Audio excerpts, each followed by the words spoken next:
What if the very fabric of your existence hinged on a series of ancient laws, cloaked in mystery and shrouded in ritual? For the Israelites, fresh from the shackles of Egypt, the stakes couldn't be higher. In the desolate wilderness, where every heartbeat resonated with doubt and fear, a divine voice pierced the silence, demanding obedience that felt both sacred and terrifying. The air crackled with tension as they gathered, an expectant throng under the weight of a covenant, their future teetering on the edge of compliance. As twilight fell, the flickering flames of sacrifices cast eerie shadows, illuminating a world where life and death danced in uncertain harmony. A young priest, trembling, clutched a knife, the cold steel glinting ominously against the dusk. What fate awaited those who strayed from the path laid out by their God, who spoke in thunders and whispers, issuing commands that seemed to echo through the ages? The community held its breath, waiting for the harsh crack of judgment or the soft sigh of mercy. Every word of Leviticus, a testament to the divine order, hung in the air like a storm about to break. The laws laid before them were not mere guidelines. They were lifelines. A world rife with chaos awaited those who failed to adhere. Would the offerings appease the Almighty, or would they invoke a wrath that could shatter their fragile peace?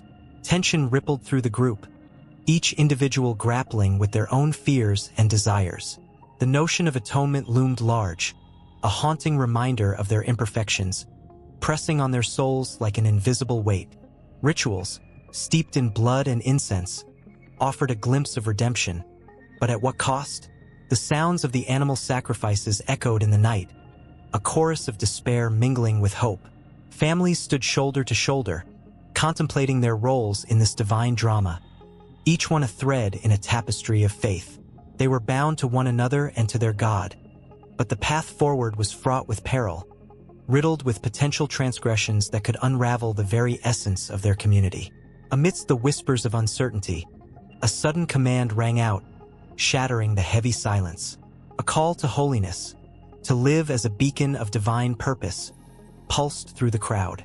But what did it mean to be holy in a world so steeped in sin? Would they rise to the occasion, or would they falter, lost in the wilderness of their own making? An unquenchable thirst for answers surged within them, igniting a fire that threatened to consume their very souls. As the dawn broke over the horizon, casting golden rays on the weary travelers, a new reality awaited. Would they seize the promise of a covenant or be swept away by the currents of disobedience? The echoes of antiquity whispered through the sands, urging them onward into the unknown. A promise shimmering in the distance, forever just beyond reach. The story of Leviticus was about to unfold, a tale of struggle, sacrifice, and the relentless pursuit of a holy life amidst chaos. In the dim light of a flickering fire, a group of people huddled close together, their faces etched with a mix of fear and hope. The air was thick with the scent of sacrifice, a reminder of the bonds that tethered them to the divine. They whispered prayers, their voices trembling, as the weight of their history loomed around them like an invisible shroud. This was a time of uncertainty and longing, a time when the very fabric of their existence was woven from the threads of divine instruction and human frailty. In the ancient Near East, a world pulsating with life and death, the Israelites navigated the complexities of their relationship with God. They were not alone. Neighboring cultures and peoples shared the same dusty roads, worshipping their own pantheon of gods, offering sacrifices that painted the skies in shades of red and gold. From the towering ziggurats of Mesopotamia to the sun-baked sands of Canaan, the religious practices of this time were as varied as the landscape itself, each echoing with a longing for connection, for meaning, and for answers in an unpredictable world. Among them, the Israelites stood out, marked by a covenant, a promise that transcended time and space. This covenant demanded not only faith but also a set of laws that dictated their daily lives. Leviticus, a book etched in the annals of their existence, became a lifeline, a manual of sorts, guiding them on how to live in harmony with God and one another. It was a world where every act held significance, where a simple meal was an act of devotion, and the rituals of cleanliness and morality were a testament to their identity. The priests, clad in garments that shined like the stars, were the keepers of this sacred knowledge. They stood at the intersection of the divine and the mundane, mediating between the Israelites and their God.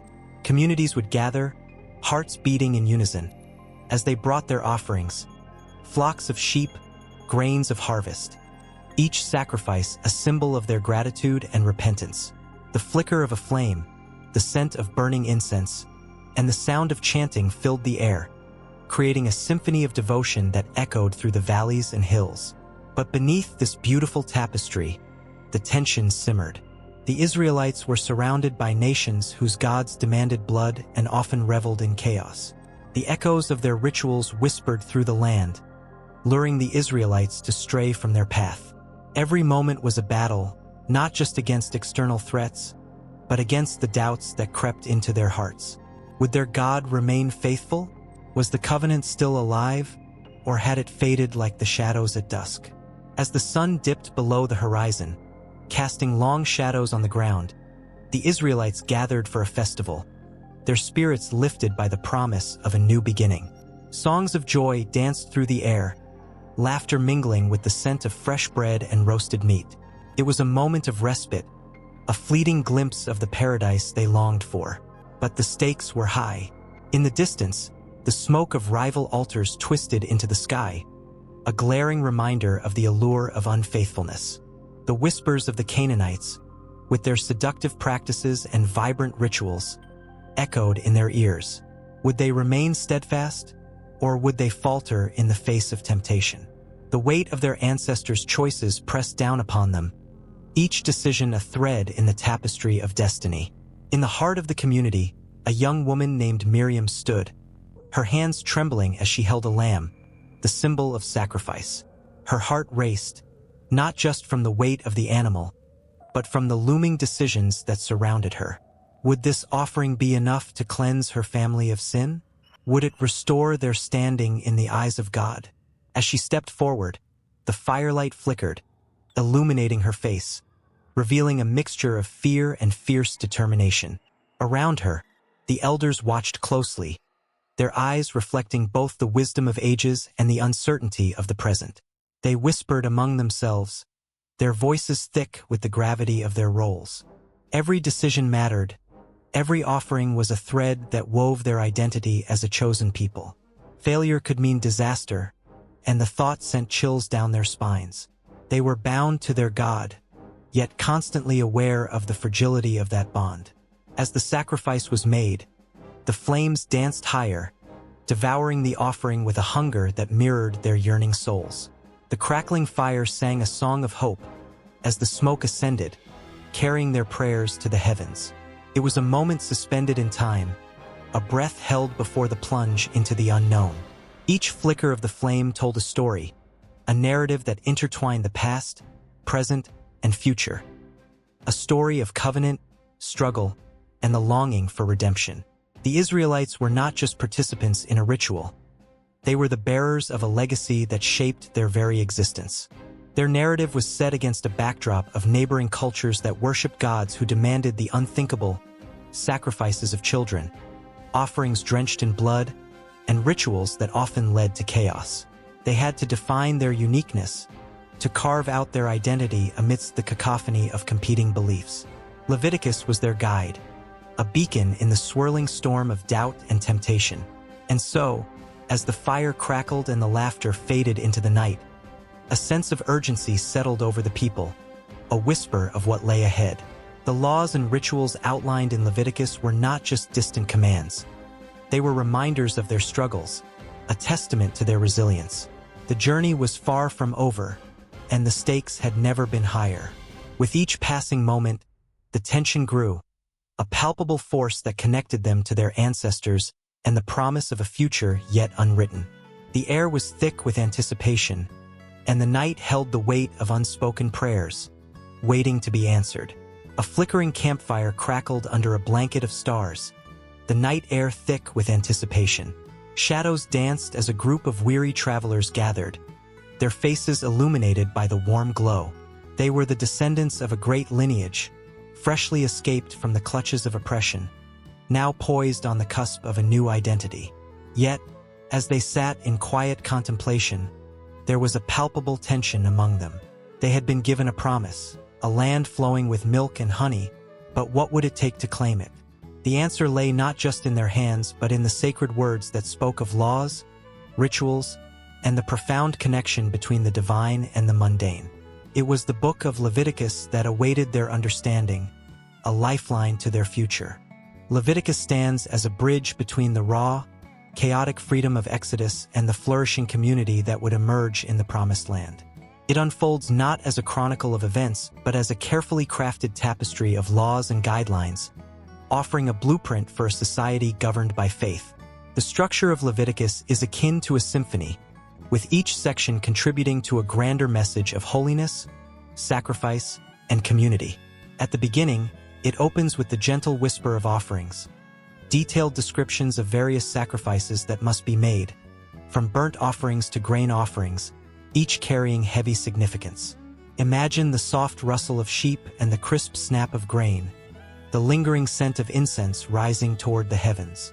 These rituals were not mere formalities. They were acts of devotion that breathed life into the covenant between God and his people. The rituals came alive in the minds of the listeners, pulsating with the urgency of their relationship with the divine. The structure of Leviticus flows like a river, carving its path through the heart of the Israelites. The first chapters focus on the offerings, where the meticulous details serve a greater purpose. They teach the people about atonement and community. Each sacrifice becomes a poignant reminder of their humanity, their need for reconciliation. The tension hangs in the air. What happens when they stray? What happens when the bond is frayed?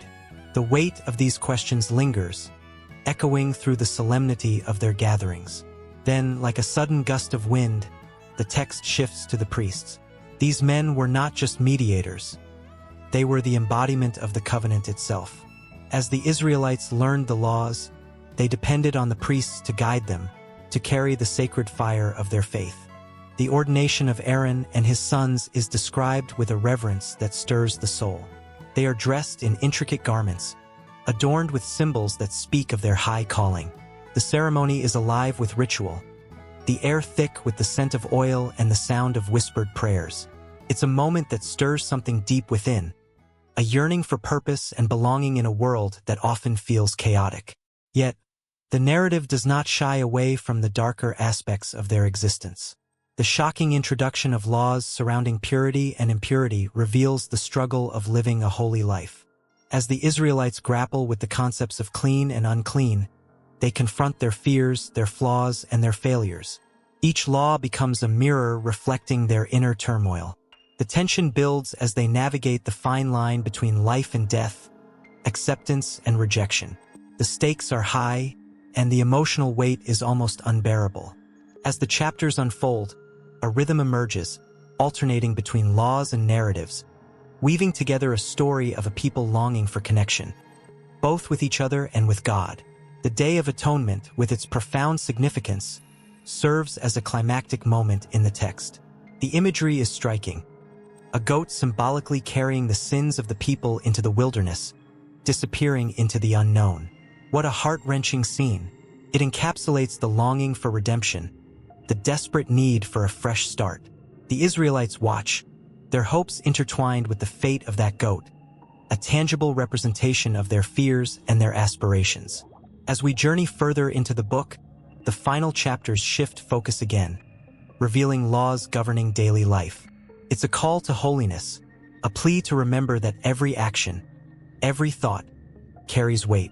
The laws about ethical conduct, communal responsibilities, and social justice resonate deeply, echoing through generations. The people must now grapple with the implications of their choices. Will they honor their commitments? Will they respect the sanctity of life? The tension is palpable, as every law forms an intricate web that binds them together, challenging their very nature.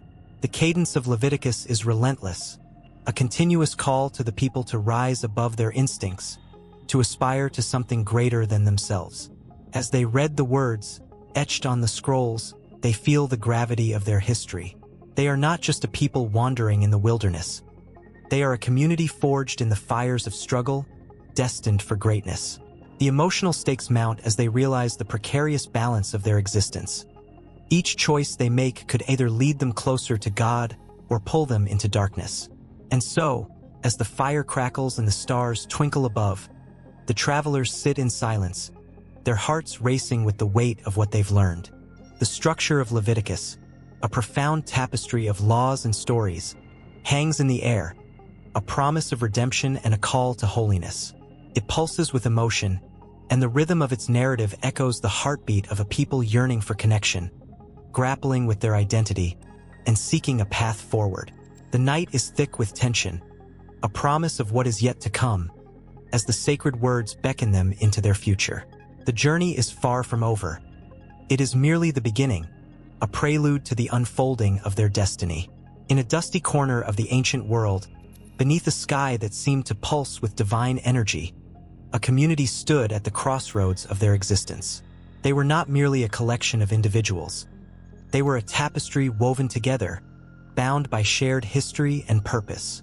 Here, under the watchful gaze of distant mountains, the people of Israel were called to be different, to live in a way that echoed the holiness of their God. Be holy, the voice of the Almighty rang through their minds, a challenge that both thrilled and terrified. As the sun dipped low, casting long shadows over the camp, the air shimmered with the scent of burnt offerings, mingling with the earthy smell of the desert. Flames licked the offerings as smoke curled upwards, symbolizing prayers and desires rising to the heavens. It was a ritual that tethered them to something far greater than themselves. Every sacrifice told a story, a narrative of atonement and connection, of a people striving to awaken a sense of divine purpose buried deep within their souls. The priests, clothed in finely woven garments adorned with sacred symbols, moved with a solemn grace, their faces etched with the weight of their calling. They were not mere leaders but bridges between the divine and the everyday. Each commandment, every law laid out in the scrolls, was a thread in the fabric of community life. Their mission was clear: to guide their people toward holiness, a journey fraught with challenges yet rich with promise. The priests understood that holiness was not an abstract concept. It was a living, breathing reality that pulsated through their very lives. Around the flickering flames, families gathered, their voices rising and falling in a symphony of hope and reflection. Children, eyes wide with wonder, listened to stories of creation, of covenant, and of the wondrous acts of their ancestors. They learned that to be part of this community meant to strive for more than mere existence. It meant embracing the call to be holy. The lessons they absorbed were not mere words. They were seeds planted in tender hearts, destined to blossom into actions that would shape their lives. Why must we be holy? A young boy dared to ask, his innocent voice cutting through the hushed reverence of the night. Silence enveloped the gathering for a heartbeat, a holy pause. Then, like a gentle breeze stirring the leaves of ancient trees, a wise elder spoke, his eyes glistening with the wisdom of years. Because holiness is what draws us closer to God, my child. It is what binds us together as a community. When we live in accordance with His ways, we reflect His light into the world. The boy's gaze shifted to the flames, seeing not just fire but the flickering heartbeat of his people's faith. Each flicker was a reminder of their covenant, a promise etched in history. The law given to them was not a burden but a gift, a guide to navigate the complexities of relationships, both with each other and with their Creator. Every instruction, from dietary laws to festivals, was a brick in the foundation of their communal life, ensuring that they would not stray from the path set before them. As the night deepened, tension crackled in the air. What happened when someone faltered? What if someone broke the covenant?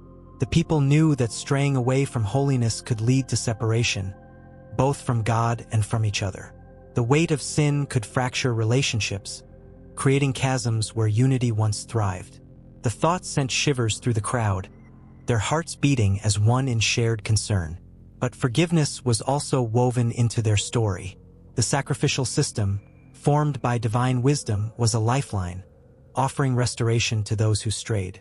Amidst this profound understanding of holiness, the community found a common purpose. They were called to be a light to the nations, a living testament of what it meant to walk in the ways of the Lord. Their actions would ripple outwards, touching lives and transforming hearts beyond their borders. That mission burned brightly, igniting a passion within each person. They knew that their commitment to holiness was not just for themselves. It was for the world around them. In a hushed moment, a woman stepped forward, her voice quaking with emotion as she shared her own story of redemption. She spoke of how the laws had guided her through grief, lifting her from the shadows of despair and showing her the beauty of community. Her testimony resonated like a song, echoing through the hearts of those gathered. Each word was a reminder of what was at stake, of the potential for healing, connection, and hope. As tears glistened in the eyes of her listeners, the air thickened with the shared understanding that community thrives on the principles of holiness and grace. Just then, a sudden commotion erupted at the edge of the gathering. A figure pushed through the crowd, bearing the weight of unmistakable sorrow. It was a man, disheveled and weary, his eyes clouded by shame. He had strayed, broken the laws that govern their lives, and felt the isolation that sin brings. But instead of anger, he found compassion. The community opened their arms, ready to embrace the lost son. Their unity was a testament to the power of holiness, not just as a set of rules, but as a living testament of love and acceptance. As the man shared his story, vulnerability ignited a flame of empathy. Others stepped forward, sharing their struggles and failures, echoing the truth that none were perfect, yet all sought redemption. The sacred space transformed into a sanctuary of healing. They prayed together, bound together by a commitment to uphold one another, to strive toward holiness as a collective. In this moment, the boundaries of individual failings dissolved into the radiant light of community. Their voices, once filled with uncertainty, now declared a resolute promise: to support, to love, and to walk together in faith. What had begun as a gathering under the stars evolved into a testament of the power of shared purpose. As the flames flickered and smoke spiraled toward the heavens, they felt the weight of history, the whisper of generations past, echoing their commitment to holiness and community. And so, in that sacred moment, they understood that the journey of holiness would not end there. Their story would continue, weaving through the tapestry of their lives, guiding their steps as they navigated the joys and trials ahead. Together, they stood, ready to face the challenges of the world outside their camp, their hearts ignited with the promise of a life lived in community, a life marked by the holiness that binds them to each other and to the divine. The cycle of love, forgiveness, and holiness spun on, unbroken, forever reaching towards the horizon of what could be, drawing them ever closer to the heart of their Creator. In the flickering light of the ancient tabernacle, a hush enveloped the air, thick with incense that coiled like smoke around the pillars of woven cloth. The rhythmic beating of hearts matched the pulse of a people who held their breath, waiting for the moment when the divine would touch the earth. The priests, robed in shimmering linen and adorned with sacred ornaments, stood poised between the human and the heavenly, guardians of a covenant that pulsed with life and promise. It was a role steeped in gravity, a calling that echoed through generations and shaped the very fabric of ancient Israel. As the sun dipped below the horizon, casting long shadows over the desert landscape, the priests prepared for the evening sacrifices. They were more than mere men. They were conduits, chosen to mediate the sacred relationship between God and his people. Each flick of the wrist, each careful placement of the sacrificial lamb upon the altar, was steeped in ritual and reverence. The air crackled with anticipation, for within the smoke and flames lay the hopes and fears of a nation. The scent of charred offerings mingled with the fragrant myrrh, creating a tapestry of aroma that spoke of devotion, desperation, and divine favor. Every priest bore the weight of history upon his shoulders. He was a descendant of Aaron, the first high priest, a man who had stood before the fiery presence of the Almighty. Generations had come before him, each tasked with an unbreakable bond to fulfill the sacred duties that nourished the soul of Israel. They poured their lives into each rite, knowing that their actions could bring blessings or curses, abundance or famine, life or death.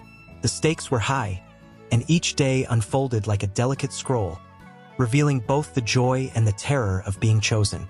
In the quiet moments before the rituals began, The priests gathered in a circle, their voices a soft murmur as they shared sacred prayers and whispered secrets. They cast glances toward the Ark of the Covenant, its ornate golden lid glimmering with an otherworldly light that promised the presence of God.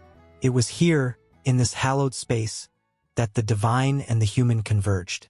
With every beat of their hearts, they felt the weight of their responsibilities, a burden both heavy and glorious. Would they honor their calling? Would the people's prayers rise to the heavens, or would they fall flat, unheard and unanswered? The tension built as the sun began to set, the sky painted with hues of crimson and gold. Flames danced in the brazen altar, devouring offerings with a hunger that mirrored the people's yearning for connection. The priests moved with a grace that spoke of years of training, each ritual an extension of their own souls. They knew the significance of every gesture, every word spoken in the ancient tongue that wove the fabric of their faith. With each sacrifice, they believed they cleared the path for reconciliation, bridging the vast chasm between the finite and the infinite. But danger lurked in the shadows of their calling. The priestly role was not only about blessings, it was also steeped in peril. The story of Nadab and Abihu, sons of Aaron, whispered through the corridors of their minds. They had approached the altar with unholy fire, their hearts unprepared and their spirits unclean, and the result had been devastating. Fire from heaven consumed them, a stark reminder of the sanctity of their office and the necessity of purity. It was a chilling tale, one that filled their hearts with both dread and determination. Each priest knew that he stood on the precipice of grace, tasked with the sacred duty of maintaining holiness in a world often steeped in chaos. As night fully enveloped the desert, the rituals intensified. The priests' voices rose in fervor, the sound intertwining with the crackle of flames and the distant murmurs of the congregation. The people stood, eyes closed and hearts open, as they poured out their desires and regrets, willing to lay their burdens at the feet of the altar. The priests, with their hands raised toward the heavens, became the very embodiment of intercession.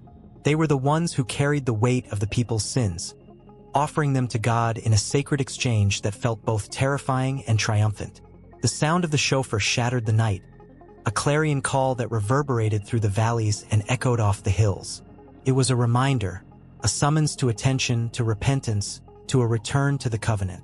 The priests stood tall, their figures silhouetted against the flickering light, embodying the hope that flickered in the hearts of the faithful.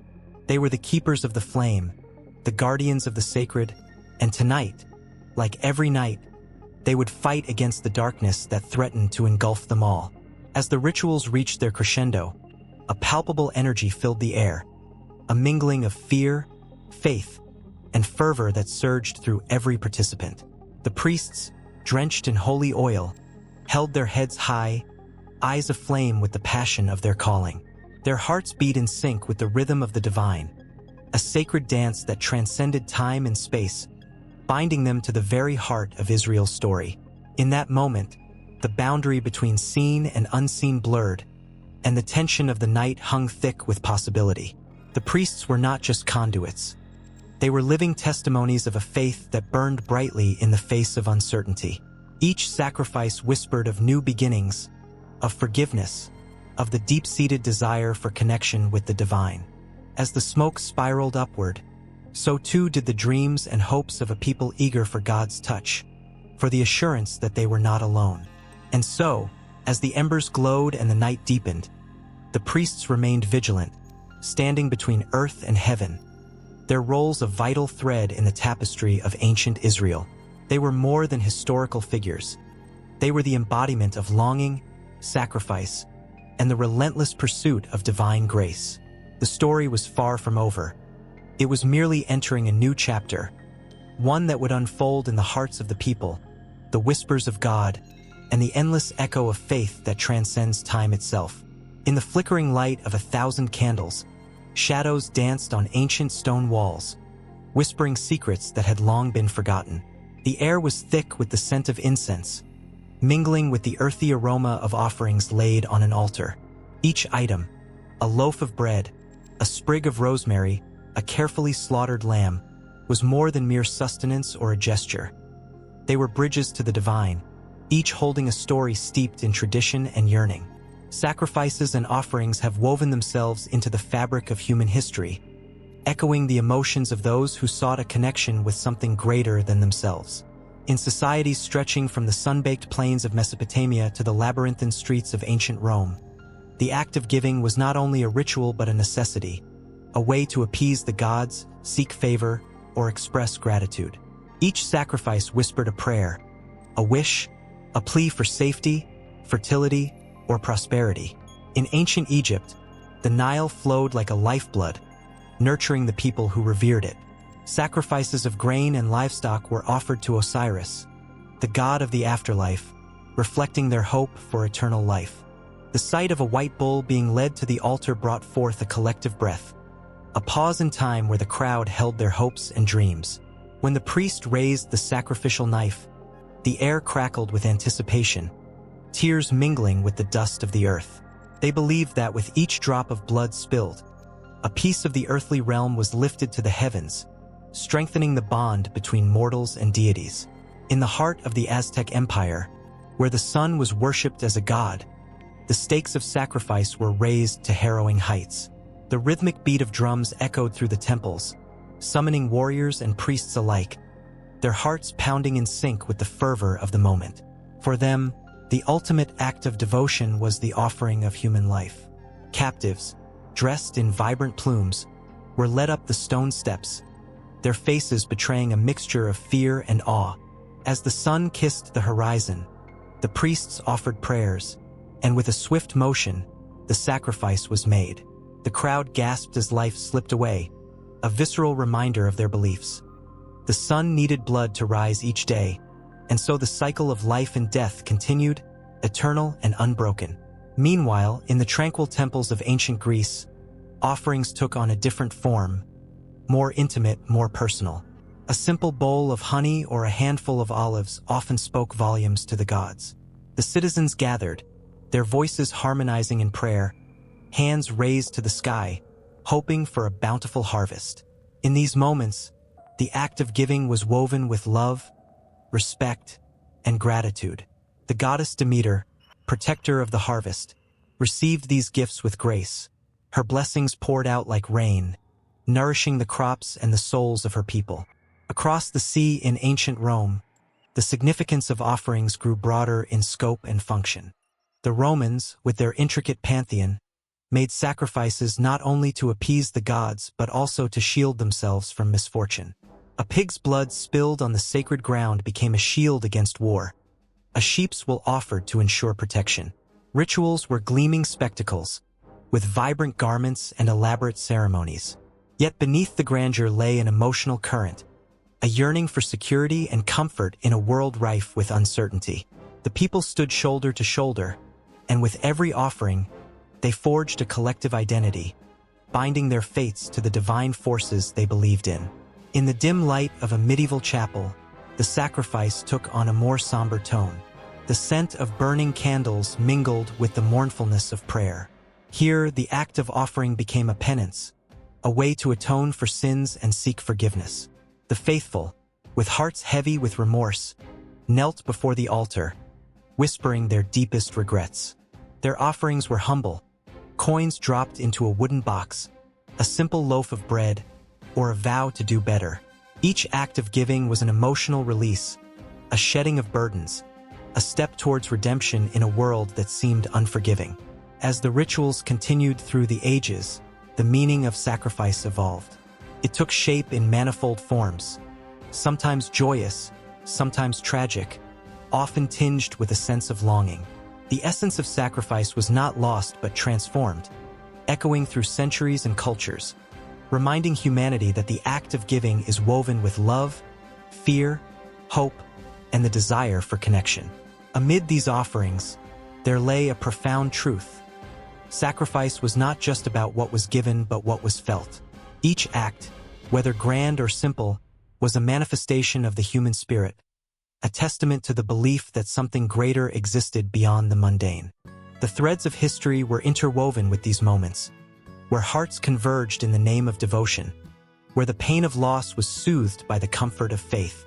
And so, In every culture and every era, the offerings continued, unbroken and eternal, each one a silent prayer rising to the heavens.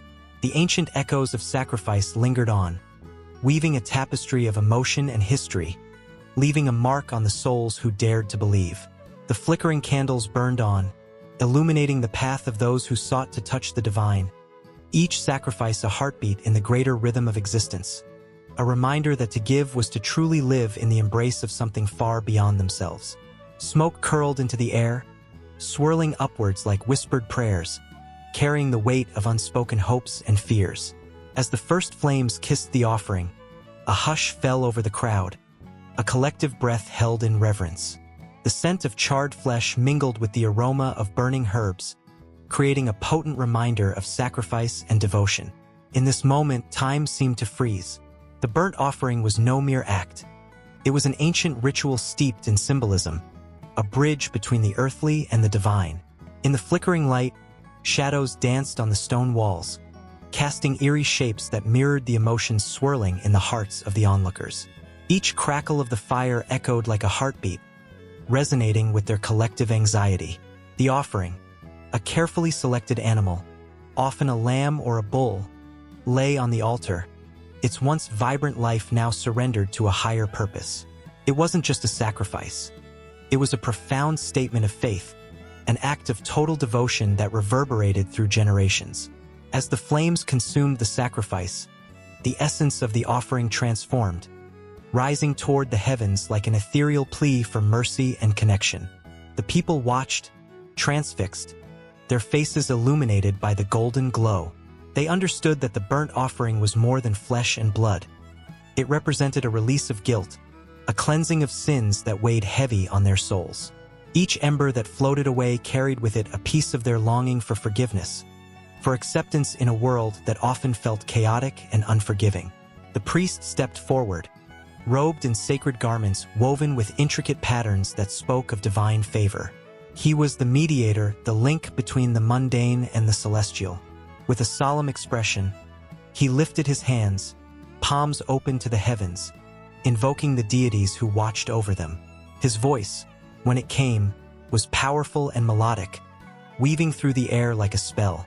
As he spoke, the crowd drew closer, feeling an unshakable bond form between them, united in their shared belief. Each word was a thread, binding them to their ancestors and to each other. In this sacred space, the act of burning was not merely a destruction. It was a transformation. The flames, wild and fierce, consumed the physical form, but in their destruction lay the promise of renewal. The offering was not just about loss. It was about the hope that life could emerge anew, that the spirit of the animal would be carried up to the divine realm, creating a path for blessings to flow back down to the people. Each flicker of fire was a reminder that sacrifice was necessary for growth, that something must be lost for something greater to be gained. Tears glistened in the eyes of a young woman standing at the edge of the gathering. She clutched a small token, a piece of cloth stained with her own sorrow. It was a reminder of a loved one lost, a burden she sought to lift. As she watched the smoke rise, she whispered her own silent prayer, hoping against hope that her offering would be accepted, that her grief would find solace in the flames. The fire crackled louder, as if urging her to let go, to surrender the pain that had lodged itself within her heart. The night deepened, and with it came a palpable tension. The flames flickered erratically, as if responding to the emotions coursing through the crowd. Each person felt the weight of their own burdens, their own regrets. The burnt offering was a communal catharsis, an opportunity to share in the release of guilt and sorrow. It was a moment when individual pain transformed into collective healing, a reminder that they were not alone. The very air buzzed with an electric energy, a palpable sense of anticipation for what was to come. As the last remnants of the offering turned to ash, the people let out a collective sigh. It was the sound of hope, of aspirations lifted from their shoulders. The priest, sensing the shift in the atmosphere, raised his hands once more, inviting the crowd to join him in a chant. Voices rose and fell like waves crashing against the shore, blending into a symphony of faith. In that moment, the lines between the past, present, and future blurred. They were bound together in an unbreakable way, their pleas rising like incense to the heavens. But even as the flames died down, the embers glowed hot, hinting at the possibility of what lay ahead. The burnt offering was but a prelude to the unfathomable mysteries of life, a stark reminder that every ending held the promise of a new beginning. With each whisper of the wind, the crowd felt the presence of the divine, a soft encouragement that their offerings would not go unanswered. The smoke spiraled higher, twisting and turning, as if leading them toward a destiny yet unseen. In the shadows, someone moved, an enigmatic figure cloaked in darkness, watching with keen eyes. The air grew thick with anticipation, crackling with unspoken words and hidden intentions. What would happen next? Would the offering truly open doors to blessings, or would it unleash forces best left undisturbed? The flickering light illuminated uncertain expressions, hope mingling with fear, as they awaited the unfolding of a greater story, the next chapter igniting with the embers of sacrifice still glowing in their hearts. The aroma of freshly baked bread wafted through the air, a warm embrace that wrapped around the bustling village like a comforting blanket. It stirred memories of family gatherings and laughter, of shared meals that spoke of love and gratitude. The people moved about, their hands busy with the grains they had carefully harvested, each grain a testament to the earth's bounty and, in their hearts, a nod to the divine. For them, the grain offering was not just a ritual. It was a sacred act that acknowledged the very essence of survival, the provision bestowed upon them by a loving creator. Eli, a humble farmer with calloused hands and weathered skin, felt a swell of emotion as he gathered the first sheaves of wheat from his field. Each stalk that bent towards the ground spoke of long days under the relentless sun, of storms that threatened to wash everything away, and of countless nights spent in prayer, asking for just enough to feed his family. Today, as he held the golden grains in his palms, he felt an overwhelming sense of gratitude. It wasn't merely about sustenance. It was about recognizing that every grain held the promise of life. As Eli approached the altar, a simple mound of stones adorned with fresh grain, he noticed the flickering flames that danced nearby.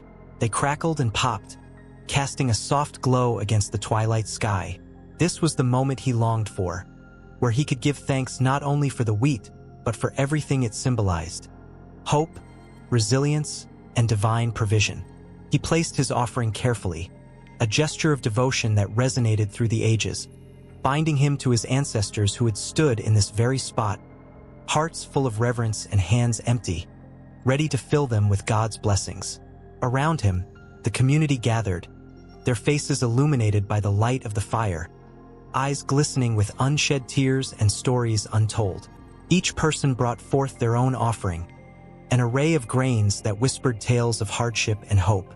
Jehoshaphat, a widow known for her unwavering faith, approached with a small basket, her hands trembling slightly.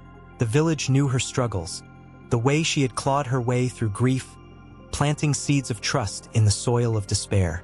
Today, she brought not just barley but her heart, an offering of faith that seemed to echo through time. The atmosphere thickened as Eli lifted his voice in prayer, his words rippling through the crowd like a gentle breeze. "O God of our fathers, thank you for the gift of these grains. May they nourish our bodies as your Spirit nourishes our souls." The words, simple yet powerful, struck a chord in every heart present. A collective breath was held, and the weight of their shared faith hung in the air as palpable as the scent of the burning grain. The flames crackled louder, as if responding to Eli's plea, and the people felt a swell of emotion wash over them. A child's laughter broke through the somber moment, recalling the joy of shared meals, the sound of friendship, the bond of community. Eli's eyes darted towards the sound, and he smiled, reminded that the grain offering was also about the future, about the children who would carry on this sacred tradition, who would one day stand before the altar, hands full of grain, hearts brimming with gratitude. But then a chill swept through the crowd, as if the very air had shifted. They were reminded of the harsh realities of life, the droughts that could come, the pests that could destroy a harvest, the unseen forces that loomed in the shadows. The tension was palpable, a contrast to the warmth of the fire. Jehoshaphat's eyes glistened with unshed tears. "What if next year we have nothing to offer?" she whispered to Eli, fear threading through her voice. Eli felt that fear too, a knot tightening in his chest, but he refused to let it take root. He squeezed her shoulder gently, renewing her spirit with a silent promise of resilience. "Together," he murmured, "we will face whatever comes. We have each other, and we have faith." His words flowed like the river beside them, steady and unwavering. As the evening deepened, the offerings were lit, flames leaping higher, consuming the grains with a crackling intensity. The heat radiated not just from the fire but from the very hearts of the villagers, a wave of collective hope that surged through the crowd. They watched, captivated by the display, as their offerings transformed into smoke that carried their prayers to the heavens. They felt the weight of their ancestors' spirits surrounding them, affirming that this act was more than a ritual. It was a lifeline, a bridge connecting their past with their future, filled with promise and purpose. The flickering light danced in their eyes, igniting memories of every grain offering made before them. They were part of something larger, a tapestry woven through generations, each thread significant in its own right. The grain offering was a heartbeat, a rhythm that pulsed through time, a reminder that God's provision was ever present, even in the midst of uncertainty. As the last of the grain fell into the flames, a hush fell over the crowd. They stood, united in silence, eyes fixed on the fire, each heart a well of emotions: gratitude, fear, hope, and love. It was in this moment of stillness that the true depth of their offering was realized. A connection that transcended human understanding, a recognition that while they might face challenges ahead, they were never alone. The flames flickered, casting shadows that seemed to dance with the stories of every villager. Thoughts mingled in the air, a blend of aspirations and dreams, each person contemplating the lessons of their ancestors. And in that shared understanding, a spark ignited, a realization that whatever trials lay ahead, they would stand together, arms linked, ready to face the future with hearts full of faith. As the fire began to die down, a sense of anticipation hung in the air, an electric pulse that hinted at what was to come. The grain offering had been made, but the story was far from over. With hearts still aflame with emotion, the villagers felt the call to gather once more, to share their own stories of provision and grace. As the night stretched on, promising new beginnings woven from the threads of faith, the air was thick with anticipation, a palpable tension that danced on the skin like a soft breeze in the warm sun. In the small village of Saron, nestled between rolling hills and whispering trees, the people gathered in the square, their faces lit with an unspoken hope. Today was the day that they would present the peace offering, a symbol of unity and fellowship that had been woven into their history since time immemorial. As the sun began its descent, painting the sky in hues of orange and purple, the villagers formed a circle. Each person held a piece of their collective heart, a loaf of bread, a jar of honey, a handful of herbs. These were not merely gifts. They were tokens of their lives, stories of their struggles and triumphs. The bread was baked by Mary, whose hands were calloused from years of toil.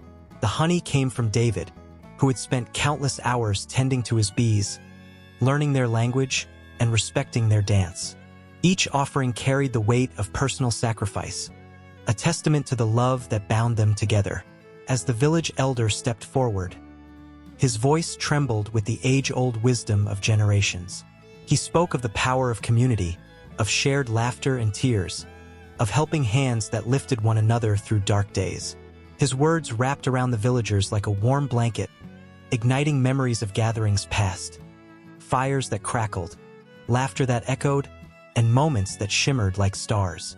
But beneath the warmth lay an undercurrent of tension. The village had faced challenges. The harvest had been poor that year, and whispers of discord had crept into the hearts of some.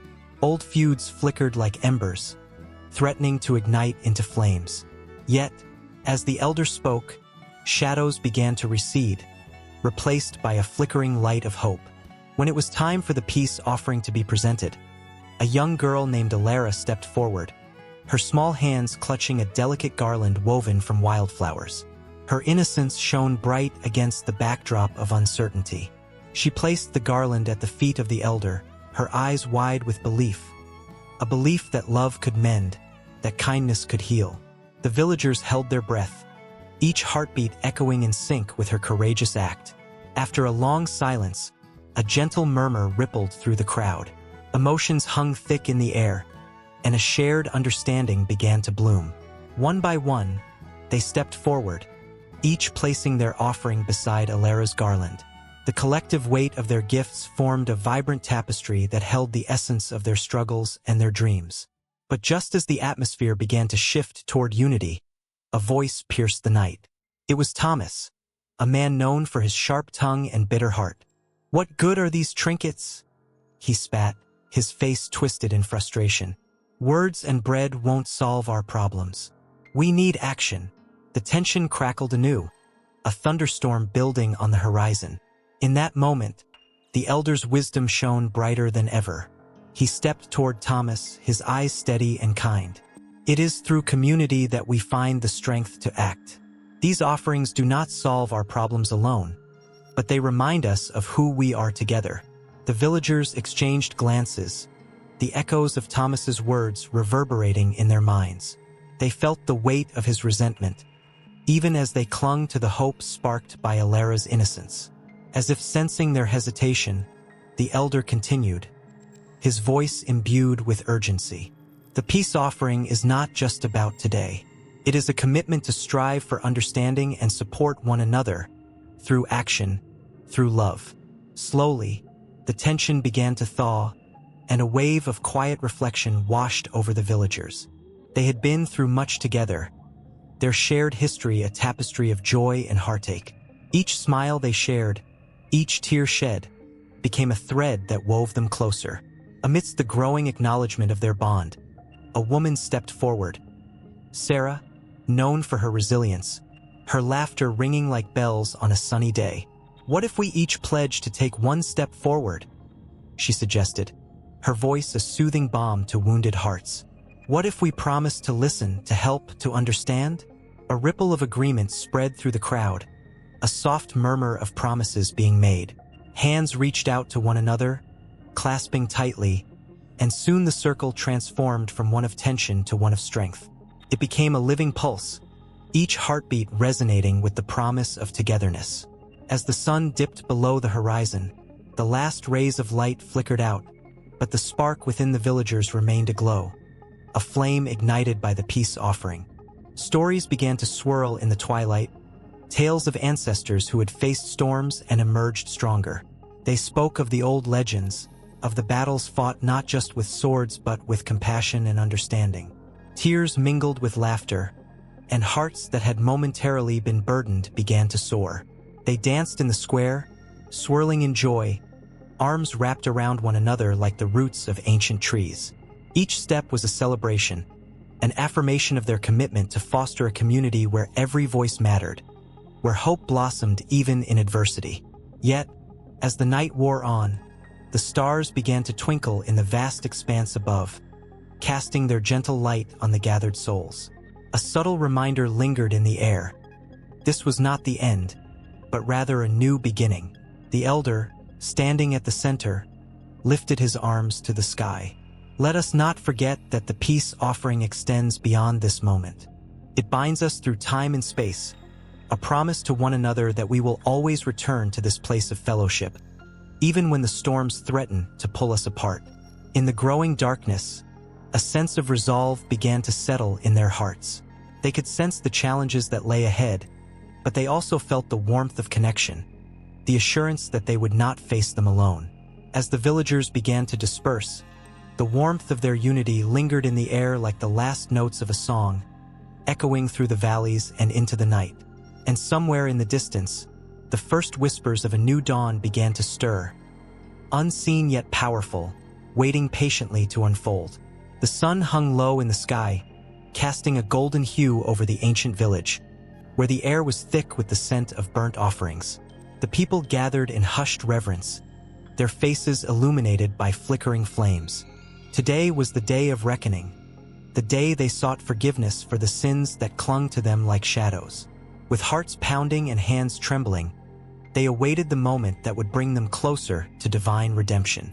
In the center of the village stood the altar, a stark reminder of their humanity, worn and stained by the blood of countless sacrifices. It was here that the sin offering would take place, a ritual steeped in tradition and urgency, a desperate cry for cleansing. The elders whispered ancient prayers, their voices weaving through the air like a sacred melody, beckoning the presence of the divine. A young woman, Miriam, approached the altar with a heavy heart. She had stumbled, like many others, into the dark corners of her spirit. The weight of her regret felt like 1,000 stones pressing against her chest. She clutched the head of a flawless goat, its bleeding soft and mournful, as if it sensed the fate that awaited it. This creature, innocent and pure, was destined to bear the burden of Miriam's sins, and the thought twisted her stomach into knots. As she laid her hands on the animal's head, a surge of emotion rushed through her, a mixture of guilt, sorrow, and an almost unbearable hope. Would this act truly purify her soul? Would the scars on her spirit heal with the sacrifice of another? The priest, draped in simple linen, approached with solemnity. His eyes, deep and wise, met hers, and in that fleeting moment, she felt a flicker of understanding pass between them. Around them, the crowd held its breath, a tapestry of lives intertwined by shared struggles and transgressions. Each person in attendance bore their own pain, a mother who had lost her way, a father who had strayed, children carrying the weight of their parents' mistakes. They all shared the same longing for absolution, the same desperate hope that this sacred act could draw them closer to grace. The priest raised a dagger, sharp and glinting in the sun. The air thickened with anticipation, the kind that clung to the throat and made the heart race. Miriam's hands shook as she stepped back, her mind racing with questions. Was it right to take a life for her own failings? In that moment of hesitation, the weight of history pressed down on her. This was not just an act of personal redemption. It was steeped in centuries of tradition rooted in the very fabric of their community. For generations, the sin offering had stood as a bridge between the fallen and the divine, a ritual that spoke of both justice and mercy. The echoes of the past whispered to her, reminding her of the countless souls who had walked this path before her, their cries for forgiveness rising like smoke into the heavens. The dagger plunged down, and the crowd gasped as the life of the goat was taken. Blood pooled at the base of the altar, a rich crimson that glistened in the fading light. Miriam felt her heart wrench as the reality of the sacrifice enveloped her. This was the price of her redemption. The priest began to chant in a language she barely understood, words that felt as old as the stones beneath her feet. Each syllable carried the weight of generations, echoing the pain and hope of those who had come before. As the flames consumed the offering, a wave of warmth washed over her, a strange mix of grief and relief. The smoke spiraled upwards, twisting and turning, as if carrying her sins away to the heavens. It was a vivid dance of release, a visceral reminder that through loss came the possibility of renewal. Miriam closed her eyes, allowing the moment to envelop her. She could feel the presence of the divine, wrapping her in a comforting embrace, whispering promises of forgiveness. But the ritual was not just for her. Around the altar, other villagers stepped forward, each with their own offerings, their own burdens to lay down. A father brought a lamb, trembling at his side, while a young boy clutched a basket of grain, a symbol of his lost innocence. Each sacrifice was a testament to their human frailty, their shared understanding of sin and the yearning for purification. The sun dipped lower, casting long shadows that danced upon the altar, adding to the atmosphere of solemnity. The cries of the sacrificed mingled with the prayers of the faithful, creating an almost haunting symphony of sound. Miriam opened her eyes, her gaze drawn to the flickering flames. In their glow, she saw the faces of her community, a tapestry of longing and despair woven together by their common quest for redemption. As the smoke rose higher, it seemed to beckon to heaven, a signal that their prayers were being heard. Miriam could feel the tension shifting, an electric charge building in the air. Each offering made was a thread in a larger narrative, binding them all together in their quest for atonement. But what happened next was unexpected. A sudden gust of wind swept through the gathering, extinguishing the flames in an instant. Gasps echoed around the altar, confusion spreading like wildfire. The sky darkened, clouds swirling ominously above. In that moment of chaos, a sense of foreboding crept into Miriam's heart. Was this a sign? Had their cries for forgiveness gone unheard? The priest raised his hands, attempting to calm the crowd, his voice steady yet laced with urgency. "Fear not, the offering has been made. The path to purification is before us." But even as his words rang out, uncertainty loomed heavy in the air. What did it mean to seek forgiveness when nature itself seemed to respond with fury? Miriam's heart raced, her mind flooded with questions. As she turned to look at the gathering, she could see fear and hope intermingling in the eyes of those around her. Each person, like her, was caught in a moment of tension, between the weight of their sins and the longing for something greater. The air crackled with unspoken questions, with a collective fear of what lay ahead. This was no ordinary sin offering. It was a crucible, a trial that would test their faith and resolve. The villagers stood together, trembling and uncertain, their hearts waiting for a sign, a signal that their sacrifices had not been in vain. In the shadows of the altar, the echoes of their ancestors seemed to whisper a different kind of truth, one that transcended the act of sacrifice itself and pointed toward a deeper understanding of love, mercy, and the eternal quest for redemption. The flames may have flickered out, but the fire within their souls burned brighter than ever, ready for whatever lay ahead. The air was thick with tension in the ancient city of Jerusalem, where the sun glinted off the stones of the temple, a place where sacrifice and devotion danced together in a sacred rhythm. People moved in and out, their voices a blend of hope and regret, as the scent of incense wafted through the air.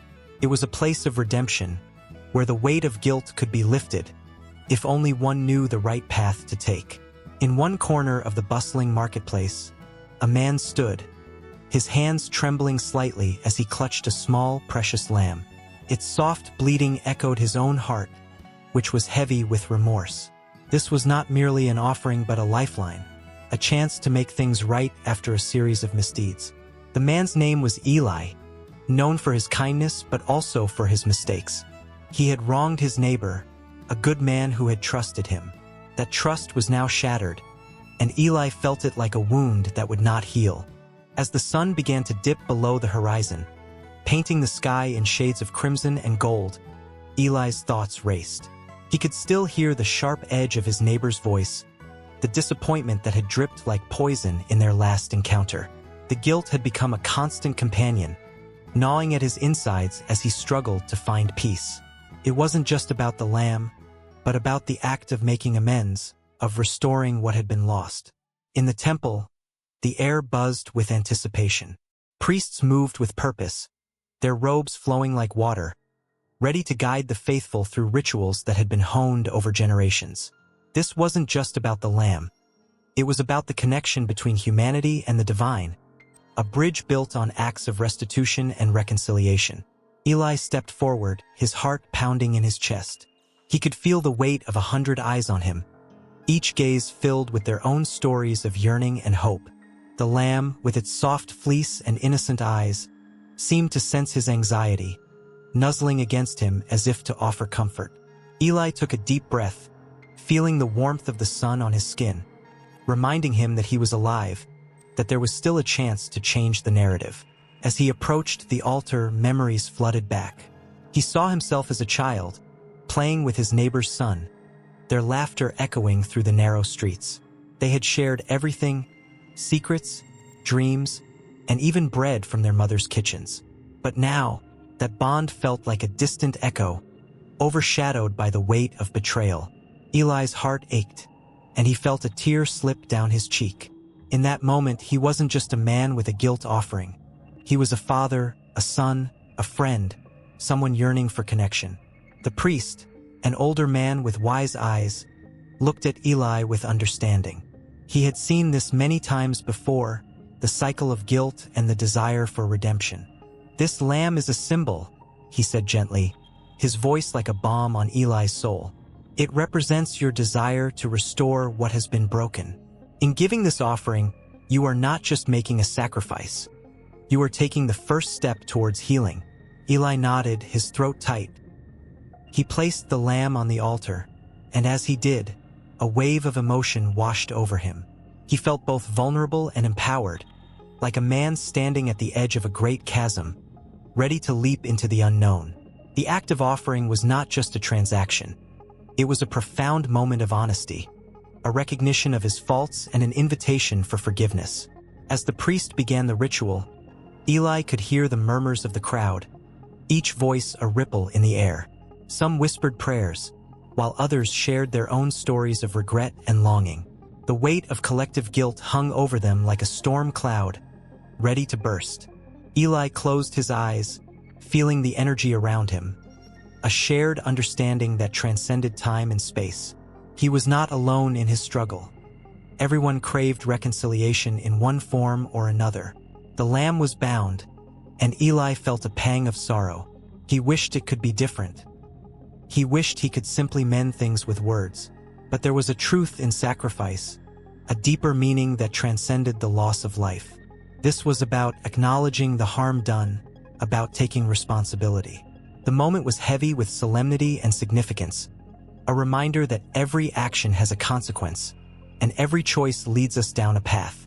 The priest raised his hands, invoking the ancient words that had been spoken for generations, words that connected the earthly to the divine. Eli's heart raced.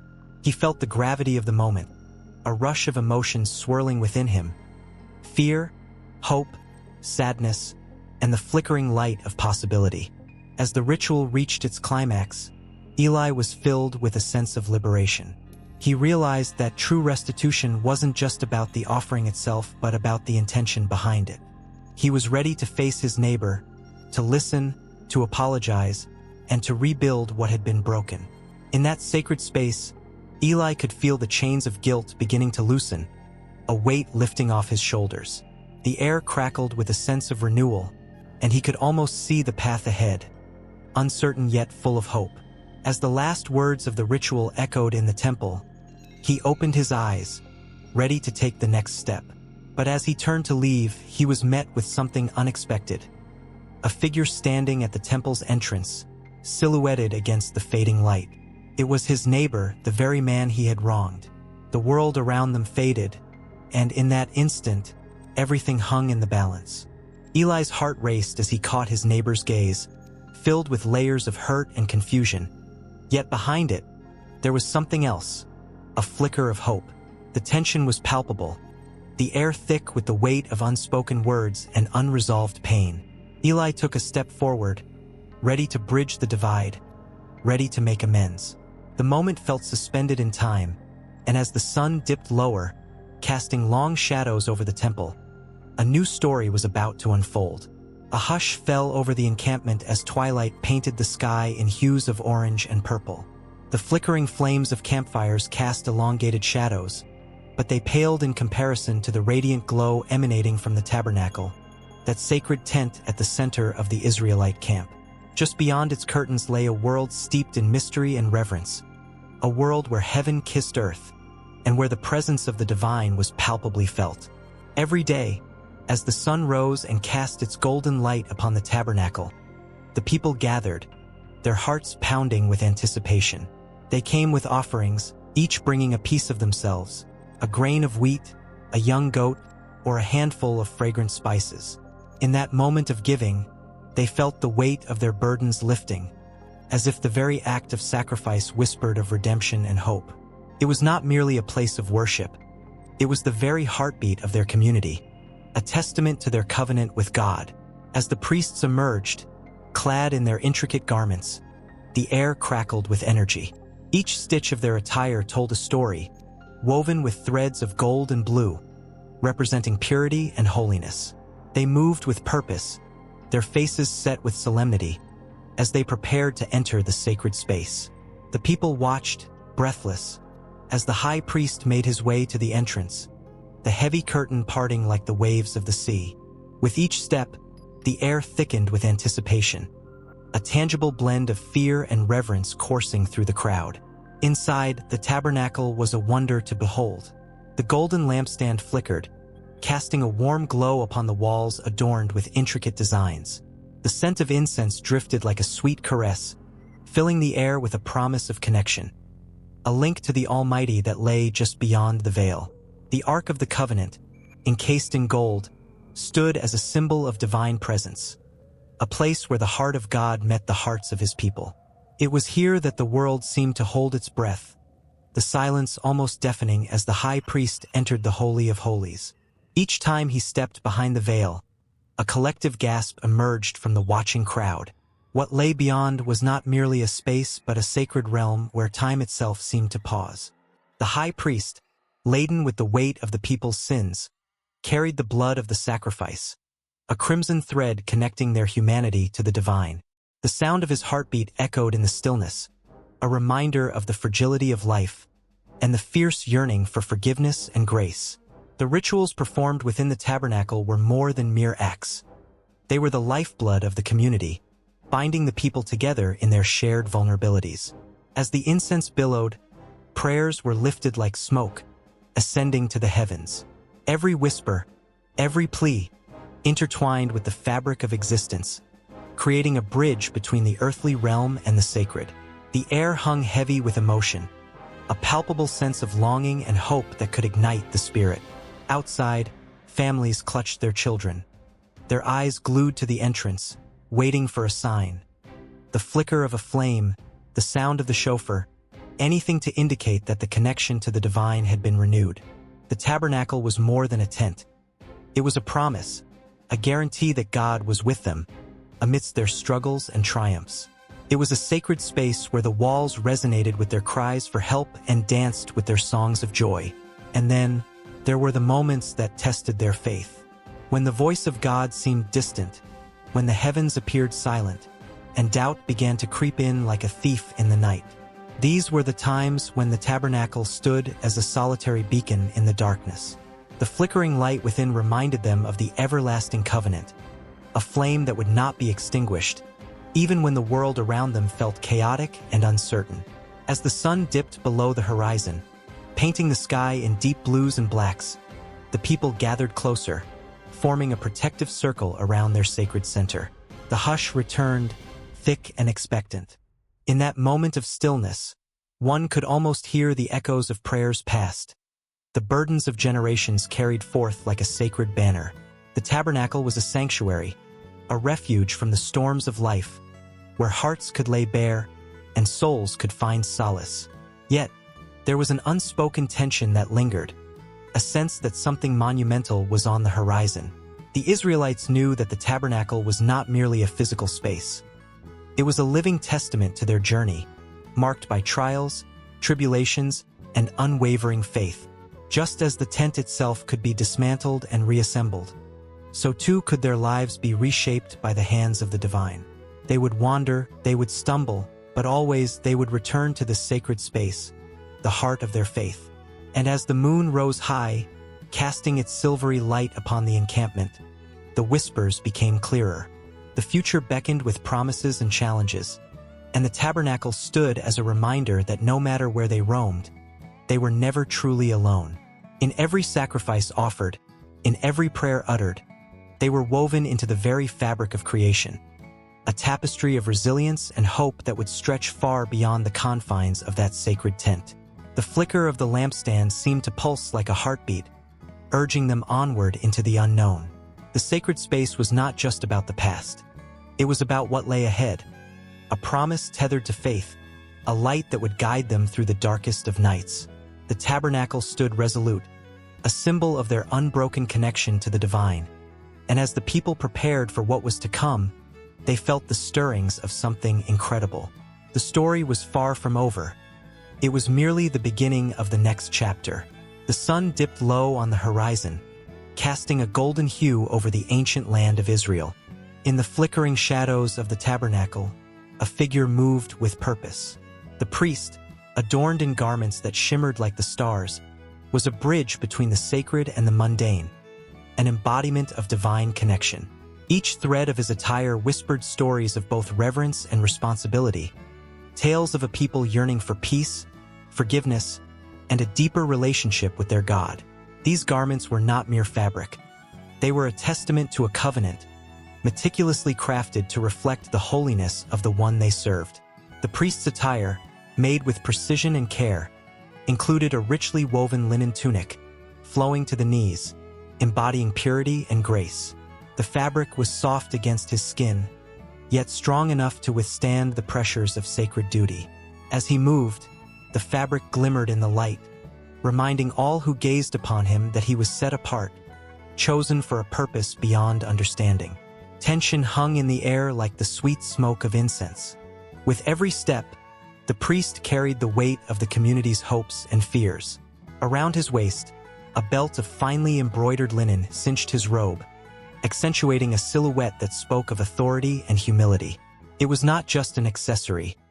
It was a symbol of his readiness to serve, to intercede for the people who looked to him for guidance. The priest was their advocate, their voice before the Almighty, a role that demanded every ounce of his being. Yet, it wasn't simply the fabric or the colors that mesmerized onlookers.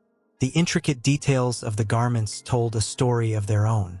The breastplate, a magnificent piece adorned with 12 precious stones, gleamed with the brilliance of the covenant itself.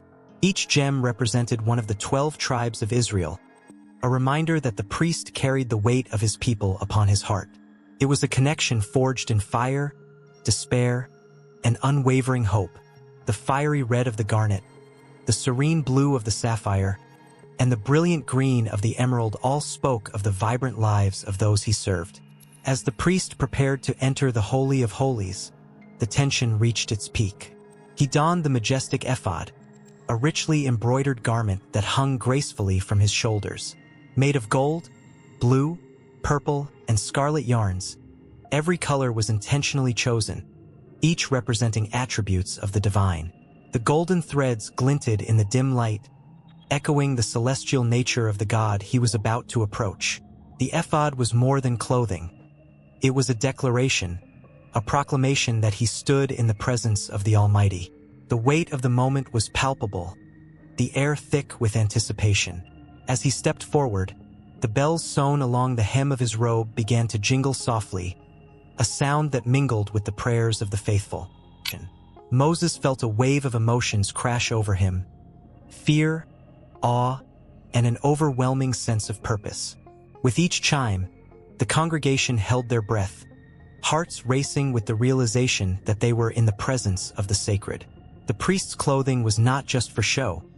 It was an extension of his soul, a reminder that he was the voice of his people, entreating for mercy and deliverance.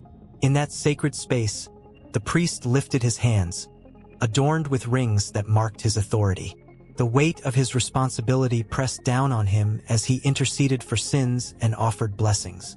The garments glowed brighter under the flickering oil lamps, illuminating his face, revealing the deep lines etched from years of service. Each crease told a story, a testament to the burdens he carried, the prayers he uttered in the quiet of the night, and the tears shed for those who lost their way. Suddenly, the atmosphere shifted. A moment of silence enveloped the crowd, a stillness that spoke louder than words. The priest took a breath, the scent of incense swirling around him, grounding him in the present. As he moved deeper into the sacred chamber, he felt the weight of the ephod, the pearls of wisdom sewn into its fabric. They were not just beautiful. They were reminders of the wisdom he sought to embody, a reflection of the God he served. With one final step, he crossed the threshold into the inner sanctum, the curtain parting like a whisper. The brilliance of the Shekinah glory filled the space, and the glory of heaven touched the earth. His garments shimmered, radiating a divine presence that silenced all fear and doubt. In that moment, the priest became not just a man, but a living embodiment of hope, a beacon of light in a world shrouded in darkness. As he stood before the Ark of the Covenant, the sacred vessel that held the very essence of God's promise, he remembered the stories of old, the journeys through the desert, the cries for help, and the countless blessings bestowed upon his people. The weight of history hung in the air, a palpable reminder that he stood on the shoulders of giants. The garments he wore were woven with the prayers of generations, a tapestry of faith that transcended time. The priest raised his hands, adorned with the symbols of his office, and closed his eyes. A hush fell over the congregation outside, as though the world was holding its breath. The echo of ancient prayers resonated in the silence, each note a reminder that they were part of something greater. And in this sacred moment, intertwined with the very fabric of their faith, the priest knew that he was not alone. He was surrounded by the spirits of those who had come before him, their hopes woven into the very threads of his garments, fueling him with strength and purpose. As he interceded on behalf of his people, the line between heaven and earth blurred.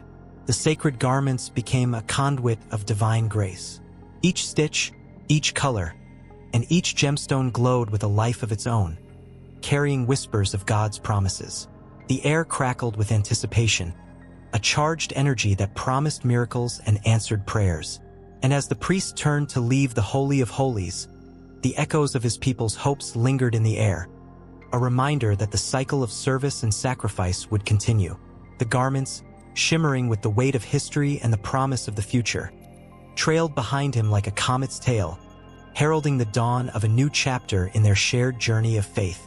As the sun dipped below the horizon, casting long shadows over the ancient Temple of Jerusalem, a palpable tension filled the air.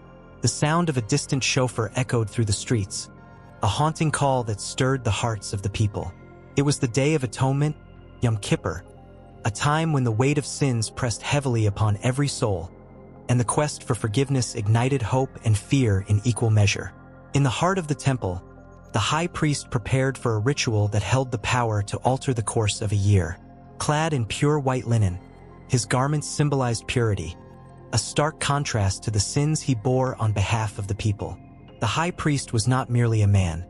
He was the bridge between the divine and the flawed, the one chosen to enter the sacred space of the Holy of Holies, where the presence of God dwelled. The air crackled with anticipation as the crowd held its breath, knowing that this day was unlike any other. The sun's last rays flickered against the golden walls of the temple, illuminating the altar where a goat stood, unaware of the heavy burden it was about to bear. This was no ordinary animal. It was the scapegoat, a vessel for the collective sins of the people. The high priest placed his hands on its head, whispering the confessions of an entire nation, each word a release, a moment of catharsis, as if pouring out the sorrow and regret that had accumulated over the year. The people watched, their eyes wide with a mixture of dread and hope, for this moment could lead to redemption or despair. With every confession uttered, the weight of sin seemed to lift, if only slightly. But the atmosphere remained charged, as if the very heavens were listening. The high priest's heart raced as he prepared to enter the Holy of Holies, a space so sacred that to tread there unworthy would bring dire consequences. He took a deep breath, his soul heavy with the prayers of the faithful, the cries for forgiveness echoing in his mind like a relentless tide. As he stepped beyond the veil, a hush fell over the assembly. The air thickened, and time seemed to stand still. The flickering flames of the altar cast dancing shadows, and for a brief moment, the high priest felt as though he was not just a man but a vessel of divine purpose. The incense rose around him, a fragrant cloud that wafted upwards, carrying with it the hopes and fears of all who sought atonement. In that sacred moment, he could almost feel the presence of God, a warmth enveloping him as he poured the blood of the sacrificial lamb upon the altar, sealing the prayers with the ultimate sacrifice.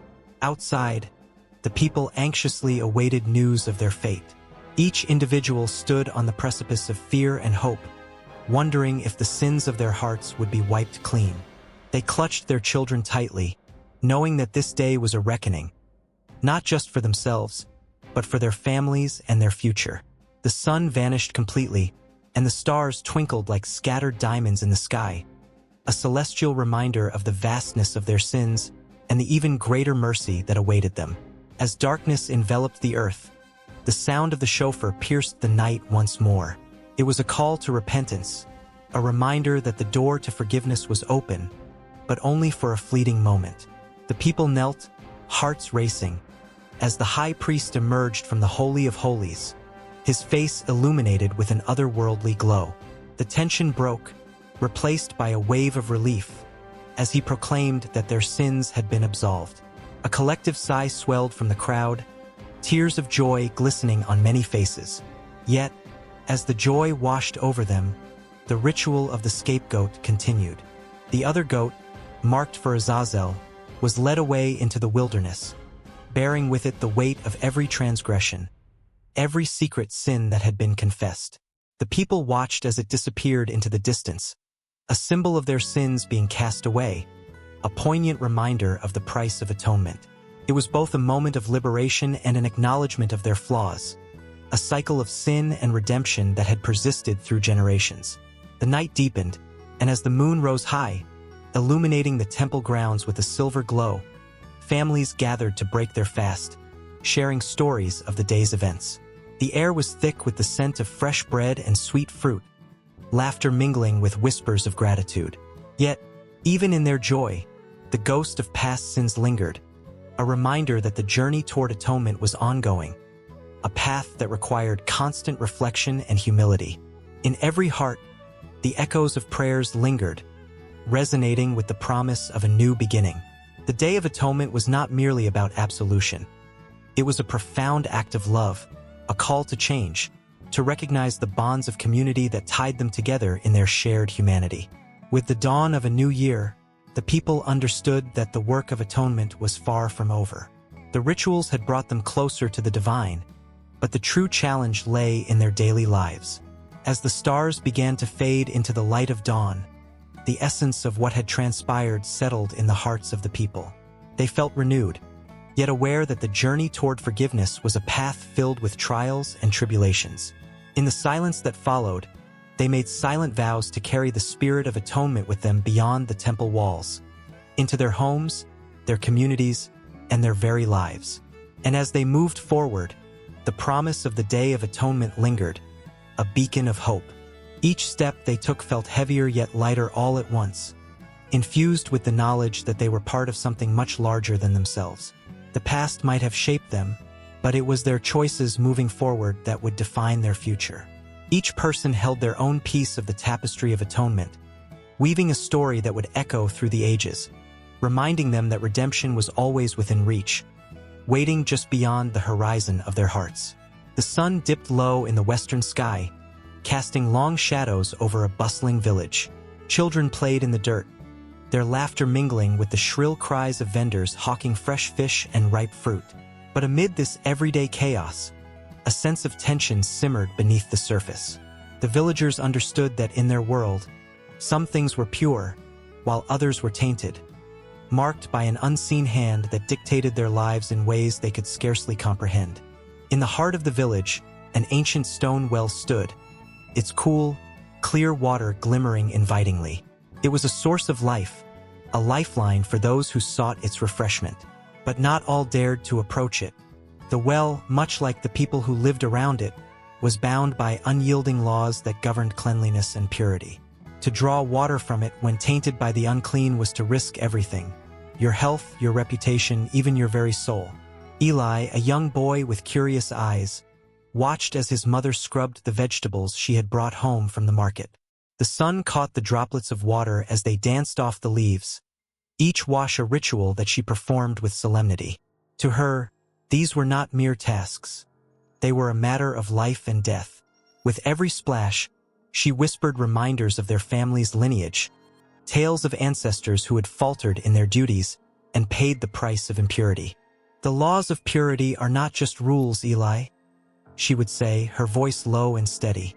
"They are a bond that connects us to our past and our future. A moment of negligence can bring ruin upon us." Fear filled her eyes as she looked at her son, who was innocent yet unaware of the weight of such words. As the sun sank lower, shadows crept closer, and Eli's gaze drifted to a group of men gathered nearby. They spoke in hushed tones, their faces tense, as if discussing a hidden threat. The air was thick with unspoken fears, and Eli felt a thrill of dread skitter down his spine. He moved closer, straining to catch snippets of their conversation. "Unclean animals," one man muttered, his brow furrowed deeply. "If they cross the line, we risk everything." The others shuddered at the thought, their eyes darting around as if expecting an unclean beast to spring forth at any moment.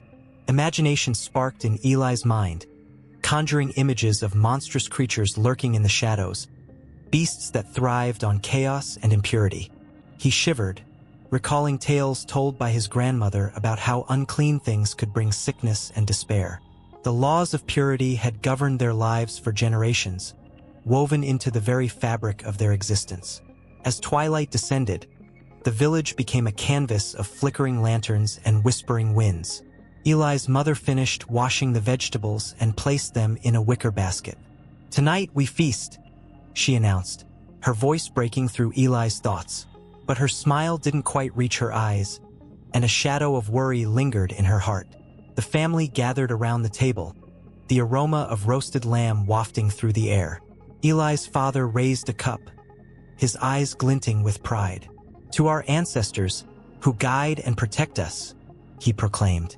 They all drank deeply, but a chill swept through the room as an unseen weight settled among them. Eli couldn't shake the feeling that something was off. The laws of purity were larger than any meal, more potent than any blessing. That night, Eli lay in bed, his thoughts swirling like a tempest. The world outside was dark and quiet, but the air felt electric, buzzing with uncertainty. In his dreams, he wandered through an endless field of wildflowers, each one representing the laws that bound him. But as he reached down to touch the petals, he felt a sharp pain. The flowers wilted, their colors fading as if they sensed his presence. He awoke with a start, his heart racing as the whispers of the men filled his ears again. Days passed and rumors spread like wildfire. A merchant had returned from a distant land, bringing with him goods that were said to be tainted. Eli watched his mother's face darken as she heard the news, her hands trembling as she clutched the basket of food. The laws of purity had never seemed so real, so stark. The village elders convened in a time-honored tradition, their faces grave as they discussed the danger. "The unclean must be cast out," one elder insisted, his voice resonating with authority. "We must cleanse our community of this threat." Eli's heart sank as he realized that the very fabric of their lives was at stake. The thin line between clean and unclean was about to be tested in a way that could change everything. As night fell, fear hung in the air like a thick fog. The villagers whispered tales of the unclean merchant, a ghostly figure who had brought darkness upon them. Eli felt the weighted silence, a palpable tension that made the hairs on his arms stand on end. He gripped the edge of his blanket, feeling the pulse of fear thumping beneath the surface. Then, a loud knock echoed against the door, shattering the stillness. Eli's heart raced as his father stood, a look of dread etched on his face. The door creaked open, revealing the figure of the merchant, cloaked in shadows and uncertainty. "I have come with a warning," he said, his voice low and urgent. "The laws of purity will challenge you, but it is the heart's intention that matters most." Eli listened, his breath catching as the weight of the merchant's words enveloped the room. The tension was thick, and the air crackled with unvoiced fears and hopes. As the village held its breath, Eli realized that the boundaries between clean and unclean could shift like the sands in the wind. The laws had always been there, but now they felt alive, breathing and pulsing with every heartbeat in the room. The world stood still as they awaited the truth, a moment teetering on the edge of understanding, dancing between tradition and transformation. As the merchant spoke, the shadows deepened, and Eli knew this moment would ripple through time, weaving a story that echoed the very essence of what it meant to be human. To fear, to hope, and to navigate the delicate balance of purity and the unseen forces that bound them all. A young girl, Sarah, stood at the edge of her grandmother's kitchen, her wide eyes reflecting the flickering flames of the stove. The smell of matzo ball soup filled the air, weaving through the small space like an ancient melody. It was a sacred dance of flavors, a symphony of tradition that resonated through the walls. Each ingredient, each spice, whispered stories of a lineage that stretched back thousands of years. binding Sarah to her ancestors in a way that felt both thrilling and overwhelming. As her grandmother stirred the pot, the metallic clink of the spoon against the bowl echoed like the hammering of a blacksmith at work, shaping something sacred. "Kosher," she murmured, as if the word alone could conjure the spirits of those who had followed these laws through centuries of hardship and hope. The girl felt a shiver as she absorbed the weight of her grandmother's tone, a mix of reverence and pride. In every Jewish home, the practice of keeping kosher was more than just a set of dietary laws. It was a ritual, a way to elevate the mundane into the holy. Observing these laws meant navigating a complex labyrinth of rules that governed not only what food could be eaten but also how it was prepared, served, and consumed. From the separation of meat and dairy to the meticulous selection of animals deemed fit for consumption. Each aspect reflected an enduring commitment to divine commandments that had shaped their identity through millennia. Sarah's heart raced as her grandmother recounted the stories behind these laws, such as the biblical origins in the Torah. "The Great Flood," her grandmother began, her voice thick with emotion. "After Noah's Ark, God made a covenant with the earth, a promise of a fresh start. He commanded us to be stewards of the earth, to respect every living creature." There was a reverence in her tone, a deep-seated connection to the past that enveloped Sarah like a warm embrace. The stories were filled with characters of resilience and faith, the Israelites escaping slavery in Egypt, carrying their dietary traditions with them like precious jewels. They learned to find sustenance in the harshest of landscapes, crafting meals that balanced both survival and sanctity. Sarah imagined them huddled together, sharing bread made without leaven, their spirits unbroken despite the trials they faced. In her mind, she could almost feel the dusty roads of ancient cities, where merchants shouted and spices mingled in the air. "Did you know," her grandmother continued, "that kosher laws helped us survive as a people?" The words hung in the air, heavy with significance. When others sought to erase our existence, our customs became a shield, preserving not just our bodies but our very souls. But it wasn't merely about survival. There was a beauty in the laws, an artistic expression of love for one's heritage. Sarah's grandmother explained how kosher practices were meant to elevate meals into something sacred. Each bite was not just sustenance. It was a connection to God and to one another. As she watched her grandmother's hands move, Sarah felt a sense of urgency, as if each gesture held the power to transcend generations. The kitchen filled with laughter and chatter, where family and friends came together to share food, love, and stories. This was the heart of their tradition, where the laws of kosher created a rhythm, a dance of connection that wove their lives together. The table was a sacred space, adorned with challah bread, its golden crust glistening under the soft light, a symbol of abundance and joy. As they broke bread, they broke barriers, sharing not just food but also their hopes and dreams. Yet there was tension, too. The unyielding nature of these laws could feel like chains, binding them to a past that sometimes felt burdensome. "What if I want to try bacon?" a rebellious cousin had once asked, eyes glinting mischievously. The laughter that followed masked the deeper questions nestled beneath it. Questions of identity, of belonging, of the pull between tradition and modernity. The night Sarah stood in the kitchen, she felt that tension swell within her. She wanted to honor her heritage but also yearned to carve her own path. Would the weight of these ancient laws guide her, or would they hold her back? The thought danced on the edge of her consciousness, creating a storm of emotions that rippled through her heart. As her grandmother finished cooking, she carefully set the table, arranging the plates as if they were the delicate pieces of a puzzle that formed their family's story.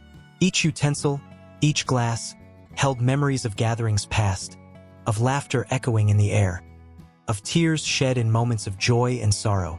These were not just meals. They were rituals of remembrance, of gratitude, of connection.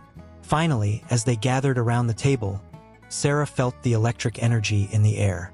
The blessings were recited, a chorus of voices rising to the heavens, a reminder that they were all part of something greater. The food was served, each bite infused with history, laden with emotion. With every morsel, they tasted not just the spices and flavors but the very essence of who they were. In that moment, Sarah realized that keeping kosher was not just about dietary restrictions. It was a declaration of faith, a commitment to live a life infused with meaning and purpose. Yet, the path was fraught with questions, with doubts, with the hunger for freedom that tugged insistently at her heart. The warmth of the kitchen seemed to throb with life, an unending cycle of love and emotion, and Sarah felt the stirrings of her own journey beginning to take shape. And so, as the last bite was taken, and the laughter echoed through the kitchen, she knew that the story of kosher laws was far from over. The melody of their traditions would continue to play, a hauntingly beautiful tune that resonated through time, inviting her to add her own notes to the symphony of life. As she looked around the table, love and tension mingled in the air, a vivid reminder that life itself was a complex tapestry, woven from the threads of past, present, and future. The sun dipped low on the horizon, casting an orange glow across the battlefield as shadows lengthened like ghostly fingers reaching for the fallen. The air was thick with the metallic scent of blood, a reminder of lives lost and promises broken. This was not merely a fight for land. It was a clash of ideals steeped in a deep, primal ritual, the blood of warriors spilling onto the ground, a sacred offering to the gods who watched from above. From ancient times, blood has held a powerful significance, a thread woven through the tapestry of human history. It symbolizes life, death, and the intricate dance of sacrifice. In every culture, the beating heart and the crimson liquid coursing through veins have represented something much greater than mere existence. They embody the essence of humanity's most profound connections: love, loss, loyalty, and betrayal. In the early days of civilization, tribes engaged in rituals where the blood of animals, and at times humans, was offered in ceremonies designed to appease the gods. The ancient Egyptians believed that the heart was the seat of emotion and intellect, making it a focal point in their burial practices.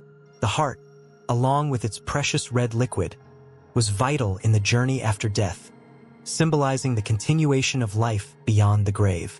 It was said that the dead would be judged based on the weight of their heart against a feather, a representation of truth and justice. On the other side of the world, the Aztecs took blood symbolism to an even more intense level. Their belief system revolved around the idea that the sun needed the nourishment of human blood to rise each day. With vibrant ceremonies, priests would offer the hearts of captives, believing they were ensuring the sun's journey across the sky. The act was both a profound display of devotion and an unsettling reminder of the extremities of sacrifice.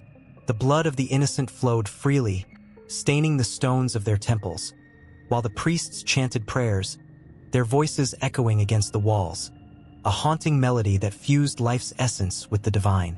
In the name of honor, soldiers have always stood ready to spill their own blood on the battlefield. In ancient Sparta, the concept of sacrifice was woven into the very fabric of existence. Young boys were taken from their families at a tender age to be molded into warriors, learning that their lives were not theirs alone. The blood they shed for their city-state was a mark of pride, a testament to their loyalty, and a symbol of their courage. They believed that dying in battle was the ultimate honor, a pathway to glory that would resonate through time. The Romans, too, valued the symbolism of blood, particularly in their gladiatorial contests. These games were not merely spectacles. They were sacrifices made before an audience that craved both entertainment and a connection to the divine. The blood spilled in the arena was thought to be a potent offering, pleasing the gods and ensuring the favor of fate. As the crowd roared with excitement, each drop of blood became a part of a greater narrative, a story of valor that would echo long after the last warrior fell. In the midst of these historical moments, blood represents the duality of creation and destruction. It reminds us that from death can arise new life, and from sacrifice can come redemption. The blood of martyrs, for instance, has fueled revolutions and inspired movements worldwide. The echoes of their sacrifices resonate in the hearts of those who fight for justice and equality, reminding them that the price of freedom often demands a heavy toll. As the sun set on that battlefield, casting a fiery hue over the fallen, the survivors knelt, their hands trembling with reverence. They gathered the blood-soaked earth, knowing it was not just soil stained by loss but sacred ground marked by sacrifice. Every warrior who had fallen had left a part of themselves behind, mingling with the very essence of the land. This sacred soil would be revered, a symbol of their struggle and their unwavering spirit. In the days that followed, tales of heroism and sacrifice would be told around flickering fires, the warmth of the flames echoing the warmth of life itself. Stories of those who had given everything for their brothers and sisters would inspire the next generation, a lineage intertwined with the blood of their ancestors. This cycle of sacrifice would not be forgotten. It would live on in the hearts and minds of those who came after, a testament to the enduring power of blood and what it symbolizes. The rich tapestry of history, embroidered with threads of crimson, continues to weave its way through the lives of people today. The very act of sacrifice remains relevant, whether in small gestures of love or grand gestures of defiance. Every time someone stands up for what is right, they are engaging in a timeless ritual, echoing the sacrifices of those who came before. The blood of the past seeps into the present, urging individuals to honor the weight of history, to understand the gravity of their decisions. As the moon rose in the night sky, bathing the world in silver light, the whispering winds carried stories of sacrifice into the future. The importance of blood, a symbol of life and death, remained etched deeply within the soul of humanity. It served as a reminder that sacrifice is not merely a relic of the past, but a living testament to the bonds that tie us together, transcending time and space. And so, as the stars twinkled brightly overhead, the legacy of blood and sacrifice continued, inviting each new generation to honor its significance. The heartbeat of history, a steady rhythm echoing with the memories of those who fought, bled, and died, pulsed through the air, creating an unbreakable connection between the past and the present, a reminder that every drop spilled serves a purpose far beyond itself. In the flickering shadows of a sprawling desert, the unmistakable scent of burning incense wafted through the air, mingling with the heat from the midday sun. A group of men wearing simple robes moved swiftly, their feet tapping rhythmically against the parched sand. The Levites, set apart by lineage and purpose, were the spiritual backbone of a community that yearned for connection with the divine. Each step they took echoed with centuries of tradition, grounding them in a role far greater than themselves. From the moment they were chosen, the Levites understood the weight of their responsibilities. They were not merely caretakers of sacred objects. They were the mediators between the divine and the everyday. Their hands, often calloused from labor, were also anointed for the holy tasks that lay ahead. The Levites knew they were vessels, a bridge from the mundane to the miraculous. They wore their duties like a second skin, the very fabric of their existence intertwined with the rituals and sacrifices that formed the heartbeat of their faith. As the sun dipped lower in the sky, casting golden hues upon the tabernacle, the Levites gathered for the evening sacrifice. The rhythmic sound of animals being led for offering was a familiar chorus, a sound that resonated through their bones. Each Levite took his place with solemnity and pride, understanding that every action performed was a plea for atonement and a demonstration of gratitude. In the heart of the gathering, a young Levite named Eli stood with wide eyes, feeling a mix of fear and exhilaration. Today, he would assist in the most sacred of rituals, a moment he had dreamt of since childhood. Eli's heart raced as he approached the altar, his hands trembling slightly. The flames danced and flickered, casting an almost ethereal light upon his face. He remembered the stories his father told him, tales of courage and devotion, and how the Levites were entrusted with the most sacred tasks. He felt their spirits with him, a lineage of faith that coursed through his veins, igniting a fire that burned brighter than the altar's flames. With each step closer to the altar, Eli felt the weight of his ancestors, their hopes and prayers resting on his young shoulders. He reached for the knife, its cold metal shining in the light, and in that moment, he knew what it meant to be a Levite. With a steadying breath, he made the offering, pouring his heart into the act. The air filled with the aroma of smoke, a fragrant testimony rising to the heavens, carrying with it the community's burdens and dreams. Yet, the duties of the Levites extended beyond the altar. They were the guardians of the sacred texts, the keepers of the law, entrusted to teach the people. In the quiet moments after the sacrifices, they gathered children around them, their voices gentle yet firm. Eli watched as they explained the mysteries of faith, filling young minds with stories of creation, commandments, and the promise of hope. The children listened with rapt attention, their eyes wide with wonder, as if they were absorbing the very essence of life itself. But the Levites, revered and respected, also faced immense challenges. The weight of their responsibilities was sometimes a burden too heavy to bear. They were often on the front lines, dealing with the fallout of human emotion and sin. There were times when their hands were stained with the tears of the people, when they had to confront the harsh reality of a world that could be both beautiful and brutal.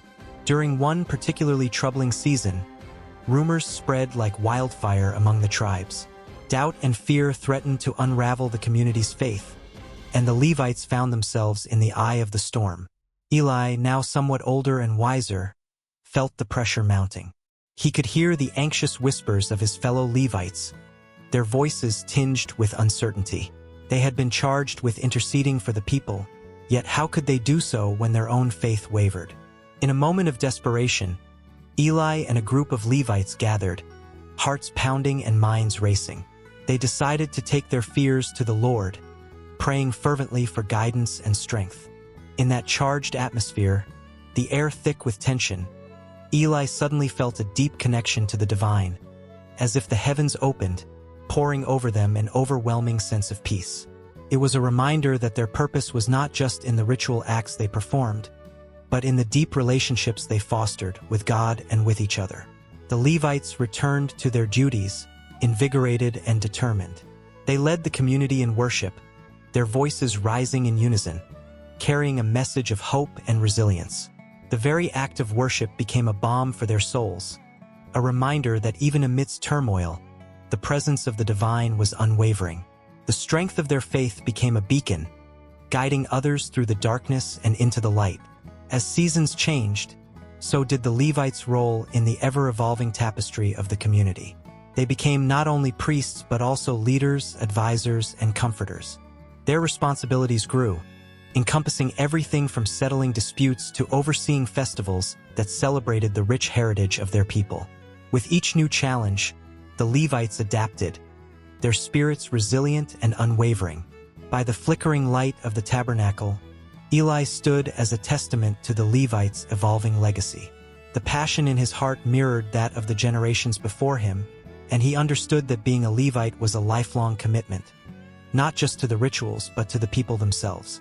It was a promise to walk alongside them in joy and sorrow, to lift them when they stumbled, and to celebrate with them in triumph. With each passing day, Eli felt the calling deepen. The Levites were more than just a tribe. They were a living testament to faith in action. Their hands held the sacred and the mundane, intertwining both in a dance that echoed through the ages. The weight of their calling was heavy, yet each moment spent serving brought a joy that was indescribable. It was a life woven with purpose, a tapestry of faith that would continue long after they were gone. And so, the story of the Levites continued, a thread in the grand story of a people yearning for connection and meaning. As the sun set behind the hills, casting a warm glow across the land, Eli and his fellow Levites prepared for what lay ahead, their hearts open and ready for the next chapter. The flame of their calling burned brightly, whispering promises of hope and continuity, inviting them to step forward into the unknown. In a small village, the air was thick with sorrow, the kind that lingers long after the last words of farewell have been spoken. A young mother, heartbroken and trembling, clutched her child's favorite toy, a worn-out bear with one button eye missing. The bear was an echo of laughter now silenced, haunting each corner of her home. In this moment of raw anguish, she could feel the weight of unspoken rules around her, laws crafted over generations that governed how one should mourn and how the community should respond. Throughout history, communities have crafted a tapestry of customs designed to guide the grieving, offering both solace and structure. From ancient Rome to the Victorian era, mourning laws have shaped the way societies process loss. In ancient Rome, mourning was a public affair, dictated by the size of one's grief. The more prominent the deceased, the more elaborate the display of sorrow. Black togas, wild hair, and tear-streaked faces were not just personal expressions. They were societal expectations. Neighbors would gather, offering their hands, their ears, and sometimes even their wealth to the bereaved. They understood that to mourn was not just an individual experience. It was a communal obligation. As the sun dipped below the horizon, casting long shadows on the cobblestones, the village gathered for a funeral procession. It was a ritual steeped in tradition, where the air hummed with the shared grief of the community. Friends and family, dressed in somber colors, walked side by side, their footsteps echoing the rhythm of a heart in mourning. The townsfolk remembered the laughter that once filled the now quiet home. In this tragic moment, they felt a collective heartbeat, a pulse of sorrow that bonded them. Yet, the laws of mourning were not only about the outward expressions of grief. They were also about the rituals that accompanied it. In the 19th century, the Victorian age brought forth a strict code, dictating not just how long one should mourn but also the very fabric of their lives during that time. A widow might wear black for 2 years, each layer of fabric a weight of sorrow that stifled her spirit. But in the midst of this somber attire, the community's response was paramount. Friends would visit, bringing food and companionship, their laughter cautious yet vital, a reminder that life still existed outside the shadow of despair. In the village, the local baker prepared small loaves of bread, traditionally baked for the grieving. As the sweet scent wafted through the air, it told a story of sustenance and support. Each loaf carried an unspoken promise. You are not alone. The villagers understood that mourning not only engulfed the individual, it extended its arms around the entire community. The act of sharing a meal became a balm for the aching heart, a reminder that even in the darkest times, connection was possible. The laws of mourning also dictated how long one should remain in seclusion. In some cultures, the bereaved were expected to retreat from public life, their absence serving as a mark of respect for the deceased. But this seclusion came with its own weight. Those left behind often felt the stinging isolation, a sharp contrast to the vibrant lives they once led. Some would gather in the shadows, whispering stories of the loved one they lost, their voices weaving a tapestry of memory that no law could erase. As days turned into weeks, the village held a memorial service, a formal gathering where tears were met with embraces and laughter mingled with sorrow. The community spoke of the lost, lifting their stories into the air like fragile doves. Around flickering candles, they shared tales of joy and pain, a reminder that grief is not a solitary journey. It is a shared experience that binds hearts together. In the midst of this gathering, the young mother found herself enveloped by arms that offered solace, voices that spoke her child's name, and laughter that, while bittersweet, reminded her of the love that had once filled her life. The laws surrounding mourning extended to the very nature of remembrance. In some cultures, the anniversary of a death became a day of celebration, a way to honor the life lived rather than solely the loss felt. Friends would come together, telling stories, lighting candles, and sharing meals, ensuring that the deceased remained a vibrant part of the community's fabric. In the village, they gathered at sunset, their faces illuminated by the soft glow of lanterns. Together, they shared memories, allowing the spirit of the departed to linger in the laughter, a gentle reminder that love outlasts even the deepest sorrow. Yet, in the quiet moments of reflection, tension brewed beneath the surface. Not all communities embraced the same laws of grief. Some viewed the outpouring of emotion as a sign of weakness, expecting a stoic resolve instead. The young mother felt the weight of these expectations, her heart aching not just for the loss of her child, but for the fear of judgment that loomed over her. Would her tears be seen as a burden? Would her sorrow be met with scorn instead of understanding? Each moment of her grief was laced with the tension between personal expression and societal expectation. The drum of tradition beat steadily, a reminder that laws of mourning were not merely rules but reflections of love, pain, and unity. As the village continued to navigate their shared sorrow, something began to shift. The lines between individual grief and communal responsibility blurred, as the realization dawned that everyone carried a piece of the burden. It was not just the mother's heart that bled. It was the heart of the entire village that mourned. They were all threads in a larger tapestry, woven together in moments of joy and despair. And as the sun set behind the hills, casting a warm glow on the faces of the grieving, a sense of understanding blossomed. They were not just participants in rituals. They were healers, offering their strength to one another. The laws of mourning and grief had become a sacred language, spoken not in words but in shared moments of vulnerability. And the air, once thick with sorrow, began to shift, hinting at a transformation. A slow acceptance that grief, while heavy, could also be a bridge to deeper connections. The story of their lives was far from over. It was only just beginning to unfold. Every 50 years, a powerful reverberation swept through the land like a symphony of hope, marking a moment when shackles dissolved and the weary found their footing once more. This was the year of Jubilee, a concept that resonated through the souls of the people, an echo of liberation that stirred the hearts of all who had suffered under the weight of debts and despair. The trumpet would sound, and the world would pause, holding its breath as the promise of a new beginning hung in the air. In the small villages, the sound of the shofar, a ram's horn, pierced the silence, its notes rising like a phoenix from the ashes of hardship. It was not merely a signal. It was a call to return, to reclaim lost lands, to embrace families torn apart by misfortune. Farmers, once crushed under the weight of insurmountable debts, felt the stirring of hope take root in their chests. The jubilation was electric, a palpable energy that coursed through the streets, lighting up faces pinched with worry. In the bustling town square, people of all walks of life gathered. A woman clutched her child to her side, tears glistening in her eyes, as she whispered to him tales of freedom. "Today, my love," she said, her voice trembling with excitement, "we can start anew." The child, barely understanding, felt the warmth of his mother's heart and grinned, a small spark of joy igniting in a world that had been so full of shadows. Nothing could prepare the townsfolk for the profound transformation that was about to unfold. The fields, once barren and neglected, would soon bloom again. The land belonged to the people, a shared gift meant to nourish body and spirit. Those who had lost their inheritance due to greed or misfortune would find their rightful place restored, the soil beckoning them back like a long-lost friend.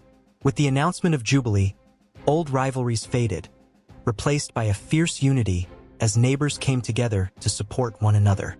Not far from the bustling square, an elder, wise and weathered by time, raised his hands to the sky. His voice, though frail, carried the weight of generations. "Let the past rest," he proclaimed. "Let the chains of debt fall away. Today we are reborn." His words rippled through the crowd, igniting a fire in the hearts of those who had long suffered in silence. Joyous laughter erupted as people began sharing what little they had, pooling resources like a sacred offering.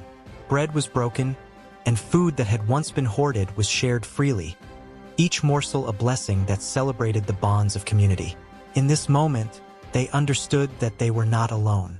Hope wove itself into the fabric of their lives, stitching together hearts that had grown weary. The market that day resembled a festival, a vibrant tapestry of colors and sounds.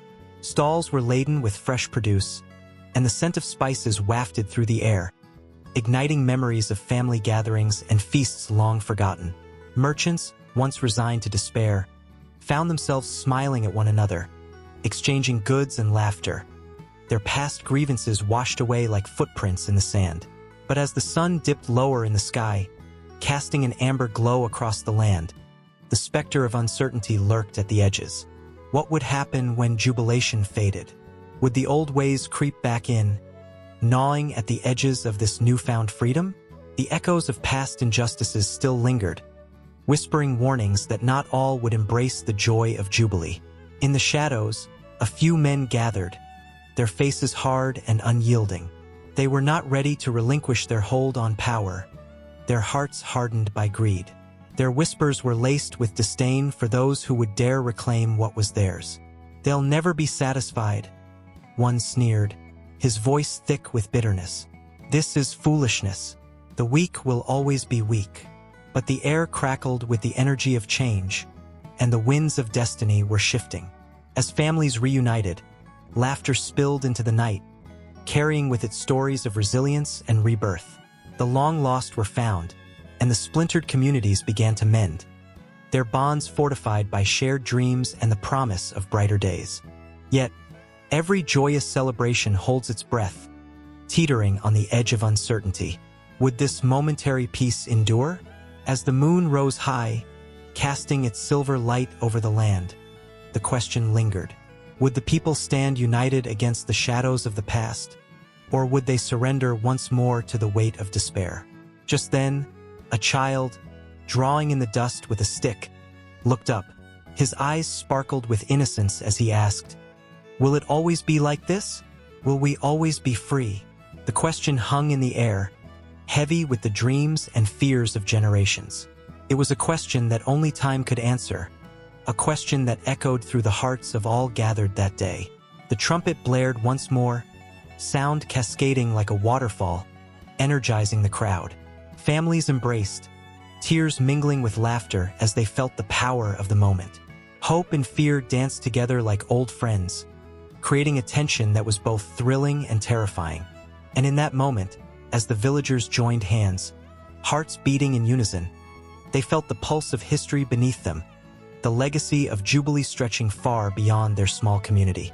The stories of their ancestors whispered through the winds, reminding them that every 50 years, the world offered a chance to reset, to make things right, to reclaim dignity. They knew that while joy enveloped them now, the battles against greed, misunderstanding, and fear were far from over. As the night deepened and stars twinkled above, the villagers stood together, poised on the edge of an extraordinary transformation. The year of Jubilee had awakened something deep within them, a fierce determination to protect their newfound freedom, to nurture their community, and to forge a path forward in unity. With the dawn approaching, they knew they faced uncertainty ahead, but for the first time in years, they believed that together, they could overcome anything. And so, the story continued, weaving itself into the fabric of time, each heartbeat echoing the rhythm of change that would resonate for years to come. In a land where the sun kisses the earth, casting long shadows over ancient stones, the air vibrates with the echoes of history and hope. As dusk settles over Jerusalem, lanterns flicker to life, illuminating the faces of families who gather to celebrate the cycles of their lives, their stories woven into the very fabric of time. In this sacred space, every festival breathes life into the past, reminding the people of where they came from and where they are destined to go. Rosh Hashanah, the Jewish New Year, begins as the first stars twinkle in the darkening sky. The sound of the shofar, a ram's horn, pierces the quiet, a call to awaken the spirit. Its blast reverberates through the hills, urging hearts to reflect, to repent, and to renew. The sweet smell of apples dipped in honey fills the air, symbolizing the hope for a year overflowing with blessings. Children's laughter dances alongside hushed prayers, creating a melody of joy interwoven with solemnity. With every bite, they taste the promise of a fresh start, a chance to mend what has been broken.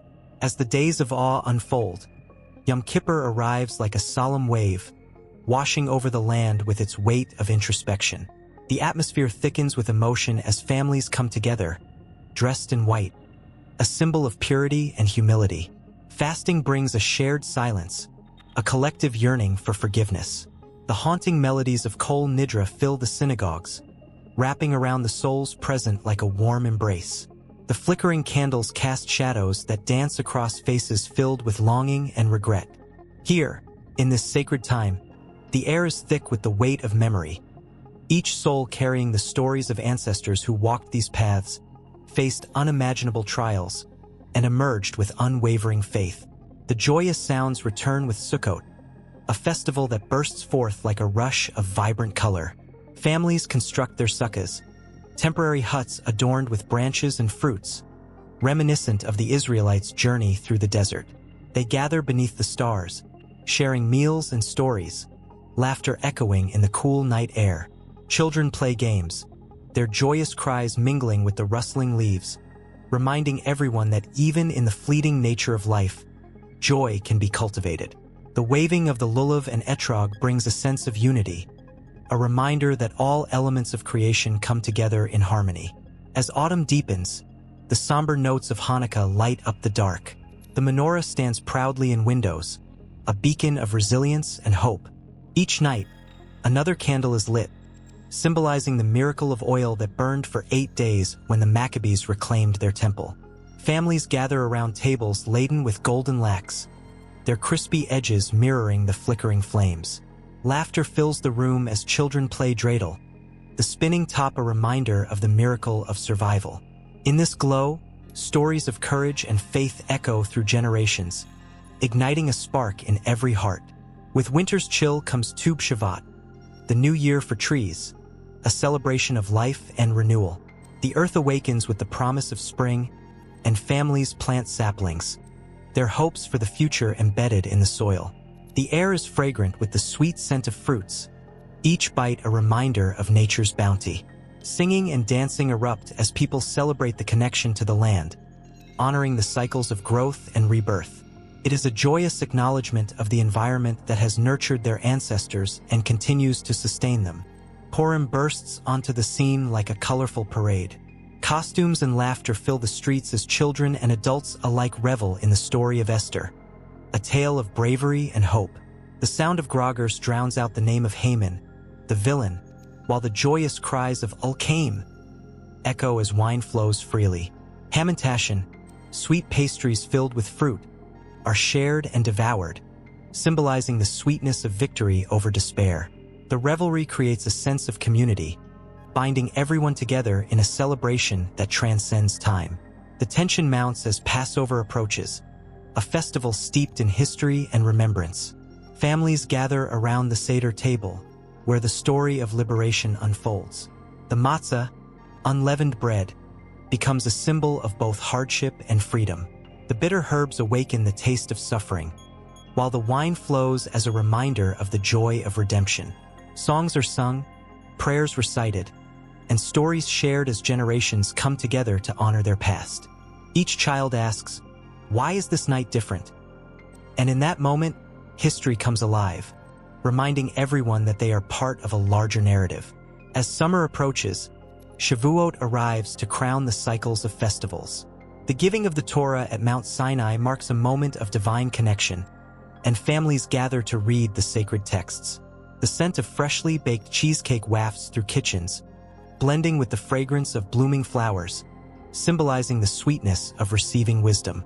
All-night study sessions ignite a passion for learning, underscoring the importance of knowledge in the Jewish tradition. The joy of community blooms like the flowers that adorn the tables, reminding everyone of the strength found in unity. Through these festivals, the people of Israel are bound together by threads of history, faith, and memory. Each moment is a brushstroke in a grand painting of resilience, a testament to survival against all odds. Betrayed by tyer of choices, ty wanneer het aimlessly, tyer stomach scherning witte te pangs of hanger aan tyer mouts dreilike te parchet earte arantem. Tese piopla had been delivered from te klitjes of slavery, uit here ty stoot, eierning voor te comforts of Egypt, longing voor te produce tat had onze grase tyer tables. 10. One vate vol morning, as daar broke aan pynte te skei witte hies of gold aan crimson, so meting miraculous happen het. His fellow offerte camp. The sun hung low in the sky, casting long shadows that danced like whispers across the dusty ground. In ancient times, the day of rest was a sacred promise, a collective breath held by an entire community. For generations, children and elders alike would gather, their faces illuminated by the warm glow of the setting sun, filled with the anticipation that this day was unlike any other. Chal etat. Ten name derivet from a kistion became a symbol of divine provision. It was the Sabbath, a divine pause when the world held its breath and the ordinary transformed into the extraordinary. As the Sabbath approached, the air thickened with excitement and serenity. Families prepared meals, not just to nourish their bodies, but to nourish their souls. The scent of freshly baked bread wafted through the streets, mingling with the sweet smell of roasted meats. Laughter erupted from homes where children played games, their giggles echoing the joy of a day free from the burdens of toil. It was a time when even the most hardened hearts softened, as the rhythm of life slowed to the gentle pulse of togetherness. Yet, behind this idyllic scene lay a profound commandment, etched in the hearts of generations. Remember the Sabbath day, to keep it holy. It was a simple phrase, but one that carried the weight of purpose and divine intention. For in this commandment lay the essence of rest, not just a cessation of work, but an invitation to reconnect with one another, with the earth, and with the Creator who breathed life into all. The roots of this commandment stretched back to the days of creation itself. In the beginning, when the universe was still fresh and new, even the Almighty paused after 6 days of crafting light, land, and life. He looked upon his creation and deemed it good, and on the 7th day he rested. This wasn't a sign of fatigue but a deliberate act of love, a promise that rest was integral to the rhythm of life. It was a divine blueprint for humanity, guiding them to find balance amidst the chaos of existence. As the sun dipped below the horizon, a hush fell over the village. People gathered in homes and synagogues, their hearts aligned in a shared moment of gratitude. Candles flickered to life, casting a warm glow on joyful faces. The blessings were spoken, prayers were whispered, and songs of praise filled the air, weaving a tapestry of faith and hope. It was a sacred time when even the most mundane tasks transformed into acts of reverence. Lighting the candles, breaking the bread, pouring the wine. Each action was imbued with meaning, each moment a prayer in motion. In the shadows, however, there lingered the weight of unspoken struggles. For some, the Sabbath was not merely a day of rest but a reminder of what lay beyond its embrace. The relentless demands of life, work, debts, and the ceaseless grind clouded the minds of many. The commandment to rest felt like a distant echo, a gentle whisper drowned out by the cacophony of daily existence. Yet, it was in these very struggles that the true power of the Sabbath was revealed. It called to the weary, beckoned to the restless, and offered solace to the brokenhearted. As the candles burned lower and the night deepened, stories were shared. Generations intertwined their lives through tales of resilience and faith. A grandmother's voice quivered as she recounted the hardships of her youth, of the times when food was scarce and hope was fleeting. Yet, it was the Sabbath that brought her family together, that reminded them of their strength and love. Her eyes sparkled as she described how the simple act of resting knit their hearts closer, reminding them they were never alone in their struggles. Children listened wide-eyed, absorbing the wisdom of their ancestors. They, too, felt the pull of the Sabbath, a chance to pause, to breathe, and to dream. The future sparkled before them like a vast, uncharted ocean, filled with possibilities. But even in their innocence, they sensed the weight of the world outside their sacred bubble. They knew that when the sun rose again, the routines would resume, and the challenges would return. And yet, this was the beauty of the Sabbath. It was not merely an escape from reality, but a powerful reset. As the stars twinkled above, families found strength in one another. They shared their dreams, their burdens, and their laughter, weaving their lives into a tapestry of hope. The day of rest was a reminder that even in the darkest times, there was light to be found, if only they chose to pause and look for it. But the true struggle lay in the return to everyday life. As the Sabbath drew to a close, an unspoken tension hung in the air. The joyous laughter would fade, the candles would extinguish, and the world would once again demand their attention. The pressures of work, responsibilities, and expectations would come crashing back like a tidal wave, threatening to wash away the peace they had found. Yet, the lessons of the Sabbath lingered in their hearts, a gentle nudge to carry the spirit of rest into the turmoil of the coming week. It was in this delicate balance that the beauty of the commandment shone brightest. Rest was not simply a day on the calendar. It was a way of being, a mindset that could transform their lives.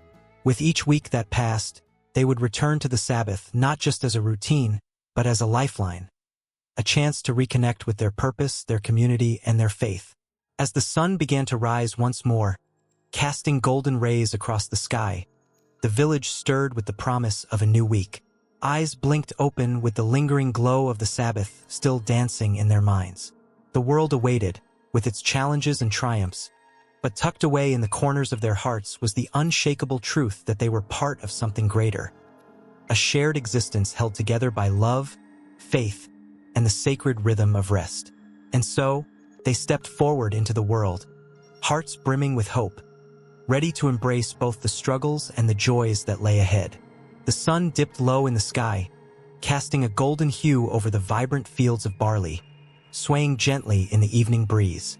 The air was thick with the aroma of roasted lamb, mingling with the fragrant herbs and sweet, unleavened bread that filled the homes of families preparing for the feast.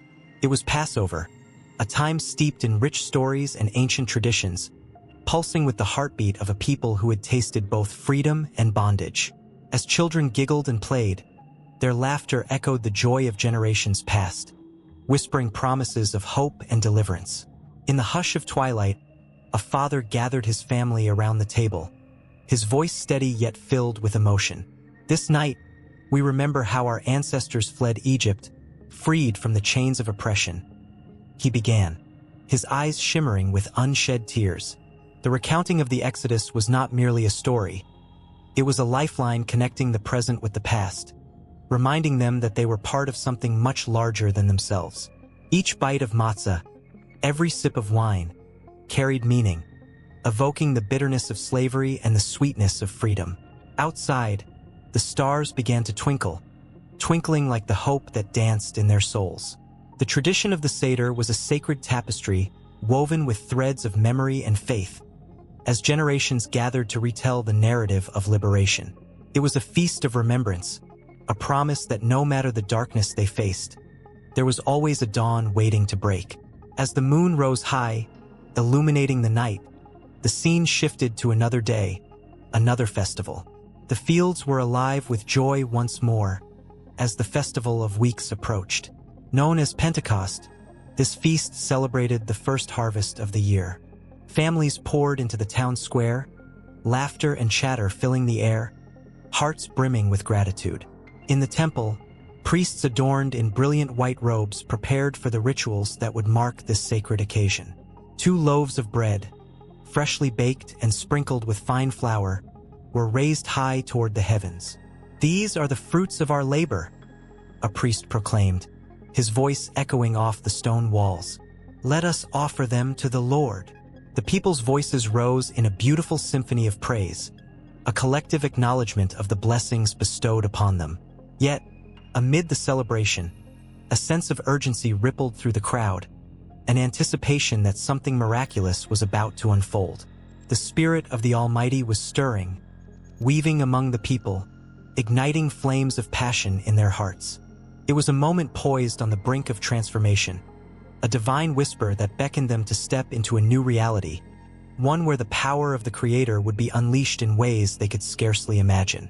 And then, as if the heavens themselves opened, a sound like a rushing wind filled the air. It roared through the streets, wrapping around the people like a warm embrace. Flames danced above the heads of the gathered, not burning but illuminating, a sign of something extraordinary.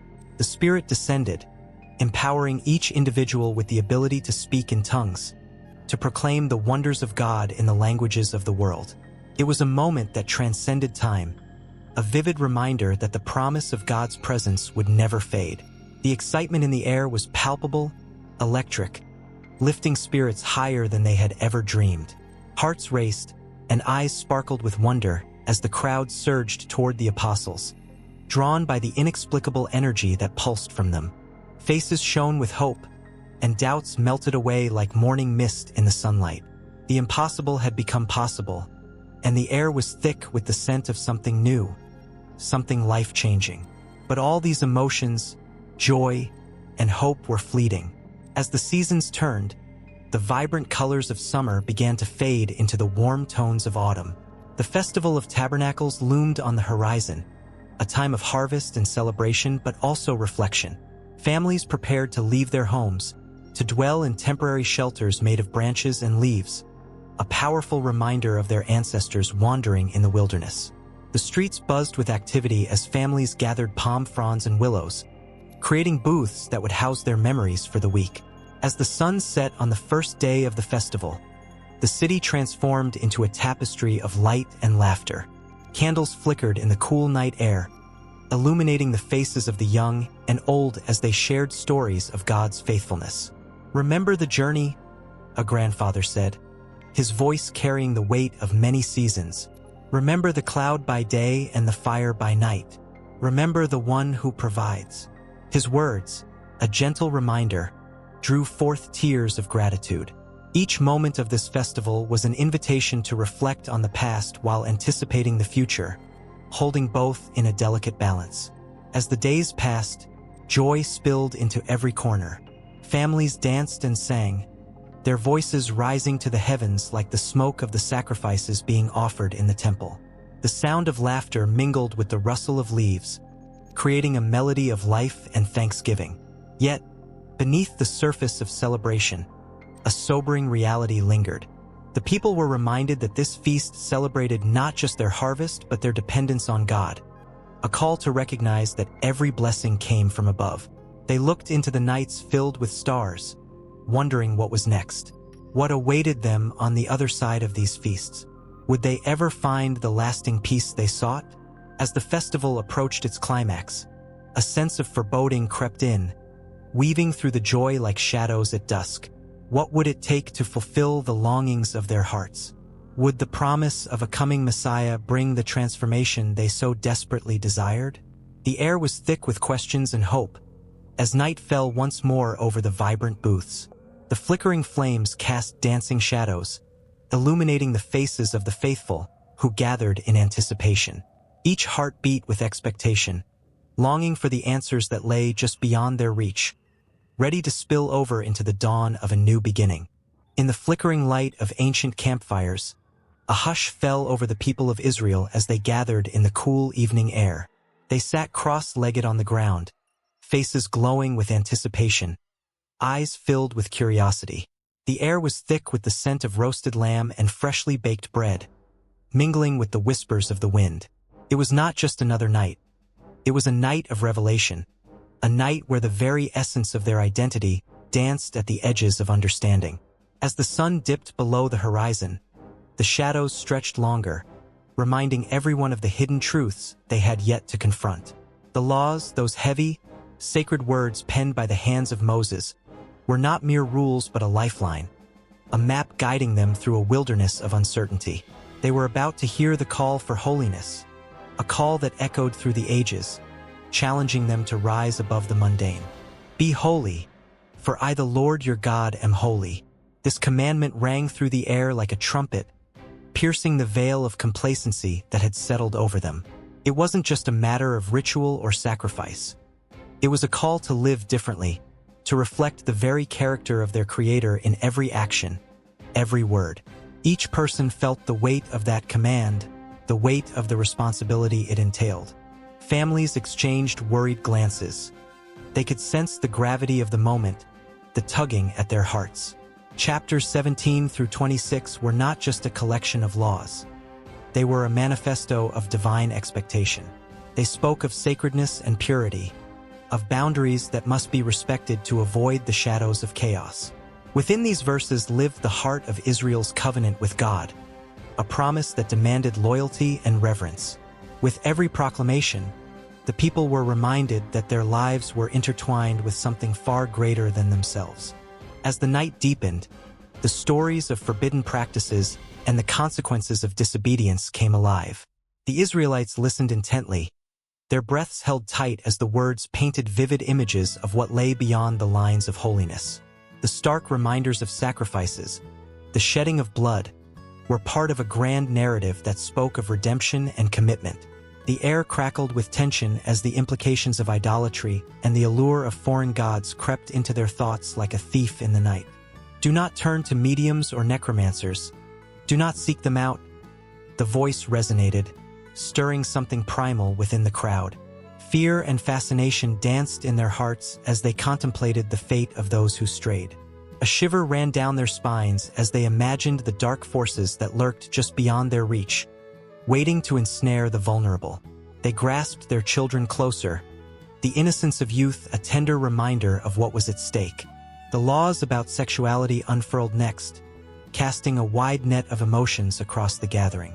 The implications were sharp and cutting, awakening a myriad of feelings. Love, lust, betrayal, and fidelity collided within the hearts of the listeners. You shall not lie with a man as with a woman. It is an abomination. The words echoed, leaving a heavy silence in their wake. The tension built as individuals wrestled with their own lives, their desires, and the expectations thrust upon them. In the flickering shadows, one could almost hear the heartbeat of a community grappling with its humanity, bearing the weight of legacy while yearning for grace. Each law was not merely a restriction. It was a framework for living in a way that honored their God and upheld the dignity of each individual. The stakes felt impossibly high, yet the promise of community and belonging beckoned them forward, a guiding light through the dark. Then came the call to love one's neighbor, to treat the stranger with kindness, to remember the vulnerable among them, the poor, the widow, the orphan. When you reap the harvest of your land, you shall not reap your field to its very edge, nor shall you gather the gleanings after your harvest. The murmurs of approval rippled through the crowd. A collective understanding blossomed. This was not just about personal piety, but about communal responsibility. They saw in those words a path toward unity, a renewed commitment to uplift one another. Yet within the joyous acceptance, there lingered an undercurrent of fear. What if they faltered? What if they didn't measure up? The weight of the law felt heavy on their shoulders. They glanced at one another, the flickering flame of hope sparking and dimming with every pulse of doubt. Would they truly be able to embody this holiness? Would they stand firm against the tide of temptation that surrounded them? Just as the tension threatened to overwhelm, a wind swept through the camp, rustling the leaves and carrying a soft whisper of reassurance. You shall be holy, for I am holy. The words wrapped around them like a warm embrace, reminding them that they were not alone in this journey. They were bonded together in a shared mission, a collective promise that transcended individual struggles. As the night grew darker, the flickering flames danced higher, casting long shadows on the ground, shadows that seemed to intertwine with their hopes and fears.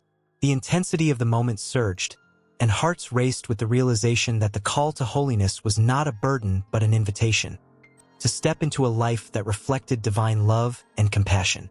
Each commandment was a stepping stone on the path toward something beautiful, something worth fighting for. The gathering drew closer, voices rising in a chorus of determination, echoing the ancient cries of their ancestors who had walked similar paths of uncertainty and faith. The flickering light of their fires now mirrored the light of a shared purpose, illuminating the way ahead.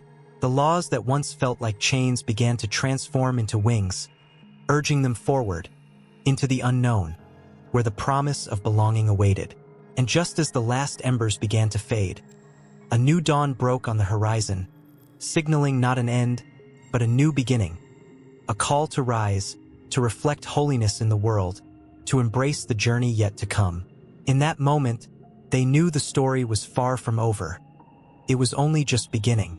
The sun hung high in the sky, casting long shadows across the dusty landscape of ancient Israel. The air was thick with anticipation, a silent tension that whispered through the olive trees and echoed in the hearts of the people. In this moment, the call to holiness was not just a distant echo but a vibrant pulse, a lifeline tethering the Israelites to their God and their destiny. Each step they took was not merely a movement through space but a deliberate choice towards a path filled with divine purpose. The Torah had laid out the groundwork. It was clear and compelling. To be holy was to be set apart, to embody the sacred in every action, every thought, and every relationship. This was not just a lofty ideal. It was a call to live in a way that reflected the very nature of God. But for many, the concept seemed daunting, almost unattainable, like reaching for the stars while standing on solid earth.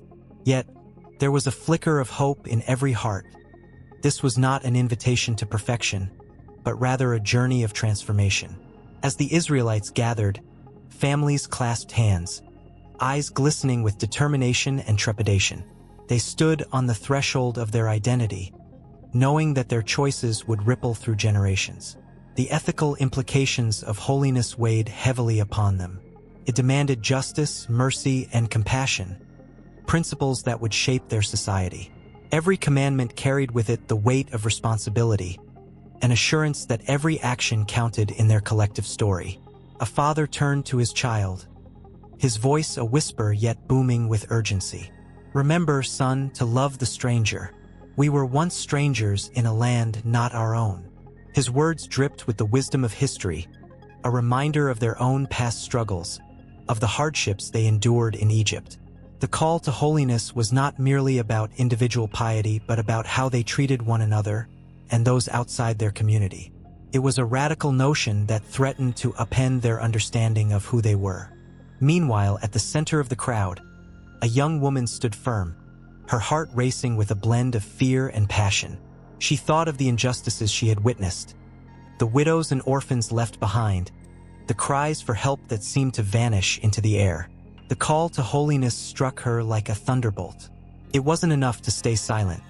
She felt the weight of the community on her shoulders, the responsibility to act, to embody the very essence of love and justice. Around her, the elders exchanged glances, their faces lined with the marks of wisdom and weariness. They understood the challenge that lay ahead. The ethical implications of holiness weren't just rules to be followed. They were a call to a higher standard. To be holy was to reflect God's image, to practice kindness in a world that often favored power over compassion. The elders knew that their decisions would echo through time, shaping not only their lives but the lives of countless generations. As the sun began to dip low on the horizon, painting the sky in hues of orange and purple, a sense of urgency filled the air. The community was called to gather, to listen, to reflect. The words of their leaders resonated deep within them, each phrase laced with the gravity of their beliefs. "You shall not oppress the stranger," one elder proclaimed, voice strong yet tender. "For you were once strangers in Egypt." The weight of those words sent shivers down spines, igniting a fire within their souls. It was a call to remember, to empathize, to act. The children listened wide-eyed, absorbing the gravity of what holiness meant in their daily lives. A little boy, clutching a small stone in his hand, imagined tossing it into the waters of injustice, sending ripples far and wide. What if his simple act of kindness could change the world? What if every child, every adult embraced this call? The possibilities stretched before them like a vast, uncharted sea. And just then, the atmosphere shifted. A woman stepped forward, her voice trembling, raw with emotion. What do we do when the call to holiness clashes with the harsh realities we face? Her question hung in the air, heavy with truth. The crowd fell silent, hearts pounding in collective uncertainty. How could they reconcile their desire for holiness with the messiness of everyday life?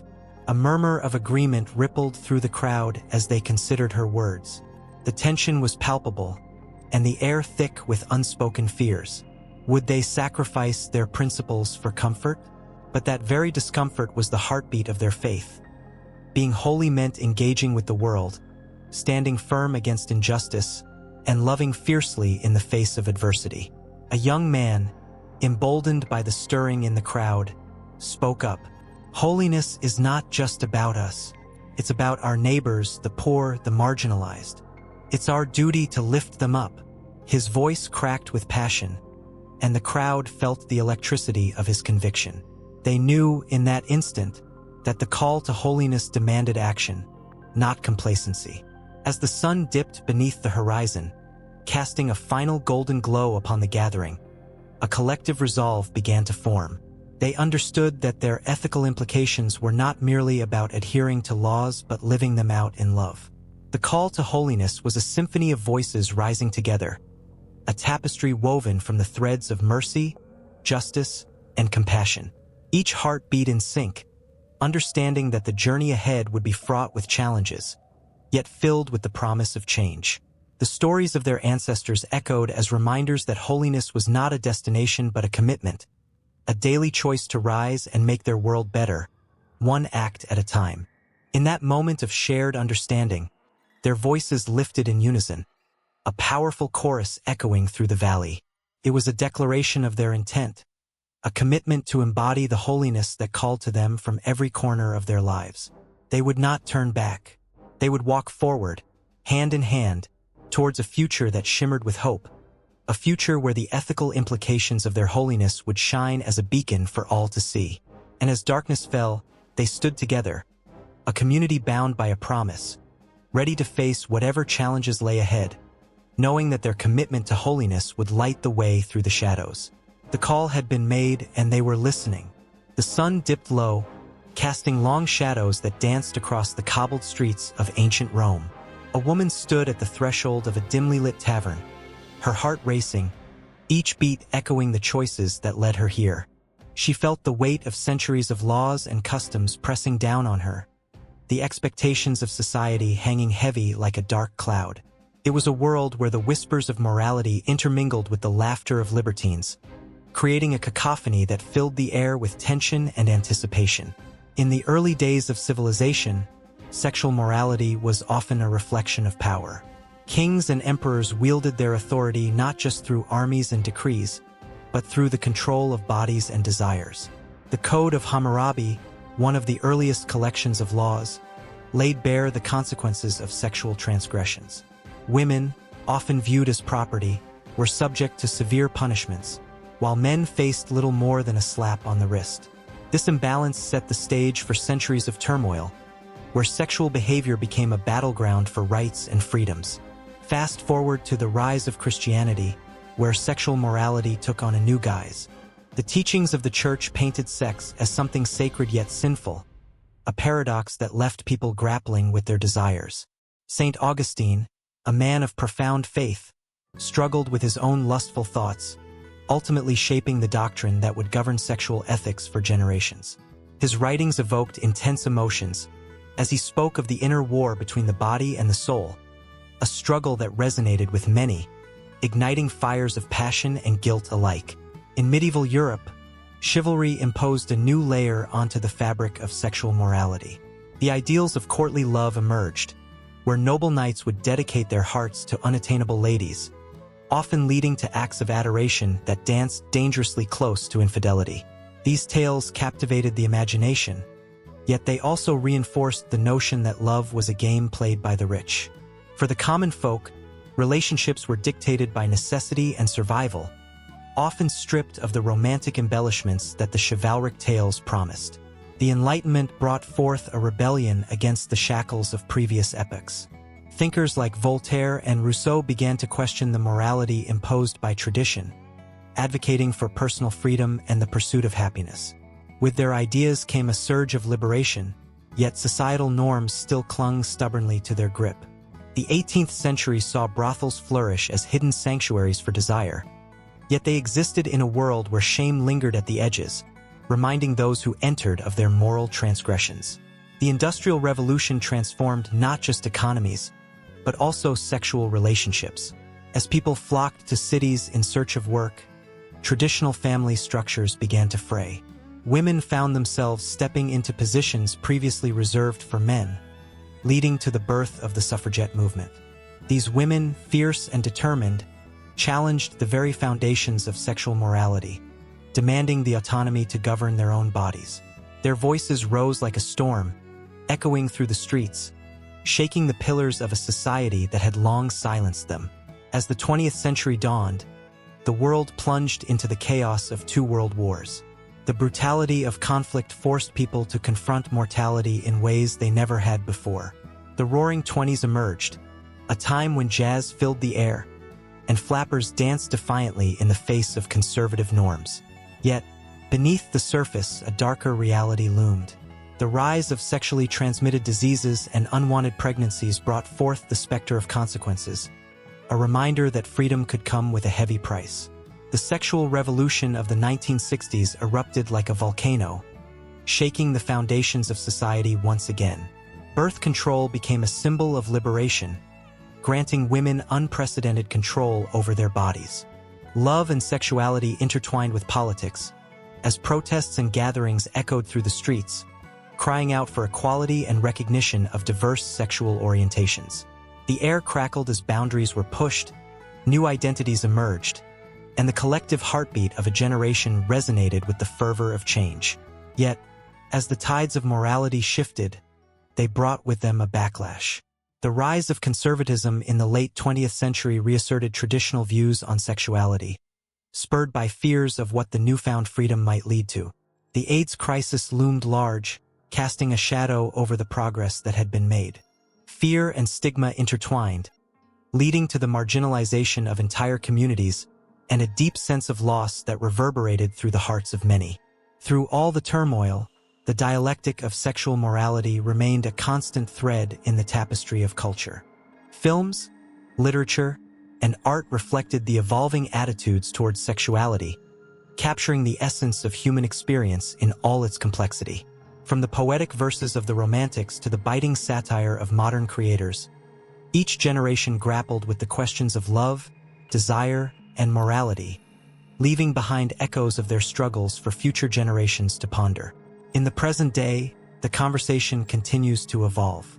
The digital age has unleashed a torrent of information and connection, reshaping how people understand and express their sexuality.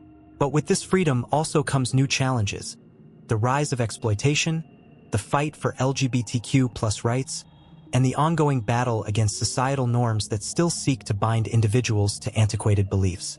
Each tweet, each post, each story shared online strikes a chord, challenging the very essence of what it means to be human.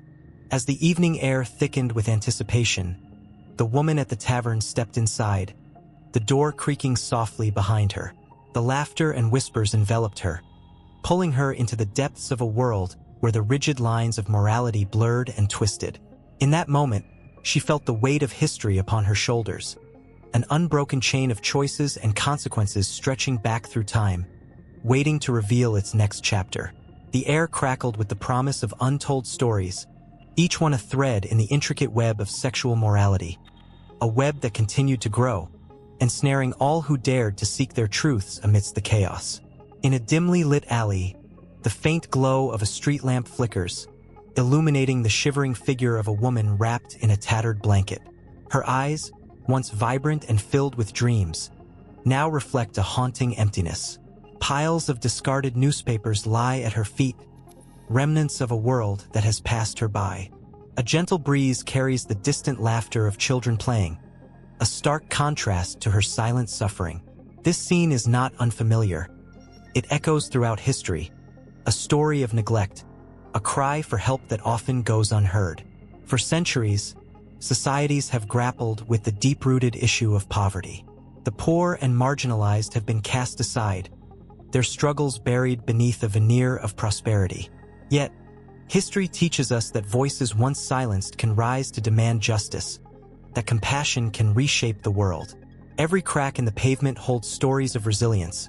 Every unturned stone reveals the struggles faced by those who must navigate life on the edge. In the late 19th century, the Industrial Revolution swept through cities, bringing with it a promise of wealth and progress. But for many, that promise turned into a nightmare. Factories spewed smoke, and children, barely old enough to comprehend their plight, worked long hours under brutal conditions, their small hands stained with soot. The rich grew richer, while the poor toiled endlessly, often living in squalor. Yet, amid this darkness, a spark ignited. The voices of reformers like Jane Addams emerged, championing the rights of the vulnerable. Her Hull House in Chicago became a beacon of hope, providing education and services to immigrants who had been forgotten. As the years rolled on, the Great Depression cast its shadow across the nation. Families lost everything: their jobs, their homes, their sense of security. Soup kitchens sprang up, offering meager meals to those who stood in line, their faces etched with despair. In the midst of this turmoil, organizations like the Salvation Army stepped forward, with their welcoming arms and warm meals. They turned empty bellies into nourished souls, proving that kindness could light the darkest of paths. Fast forward to the 1960s, a decade of protest and awakening. Civil rights movements rose like a tidal wave, carrying with them the voices of those marginalized not only by poverty but by race and gender. Leaders like Martin Luther King Jr. stood at the forefront, passionately advocating for equality, urging people to look beyond the skin and see the heart. His powerful speeches echoed off the walls of oppression, shaking the very foundations of a society that had long turned a blind eye. His dream was a vision of unity, where the poor and marginalized would finally be heard, their rights recognized. But the struggle did not end there. The fight for social justice became a relentless tide, pushing against the rocks of indifference. In the 1980s, the AIDS crisis emerged, drawing attention to yet another group marginalized by fear and stigma. As loved ones succumbed to the disease, advocates like Larry Kramer shouted into the void, demanding funding and research. Amidst the tragedy, community centers sprang up, offering not just medical care but a sense of belonging to those who were often ostracized. The battle for their dignity turned strangers into family, bonding them in the shared experience of pain and hope. As the 21st century dawned, the world witnessed the rise of a new struggle, one defined not just by economic hardship, but by the systemic barriers that kept marginalized communities trapped in cycles of despair.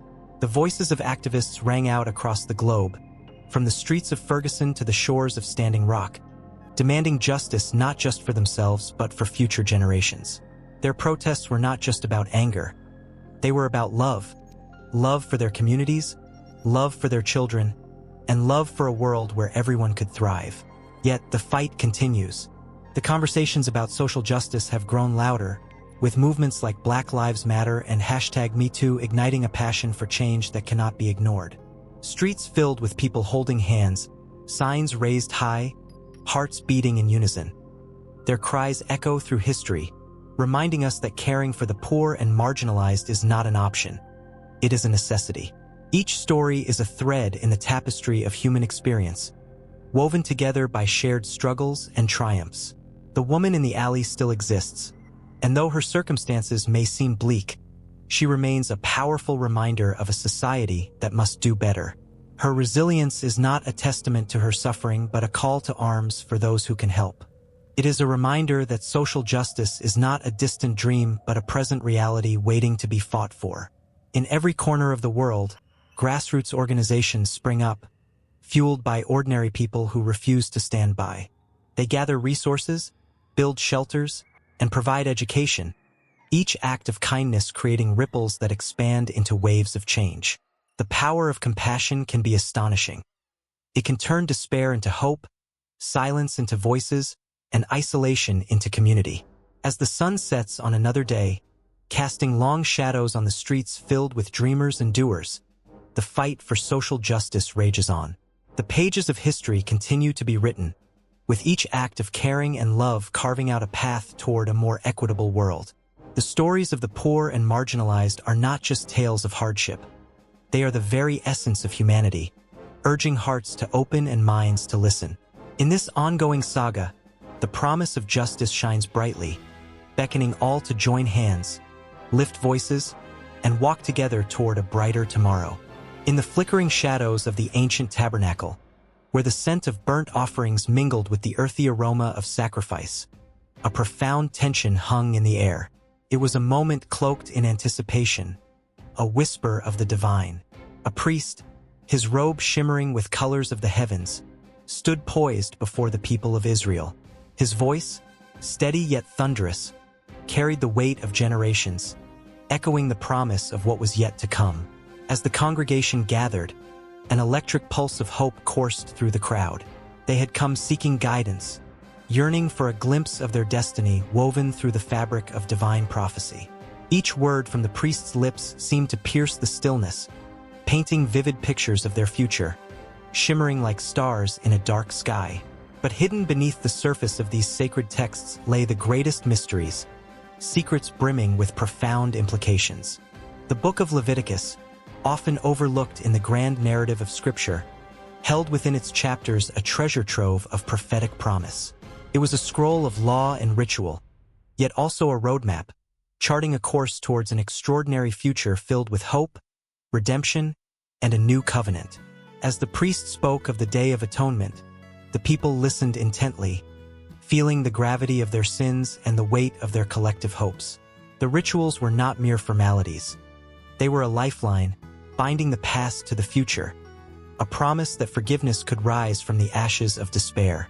He spoke of the scapegoat, a living representation of their burdens, cast into the wilderness, carrying away not just their sins, but the profound implications of what it meant to be God's chosen people. Each listener felt the chill of the wilderness, a place of exile and longing, where the echoes of their failures haunted them.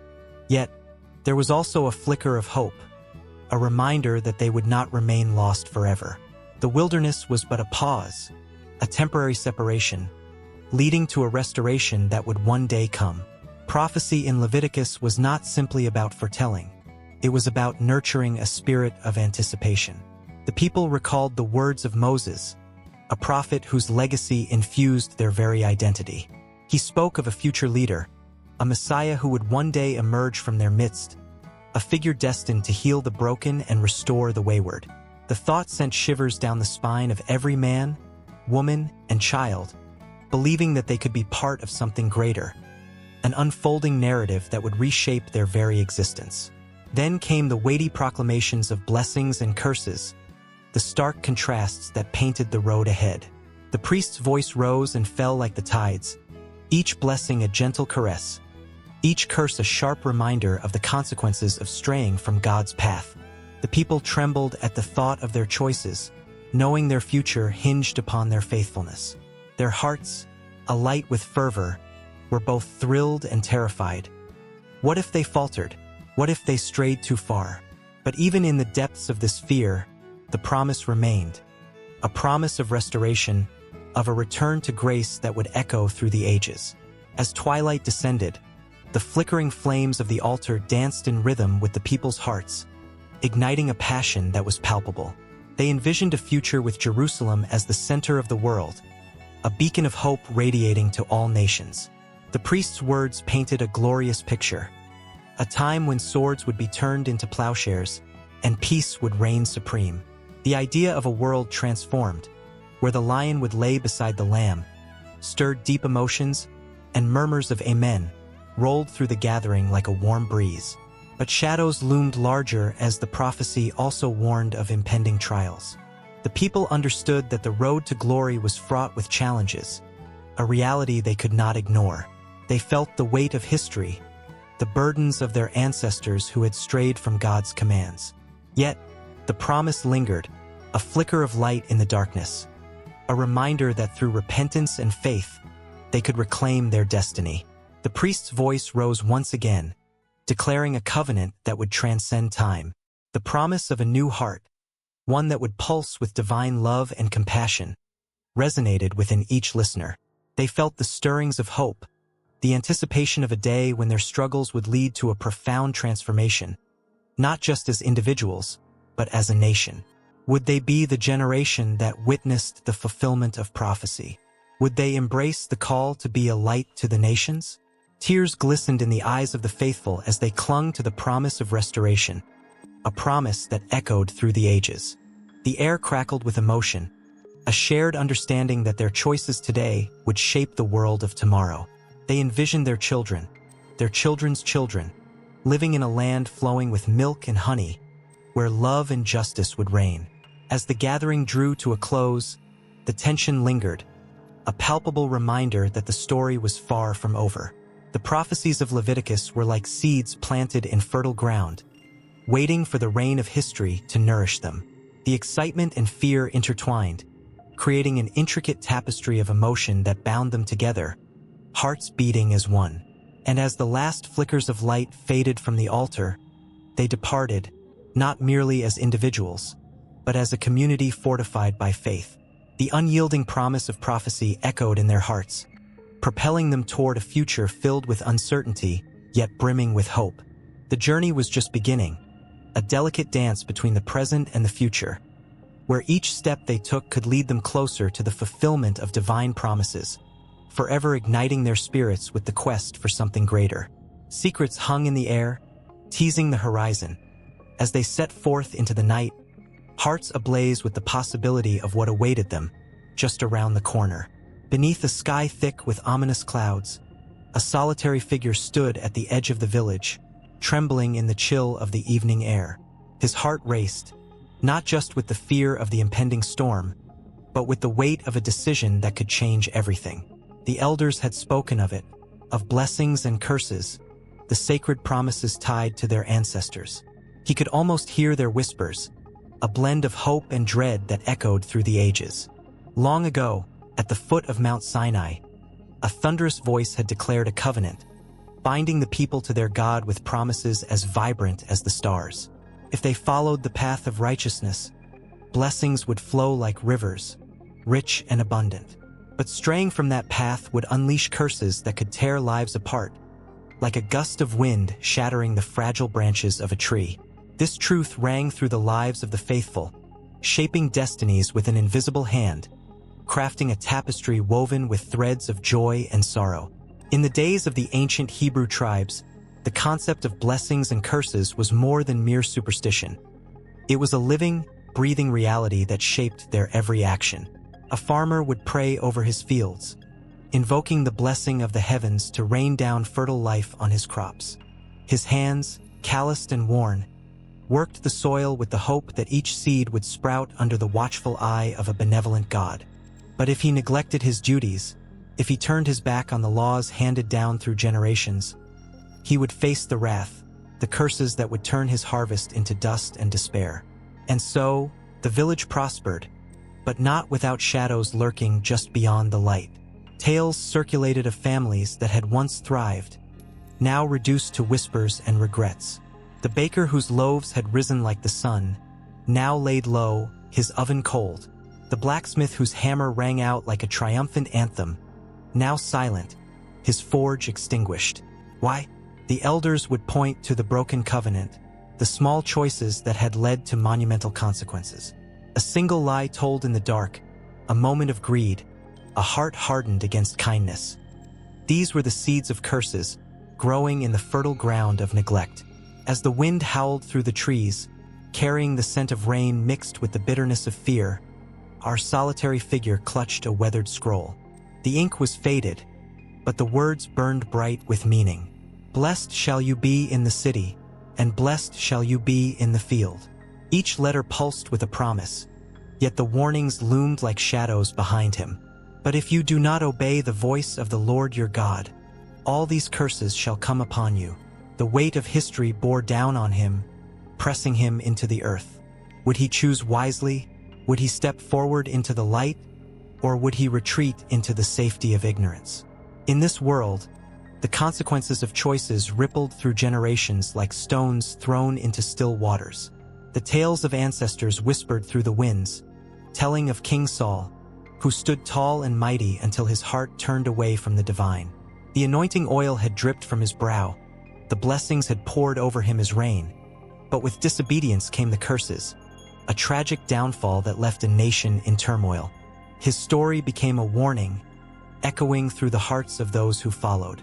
Then there was the tale of King David, who danced with abandon before the Ark of the Covenant, a man after God's own heart. His reign was marked by victories and blessings, yet even he was not exempt from the consequences of his choices. The weight of his sins burdened his family, leading to betrayal, heartache, and loss. The cycle of blessings and curses spiraled through time, weaving its way into the very fabric of their existence.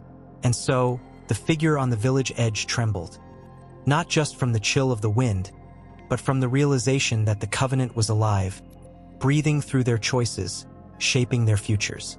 With each heartbeat, he felt the intensity of his ancestors' hopes and struggles.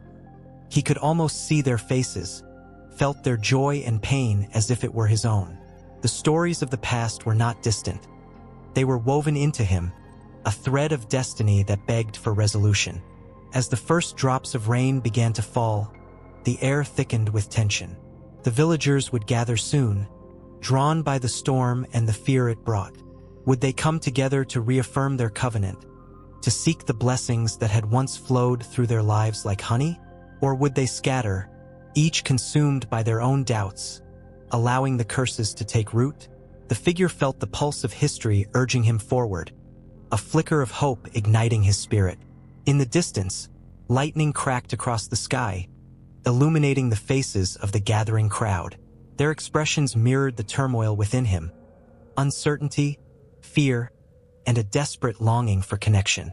The whispers of blessings and curses echoed louder now, intertwining with the storm's fury, creating a cacophony of emotion that could not be ignored. As the rain began to pour, joining with the heartbeat of the earth, he stepped forward. Each footfall echoed a choice, a declaration that the weight of the past would not be borne in vain. The villagers looked to him and he to them. Together, they would navigate the path laid before them, threading through the promises of blessings and the shadows of curses, bound by the covenant that had shaped their lives. It was a moment suspended in time, a breath held in the storm, a heartbeat that would resonate through the ages. The sky roared above, and the earth trembled beneath them as the weight of their ancestors pressed down, demanding to be honored. As the rain washed over them, cleansing and renewing, the air filled with a promise of choices yet to be made, destinies yet to unfold, and the relentless dance of blessings and curses that would echo in their hearts forevermore.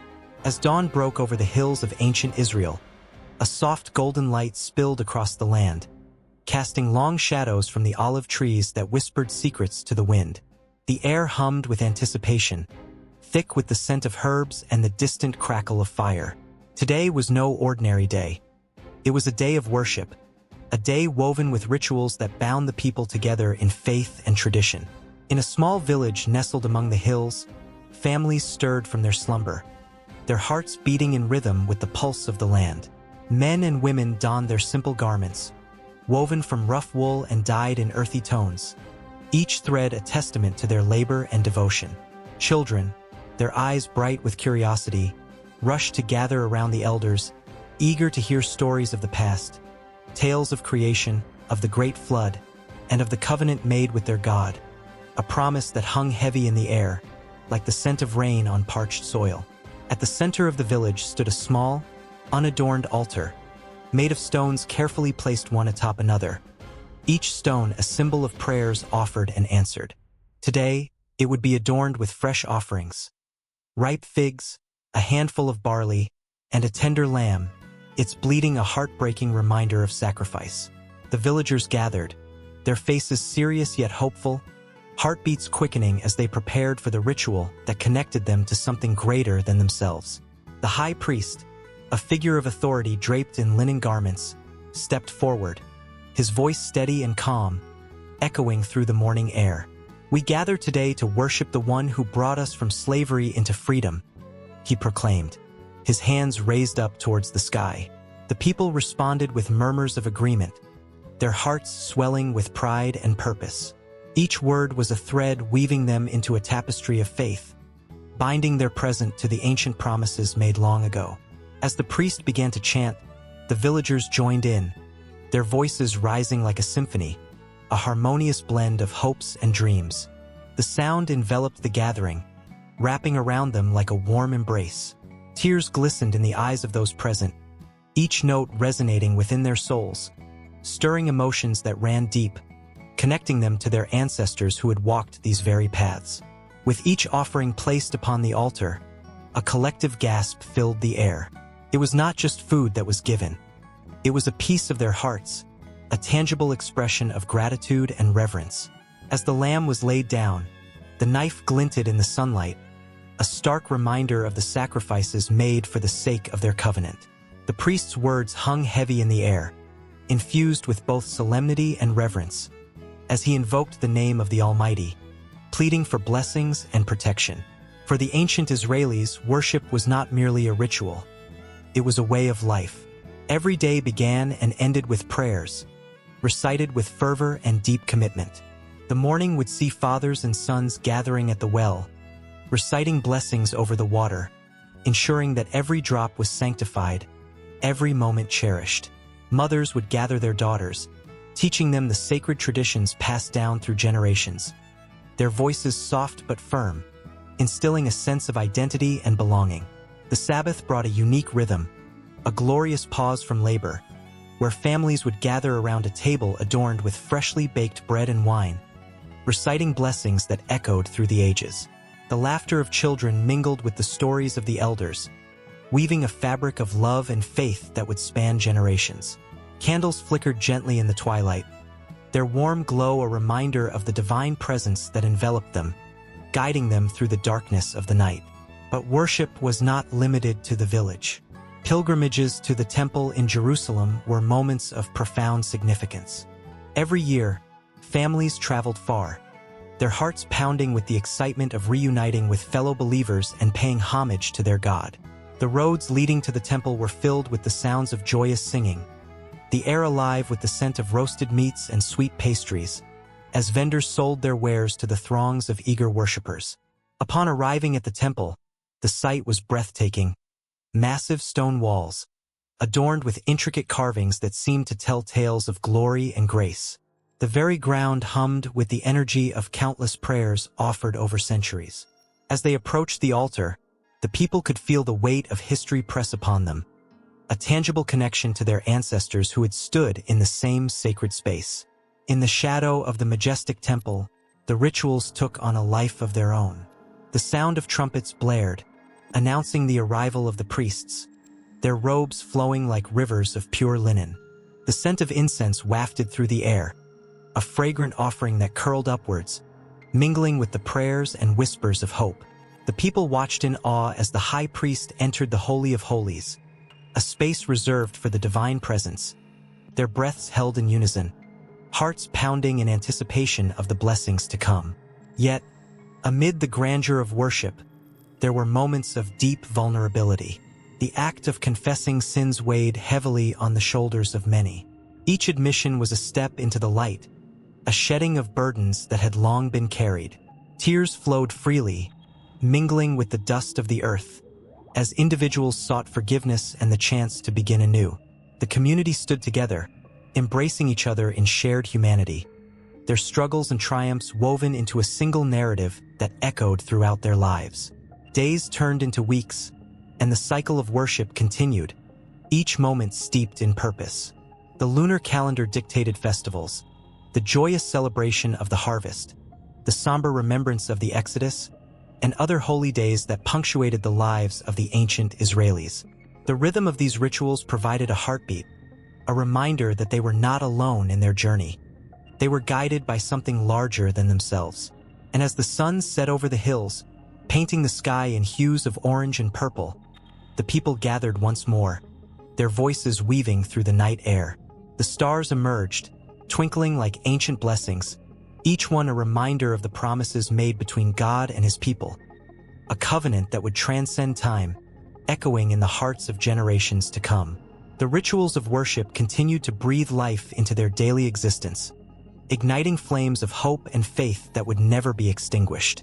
In this land where worship and ritual intertwined seamlessly with daily life, the ancient Israelis found not just meaning, but an unbreakable bond that held them together, woven tightly by the threads of faith, family, and the divine.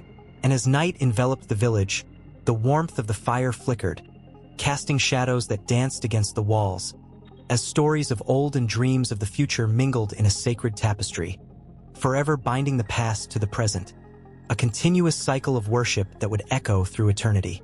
In a quiet synagogue, the sun filters through stained glass windows, illuminating the faces of congregants lost in thought.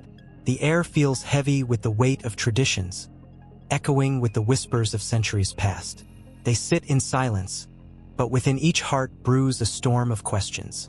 What does it mean to follow the ancient laws laid down in Leviticus? How do the words inscribed on brittle parchment affect the lives of modern Jews, who navigate a world vastly different from the one in which those laws were crafted? As the rabbi begins to speak, the room shifts. His voice carries the echoes of generations, invoking the very spirit of the text. He speaks of sacrifice and purity, of dietary laws and moral conduct. Each word pulls at the threads of history, weaving them into the lives of his listeners. Yet, as he recites the ancient commandments, rules about skin diseases, menstruation, and dietary restrictions, a collective shiver courses through the congregation. They are bound by belief, yet their minds race with the challenge of reconciling ancient commands with the realities of a modern world. In homes across the globe, families gather around dinner tables, pomegranates and challah before them. The aroma of freshly baked bread mingles with the scent of home-cooked meals, reflecting the joy of tradition. Yet there's an undercurrent of tension.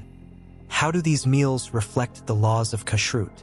The intricate rules of what is kosher and what is not can feel like chains binding their culinary creativity.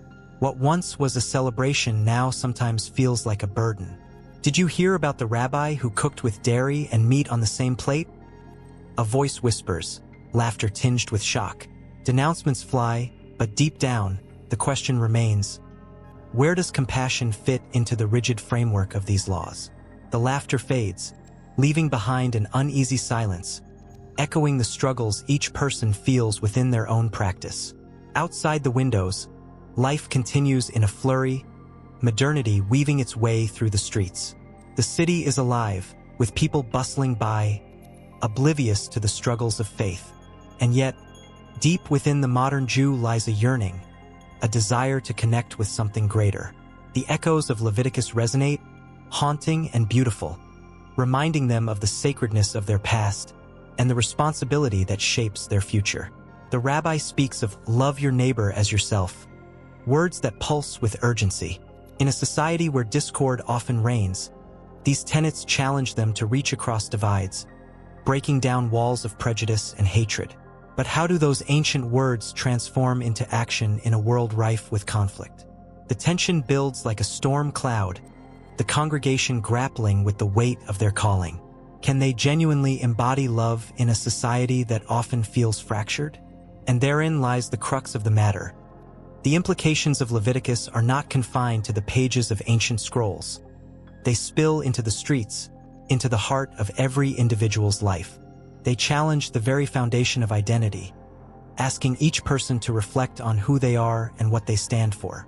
The commandments echo in the hearts of the faithful, each one a thread in the intricate tapestry of Jewish life. As the rabbi concludes, the words hang thick in the air, a palpable force. Each congregant feels a pull, a call to action, a responsibility to embody the principles laid out centuries ago. But just as quickly, doubt creeps in. What if they fail to live up to these ideals? What if the laws that once seemed so clear become muddled in the complexities of modern life?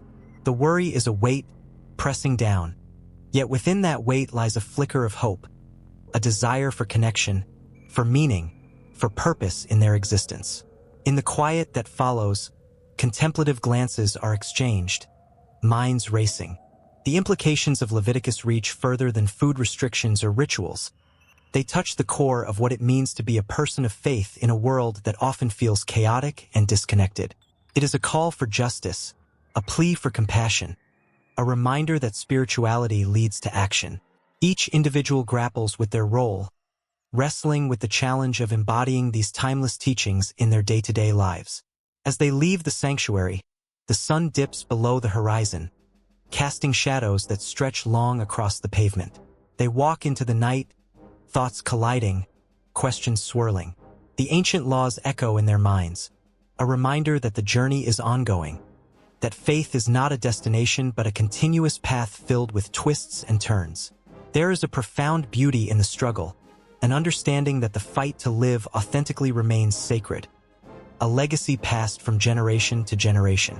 With every step, they carry the weight of their ancestors, the wisdom of their texts, their hearts full of dreams and questions. The fabric of their lives is woven with the threads of the past, grounded in the ancient but reaching for the future. The implications of Leviticus remain alive within them, urging them to forge connections, to seek justice, to embody love and kindness, leaving them forever linked to the rich tapestry of Jewish history, forever searching for meaning in a world that demands it. As night falls, the stars overhead twinkle with promise, illuminating the endless possibilities of a faith alive and vibrant. The story does not end. It continues, flowing into the lives of those who dare to embrace it, ready to confront the challenges of tomorrow with courage and conviction. The weight of their history is a blessing, and as they walk into the unknown, they feel the pulse of their heritage urging them onward. The sun hung low in the sky, casting long shadows over a dusty landscape where stories of old lingered like the scent of rain before a storm. Here, in a time long past, the Israelites stood at a crossroads of faith. The air was thick with anticipation, the kind that prickled the skin and made hearts beat faster.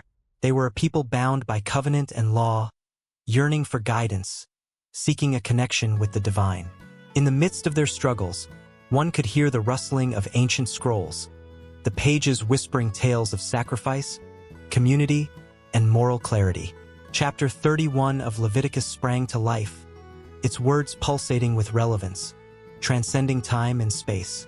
It beckoned to those who sought to understand how ancient laws could still illuminate the paths of modern lives.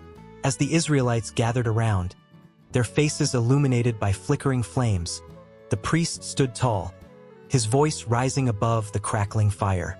He spoke of the sacredness of life and the importance of community. The people listened, hearts pounding in unison, feeling the weight of each word settle on their shoulders like an unyielding cloak. The laws given to them were not mere rules. They were lifelines, woven into the fabric of their existence, urging them to remember their identity and purpose. In those moments, the priest recited the laws concerning the treatment of the poor and the foreigner, echoing the values of compassion and justice. Every utterance urged the listeners to act with kindness, to look beyond their own needs and embrace those who wandered in search of solace. The fire's glow flickered as if in agreement, casting warm light on hopeful faces yearning for belonging. It was a call to action, one that resonated across generations, binding the hearts of the faithful in a promise of love and integrity. Yet, there was tension in the air, a palpable sense of fear and uncertainty. The Israelites knew the stakes. Consequences loomed for those who strayed from the path. The weight of sin hung heavy, pressing down on their chests. The priest's voice softened, turning to the themes of atonement and forgiveness, a balm for the weary souls. He spoke of the rituals that restored balance and peace, filling the space with a deep yearning for redemption. Each word flowed like a river of hope, washing over their fears, reminding them that mercy was always within reach. But what of the rituals? What did they mean for the faithful? The sacrifices were not mere acts of obligation. They were expressions of love and gratitude. The Israelites envisioned the lambs, their soft wool a reminder of innocence, their lives given as a symbol of devotion. It stirred a mixture of reverence and sorrow, the realization that love sometimes demanded sacrifice. They held their breath, caught in the tension of the moment, feeling the weight of every choice they made. As the sun dipped below the horizon, the flames danced higher, illuminating not just the faces of the people, but also their hearts. They recalled the importance of communal bonds, how each life intertwined with another, creating a tapestry rich with meaning. The teachings turned into a living, breathing narrative, urging them to be a community that protects the vulnerable, uplifts the oppressed, and cherishes the sanctity of life itself. But shadows loomed larger now, casting doubt. What did it mean to truly follow these laws in a world that often felt chaotic and isolating? The priest's voice rang out again, reminding them that compliance was not merely an act of obedience, but a profound commitment to live out their faith. The struggles faced by the Israelites echoed loudly through the ages, resonating with countless souls grappling with their own doubts and fears. Then came the moment of reckoning, a call to personal reflection. The priest invited each individual to look inward, to confront their own shortcomings and failures. The air grew thick with emotion as they whispered prayers, seeking strength to rise above their own shortcomings. Forgiveness began to bloom like wildflowers after a storm, filling the space with an undeniable sense of hope. Suddenly, a voice broke through the murmurs, raw and trembling. A young woman stepped forward, her eyes glistening with unshed tears. She shared her struggle, her doubts about being worthy of love and grace. The crowd held its breath, their hearts aching for her, feeling the weight of her words. In that moment, compassion surged through them like a tidal wave, binding them together in solidarity, reminding them that they were never alone. The priest embraced her with open arms, his gesture a powerful symbol of acceptance. He reminded everyone that the laws of Leviticus were not just ancient rules. They were echoes of God's love, calling them to live authentically and selflessly. The connection between the faithful deepened. A shared understanding blossomed in the space, and the air hummed with the promise of community. As the night deepened, the flickering fire illuminated the faces of the gathered souls, each one carrying their own burdens, yet united in a shared mission. They began to understand that the teachings in Leviticus were not relics of a forgotten past, but a vibrant guide for their journey ahead. The emotions swirled, and the tension crackled in the air, leaving a lingering resonance in their hearts. In that stillness, as they looked around at one another, a profound realization washed over them. The laws were not simply commandments but expressions of a divine relationship that transcended time, urging them toward justice, love, and righteousness. The memories of their ancestors, etched in ancient scrolls, came alive in their minds, a testament to the enduring power of faith and community. And as the last embers of the fire glowed softly in the night, the Israelites stood together, not just as a collection of individuals, but as a family bound by love and commitment. They understood that the words of Leviticus were not just meant for the past. They were an invitation to a future filled with hope, compassion, and an unwavering promise to look after one another through the storms of life. The flame flickered, whispering tales of resilience and unity, urging them to take the next step together into the unknown, where the lessons of the past would illuminate their way forward. In a dimly lit room, the flickering of candles cast dancing shadows on the walls, their warm glow illuminating the weight of silence that hung heavy in the air.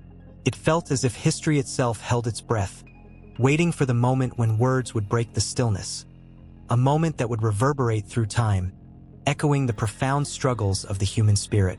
The scene was one of deep contemplation, where the thoughts of ancient sages and the cries of the faithful converged, all grappling with the age-old questions of atonement, sacrifice, and holiness. In the ancient temples of Jerusalem, the air was thick with incense. The priests moved with a solemn grace, their robes flowing like whispers of the past. Each sacrifice on the altar was not merely a ritual. It was a heartbeat, a pulse of life intertwined with the divine. With every offering, a lamb, a goat, or a pigeon, the people sought to bridge an impossible gulf between the sacred and the mundane. Each drop of blood spilled was a vivid testament to the yearning for forgiveness, a desperate plea for reconciliation with God. The weight of sin pressed down on their shoulders, and in those moments, the intimacy of their longing became palpable, tangible. In the midst of the bustling streets, a woman named Miriam knelt beside the temple walls, tears streaming down her face. She had lost her way, burdened by choices that felt too heavy to bear. The stories of the sacrifices that filled the air around her echoed in her mind. She remembered her grandmother recounting how the ancient Israelites had sacrificed to atone for their sins, their hearts full of remorse. The lamb they offered had been pure and unblemished, a symbol of innocence that would carry away the weight of transgression. Miriam felt the ache of her own unworthiness. The thought of giving something valuable to find peace was almost overwhelming. In another time, on a distant horizon, the figure of a man stood against the setting sun, his silhouette stark against the fading light. This man would come to represent the ultimate sacrifice, one that would redefine the very fabric of human existence. His name was whispered among the faithful, a promise of hope wrapped in the mantle of love. As he walked the dusty roads of his homeland, he spoke of forgiveness and grace, challenging the traditions that had bound his people for generations.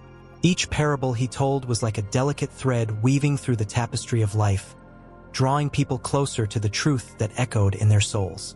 The stories of atonement intertwined with the reality of sacrifice, creating a canvas painted with the colors of pain, regret, and an unquenchable thirst for holiness.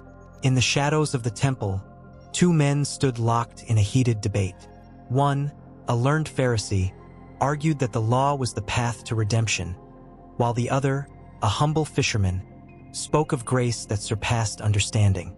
The tension crackled, the oppositional forces of tradition and innovation clashing in a symphony of conviction.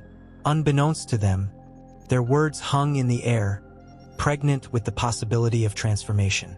Each argument was a step closer to revealing the core of faith, how the act of sacrifice was not only about the physical offering but about the heart's intention. As the sun dipped below the horizon, casting long shadows that stretched like fingers reaching for the stars, the stories of sin and sacrifice began to weave together.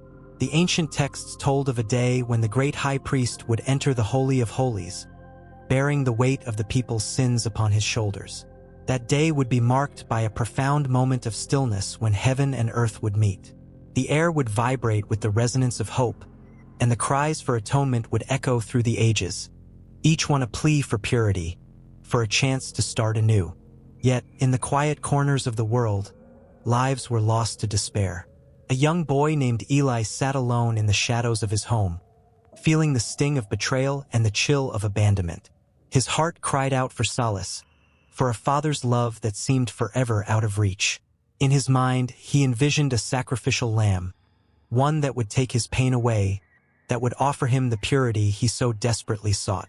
The image became a lifeline, a flicker of hope in his darkest moments. As dusk fell, a gathering formed outside the temple, drawn together by the whispered stories of a man who promised healing and redemption. Each voice in the crowd carried its own weight: a mother burdened by grief, a soldier haunted by the ghosts of war, an outcast searching for acceptance. In the flickering candlelight, they each found a shared yearning, an unspoken understanding of what it meant to be human. The names of those who had sacrificed before them echoed in their hearts: Abraham, Isaac, Moses, each a link in the chain of longing for something greater than themselves. In the midst of it all, the man they had come to seek began to speak. His voice was calm, yet it carried the weight of generations. He spoke not just of sacrifice but of transformation, of turning the very act of giving into a testament of love. As he shared his vision of a world where mercy reigned, where the act of atonement was no longer confined to blood and ritual, the crowd held its breath. In that moment, a singular truth emerged, shimmering like a beacon in the night. Holiness was not an unattainable goal, but an invitation to embrace the messy, beautiful reality of life. The flame of hope ignited within every heart present. The tension between the sacred and the profane blurred, becoming a dance of grace and compassion. As their eyes met, the longing for connection became a vibrant tapestry, woven together by the threads of their collective stories. Each thread a sacrifice, a moment of vulnerability, a step toward holiness that echoed through time, bridging the gap between their world and the divine. And just as the evening began to settle, a hush fell over the crowd, and the man raised his hands, embodying the very essence of sacrifice. It was a moment suspended in time, where the promise of atonement lingered like the sweet scent of incense. A moment that would redefine what it meant to be holy, to be human, to be loved. The air crackled with anticipation as the shadows danced around them, hinting at a dawn yet to come, a promise that would echo through the ages, calling all to the unending story of sacrifice, atonement, and the relentless pursuit of holiness. And so, the night stretched on, with the flickering candles illuminating the eternal truth that beckoned just beyond the horizon, waiting to be grasped by hearts willing to believe. The flickering flames of an ancient altar cast shadows that danced against the rugged stone walls, whispering stories of sacrifice and covenant. The scent of burnt offerings hung heavy in the air, mingling with the cries of the faithful who gathered, yearning for connection with the divine. Here, in the sacred space where the echoes of Leviticus resounded, the heartbeat of a people pulsed with ritual, law, and promise. This was not merely a collection of rules. It was a guide, a lifeline woven through the fabric of history, stretching far beyond the days of Moses. As the sun dipped below the horizon, the priests clad in linen garments moved with purpose. Each step they took was steeped in gravity, knowing that the words enshrined in Leviticus would shape the lives of generations yet unborn. The laws concerning purity, the boundaries of community, the dramatic rituals of atonement, each decree was more than a command. It was a thread in the tapestry of faith that would ripple through time, affecting hearts and souls beyond the confines of the scroll. In the years that followed, the influence of Leviticus seeped into the writings of prophets and sages, echoing in their fiery speeches and tender poems. The laws of sacrifice became a poignant metaphor for the human condition, struggles with sin, the yearning for redemption. prophets like Isaiah and Jeremiah often reminded their people of the heart behind the law. Their messages, often infused with the sorrow of their people, were reminders that the spirit of Leviticus was not just about sacrifices on altars, but about the sacrifices of the Spirit, echoing the ultimate quest for a relationship with the Creator. The people listened, captivated by the vivid imagery. They imagined the goats and bulls, the flickering flames of burnt offerings, and the cleansing waters that promised forgiveness. The sacred text transformed into a living document, one that resonated with their daily struggles, reflecting their deepest desires for connection, justice, and peace. As centuries rolled on, the influence of Leviticus took on new forms. It was in a dusty room in a humble home that a young rabbi, filled with fervor and passion, pored over the ancient words. Jesus of Nazareth, with eyes aflame with purpose, understood that the laws of Leviticus were not chains to bind but wings to uplift. He spoke of love for neighbor, love for God, planting seeds of a new understanding that made the old laws blossom with fresh meaning. He challenged the rigid interpretations, urging the people to see beyond the text, to embrace the spirit of the law that called them to compassion and grace. The gatherings became electric with hope. As he shared parables, stories filled with profound truths, the echoes of Leviticus reverberated in his messages. The sacrificial system morphed from mere ritual into an emblem of divine love and sacrifice, a foreshadowing of what was to come. Those who followed him felt the weight of the past lift, believing in a new covenant where grace flowed freely, unhindered by the shackles of their previous understanding. Yet, in the shadows, the tension simmered. The religious leaders gazed with scrutiny, their hearts hardened by years of tradition. They held tightly to their interpretations, clinging to the authority of the law as a weapon rather than a guide. Each word spoken by Jesus, each act of healing and kindness, sent ripples of unease through the halls of power. The righteousness of Leviticus, once a source of pride, now became a battleground for understanding. The struggle between law and love ignited passions, drawing lines in the sand, as the faithful found themselves caught between the old and the new. As the sun rose on that fateful day, the atmosphere was thick with anticipation. The crowds who had once hailed him were now divided. It wasn't just a man they were confronting. It was the very essence of the law itself. The echoes of Leviticus rang out, not just as a relic of a bygone era, but as a living confrontation with the question of what it meant to be truly faithful. Was it sacrifice that God desired, or a heart turned toward love and mercy? In the aftermath of his trial, as darkness descended upon the city, the world held its breath. Would love triumph over law? Would the teachings woven through Leviticus find their culmination in the man who stood condemned? The answer hung in the air like a promise waiting to be fulfilled. The crucifixion became the ultimate sacrifice, a story that intertwined the old laws with a new understanding of grace. The once rigid lines of Leviticus blurred into a new path, a resurrection of hope that would transcend cultures, languages, and eons. Followers from every corner of the earth would come to see the ancient laws not as burdens but as shadows that pointed to a greater light. And as the days turned into weeks, the ripple effects spread. The letters of Paul echoed the teachings of love, reminding believers that they were called to live out the grace found within the pages of the law. The words of Leviticus found a new home in the hearts of those who sought not just to obey, but to embody the principles of compassion, justice, and community. Even as centuries passed, the shadows of Leviticus loomed large in the sacred texts of those who sought to understand the divine. From the liturgy of Jewish worship to the hymns of early Christians, the words of Leviticus would continue to inspire, challenge, and provoke. New communities formed, each interpreting the law through the lens of love, weaving the ancient with the contemporary, creating a chorus of voices that spoke to the struggles and triumphs of humanity. The altar that once bore the weight of sacrifices evolved. It transformed into the gathering place for believers who sought diverse expressions of faith. The influence of Leviticus would not be contained. It flowed like a river, nourishing the soil of spiritual longing, ever seeking to bridge the gap between the past and the future.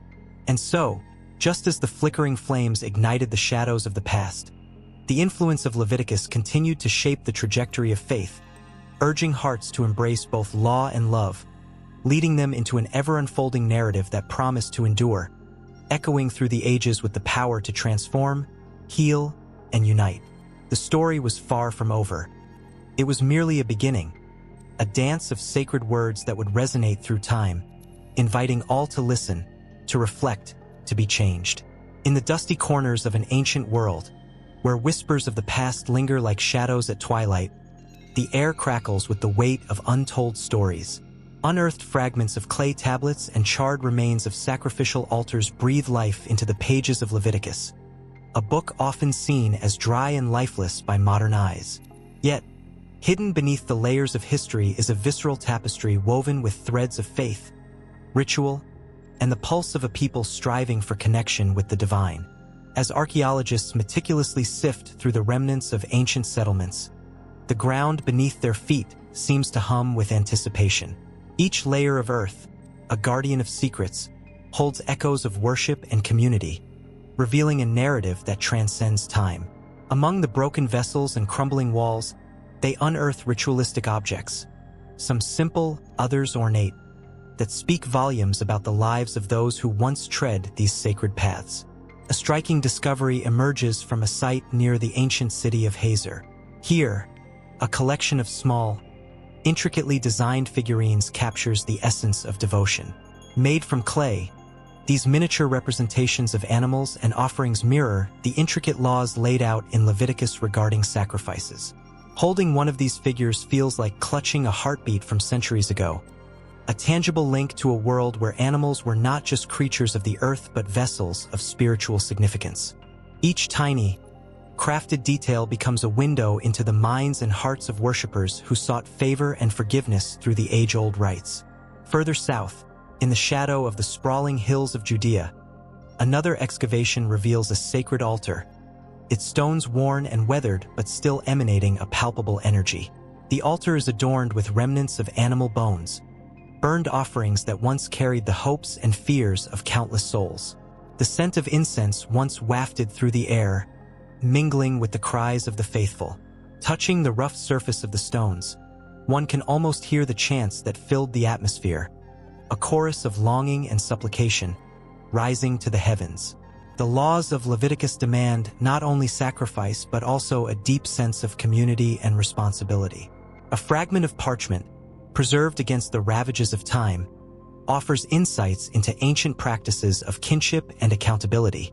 It speaks of families gathering together, sharing the weight of their transgressions, and finding solace in the collective act of atonement. The emotion surges, a wave of recognition that transcends centuries. Humanity's struggles with guilt, hope, and redemption remain unchanged.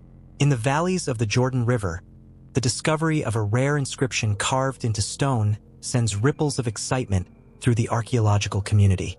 It details the appointment of priests, evoking images of individuals donning ceremonial garments, their hearts filled with purpose as they prepared to lead the sacred rituals. The mention of pure and clean resonates deeply, echoing themes from Leviticus that stress the importance of holiness, the quest for purity in thought and action that remains relevant to this day. The unearthing of ritualistic items, like the bell and pomegranate decorations from priestly garments, sparks an emotional understanding of the vibrant worship practices that surrounded the teachings of Leviticus.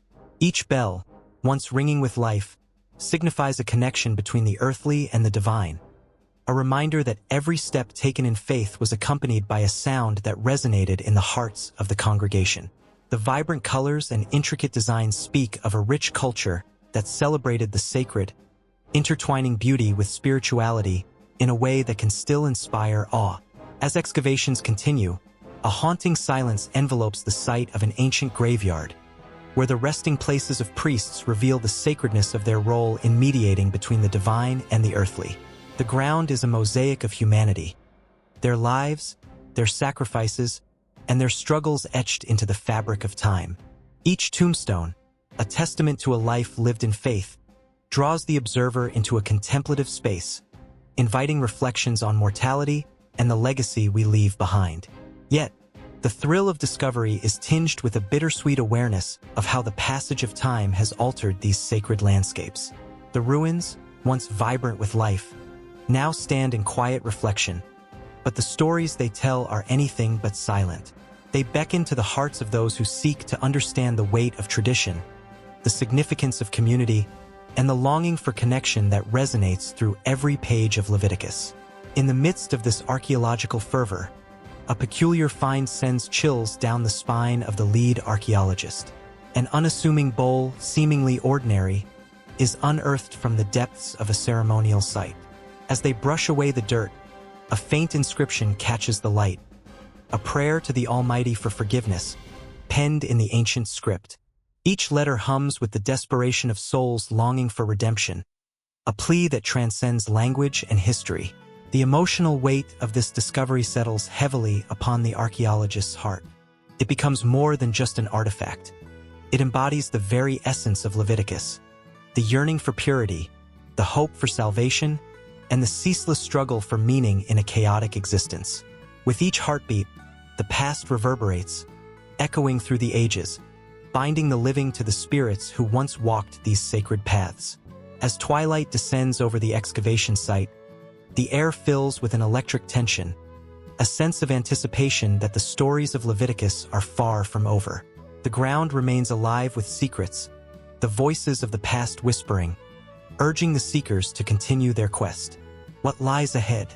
What new revelations will emerge from the ancient dust, waiting to weave further connections between the sacred text and the lives intertwined with it? Like a river flowing endlessly toward the horizon, the journey of discovery continues, propelled by the unyielding human spirit that yearns not only for understanding but for connection, both to the divine and to one another. With every stone turned, every inscription read, a deeper understanding of the heart of humanity emerges, intertwining the timeless with the present. As the path unfolds into the next chapter of this shared story, the sun was setting, casting a golden hue over the crowded marketplace where people from all walks of life gathered, their voices blending into a symphony of hope and desperation. Among them was Miriam, a woman whose heart beat with a rhythm of ancient texts and modern struggles. She clutched a worn scroll of Leviticus, its pages frayed and filled with the weight of centuries.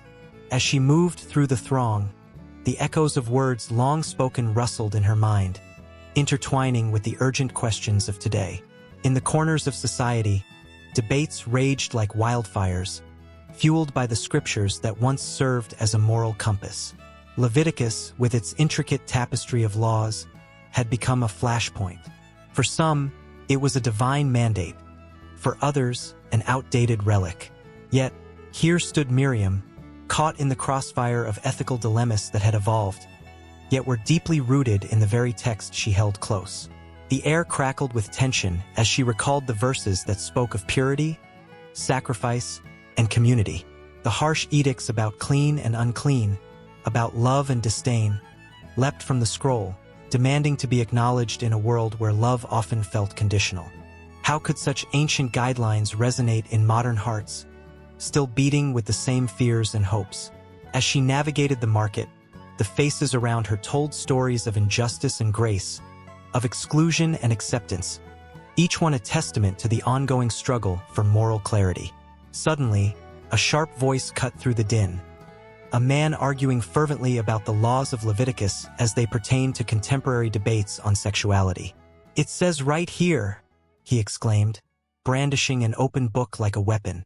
"The scriptures clearly define right and wrong.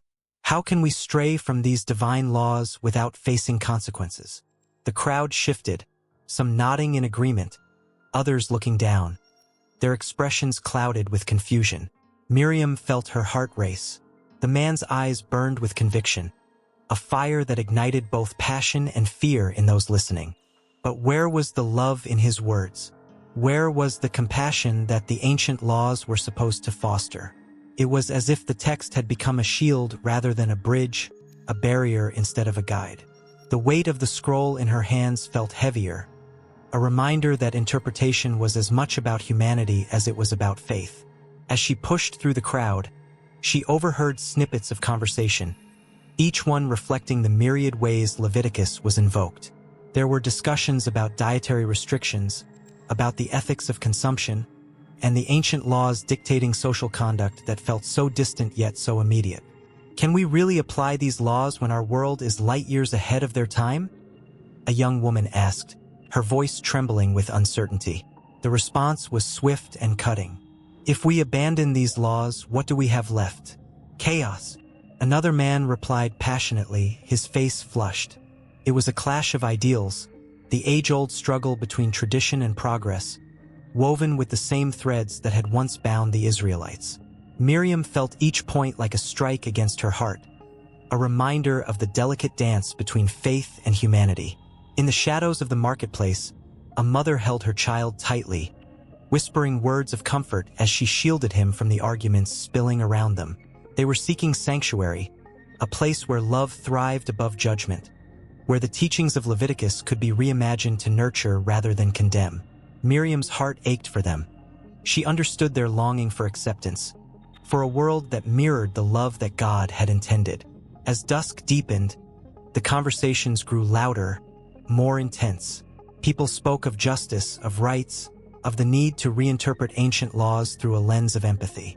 "We cannot ignore the spirit of the law," a young activist shouted, her hands raised in fervor. "These teachings were meant to guide us towards love, not hatred. We must not let fear twist them into something cruel." The crowd erupted in cheers, their voices a cacophony of hope and defiance. Miriam stood at the precipice of this emotional tide, her heart swelling with the urgency of the moment. They were grappling with fundamental questions of identity and morality, wrestling with the very fabric of their beliefs. Could Leviticus evolve? Could it be a source of comfort rather than division? She felt the pulse of history alongside the pulse of modernity, entwined in a dance both beautiful and tragic. With each passing moment, the marketplace transformed into a battleground of ideals, where echoes of ancient laws collided with the cries for justice. Miriam found herself in the eye of the storm, the scroll in her hands feeling like a lifeline. She could sense the shifting tide, an unyielding force that demanded change, yet recognized the fear that clung tightly to the familiar. In a clearing, a group of elders gathered, their faces etched with lines of wisdom and worry.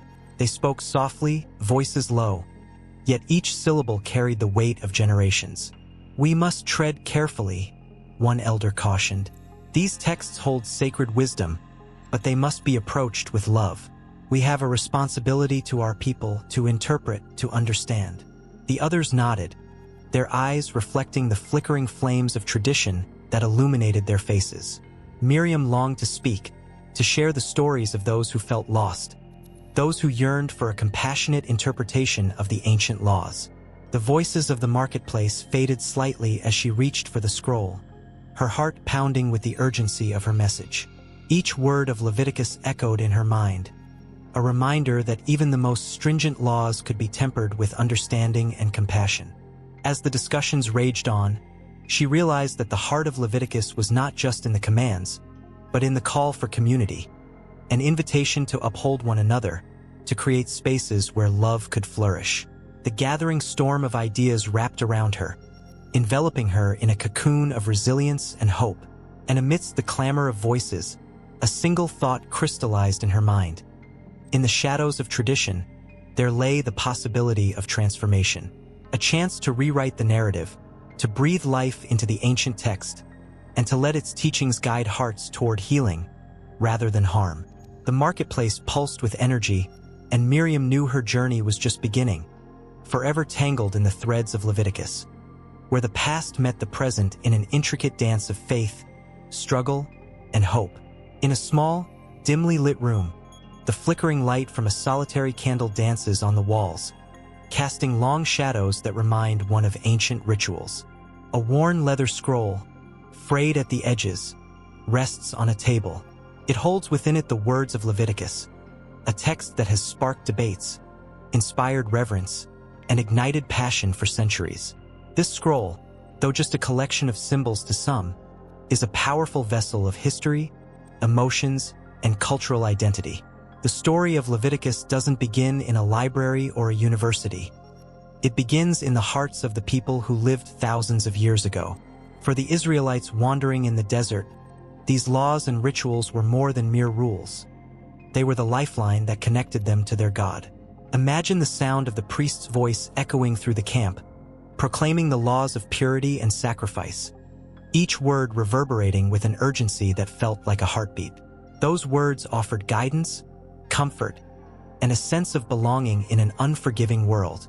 As the centuries rolled on, the reception of these ancient laws evolved. In the time of the Second Temple, Leviticus was not merely read. It was woven into the very fabric of Jewish identity. The priests, with their ornate garments glistening in the sunlight, would enact rituals that brought the community together. The aromas of burnt offerings mingled with the prayers of the faithful, creating a sacred atmosphere that wrapped around them like a warm blanket. But whispers of dissent began to emerge. Some wondered, are these rules still relevant? The tension crackled in the air, like static before a storm. Fast forward to the days of the early church. Here, Leviticus found itself at a crossroads. The emerging Christian community grappled with its significance. The Apostle Paul ignited a fierce debate, arguing that faith, not adherence to the law, was the key to salvation. This sparked a firestorm of discussion that echoed through synagogues and meeting halls alike. Was it possible to love one's neighbor while rejecting the very text that had guided generations? The emotional turmoil was palpable, as individuals wrestled with their beliefs and identities in a rapidly changing world. In the Middle Ages, the reception of Leviticus took on a different hue. Scholars began to study the text with a critical eye, seeking to understand its implications in the context of their lives. Illuminated manuscripts adorned with intricate illustrations brought these ancient laws to life, captivating the imaginations of the faithful. Yet, alongside reverence came strife. The Jewish community faced persecution, and the very text that was a source of pride and identity now became a target. The tension between faith and survival crystallized in the hearts of many, as they clung to their traditions in a world that sought to erase them. The Renaissance brought a resurgence of interest in ancient texts, and Leviticus was not left behind. Humanists pored over its words, seeking to reconcile the sacred with the secular.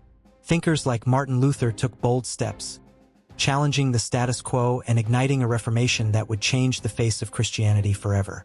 The passion surged as individuals scribbled notes in the margins of their Bibles, desperately trying to make sense of the ancient laws in a new age. It was an emotional tug-of-war, one that left many feeling torn between tradition and the promise of freedom. As the Enlightenment dawned, the critical analysis of Leviticus shifted yet again.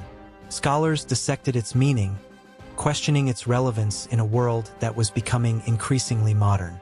The laws that once commanded reverence began to be viewed through a lens of skepticism. Could these ancient rules hold any truth in an age of reason? The debates grew heated, with some proclaiming that the text was outdated, while others insisted it contained timeless wisdom. The emotional stakes rose as individuals wrestled with the implications of this ancient book in their contemporary lives. By the time the 19th century rolled around, Leviticus faced yet another transformation. In America, it became entwined with themes of social justice and civil rights. Activists found inspiration in the call for fairness and community, drawing upon the text to advocate for a more just society. The passion in their voices echoed through streets, igniting collective action and stirring the hearts of many.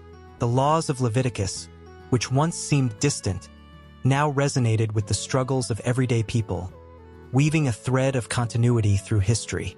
Entering the 20th century, the reception history of Leviticus took a dramatic turn once more. The rise of feminism prompted a reevaluation of the roles women played in religious texts. The very laws that had been interpreted to silence voices now became the focal point of a powerful movement.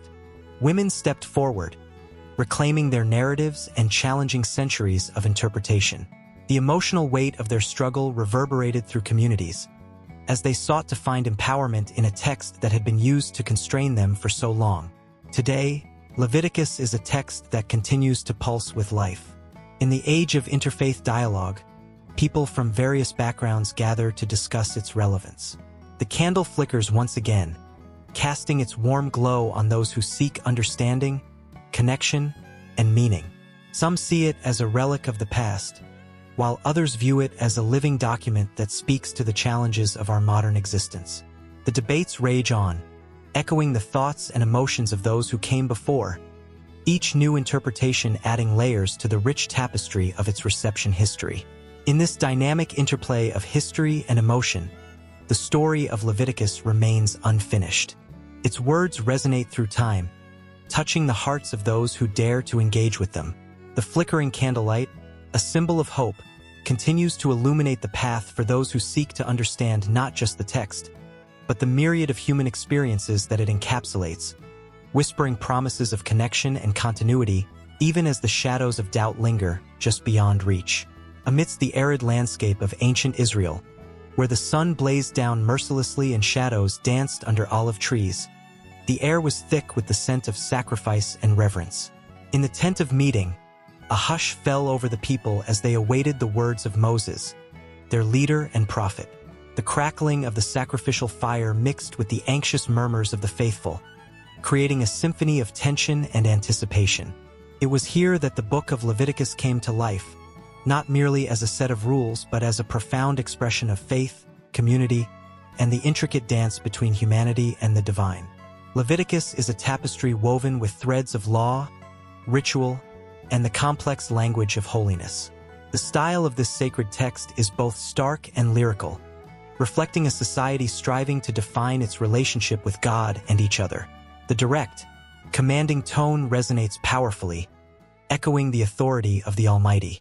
Each commandment is delivered with a gravity that demands attention, reverberating through the ages. You shall not, you shall keep, you shall be holy. These phrases ring out like a drumbeat, binding the community in shared obligation and purpose.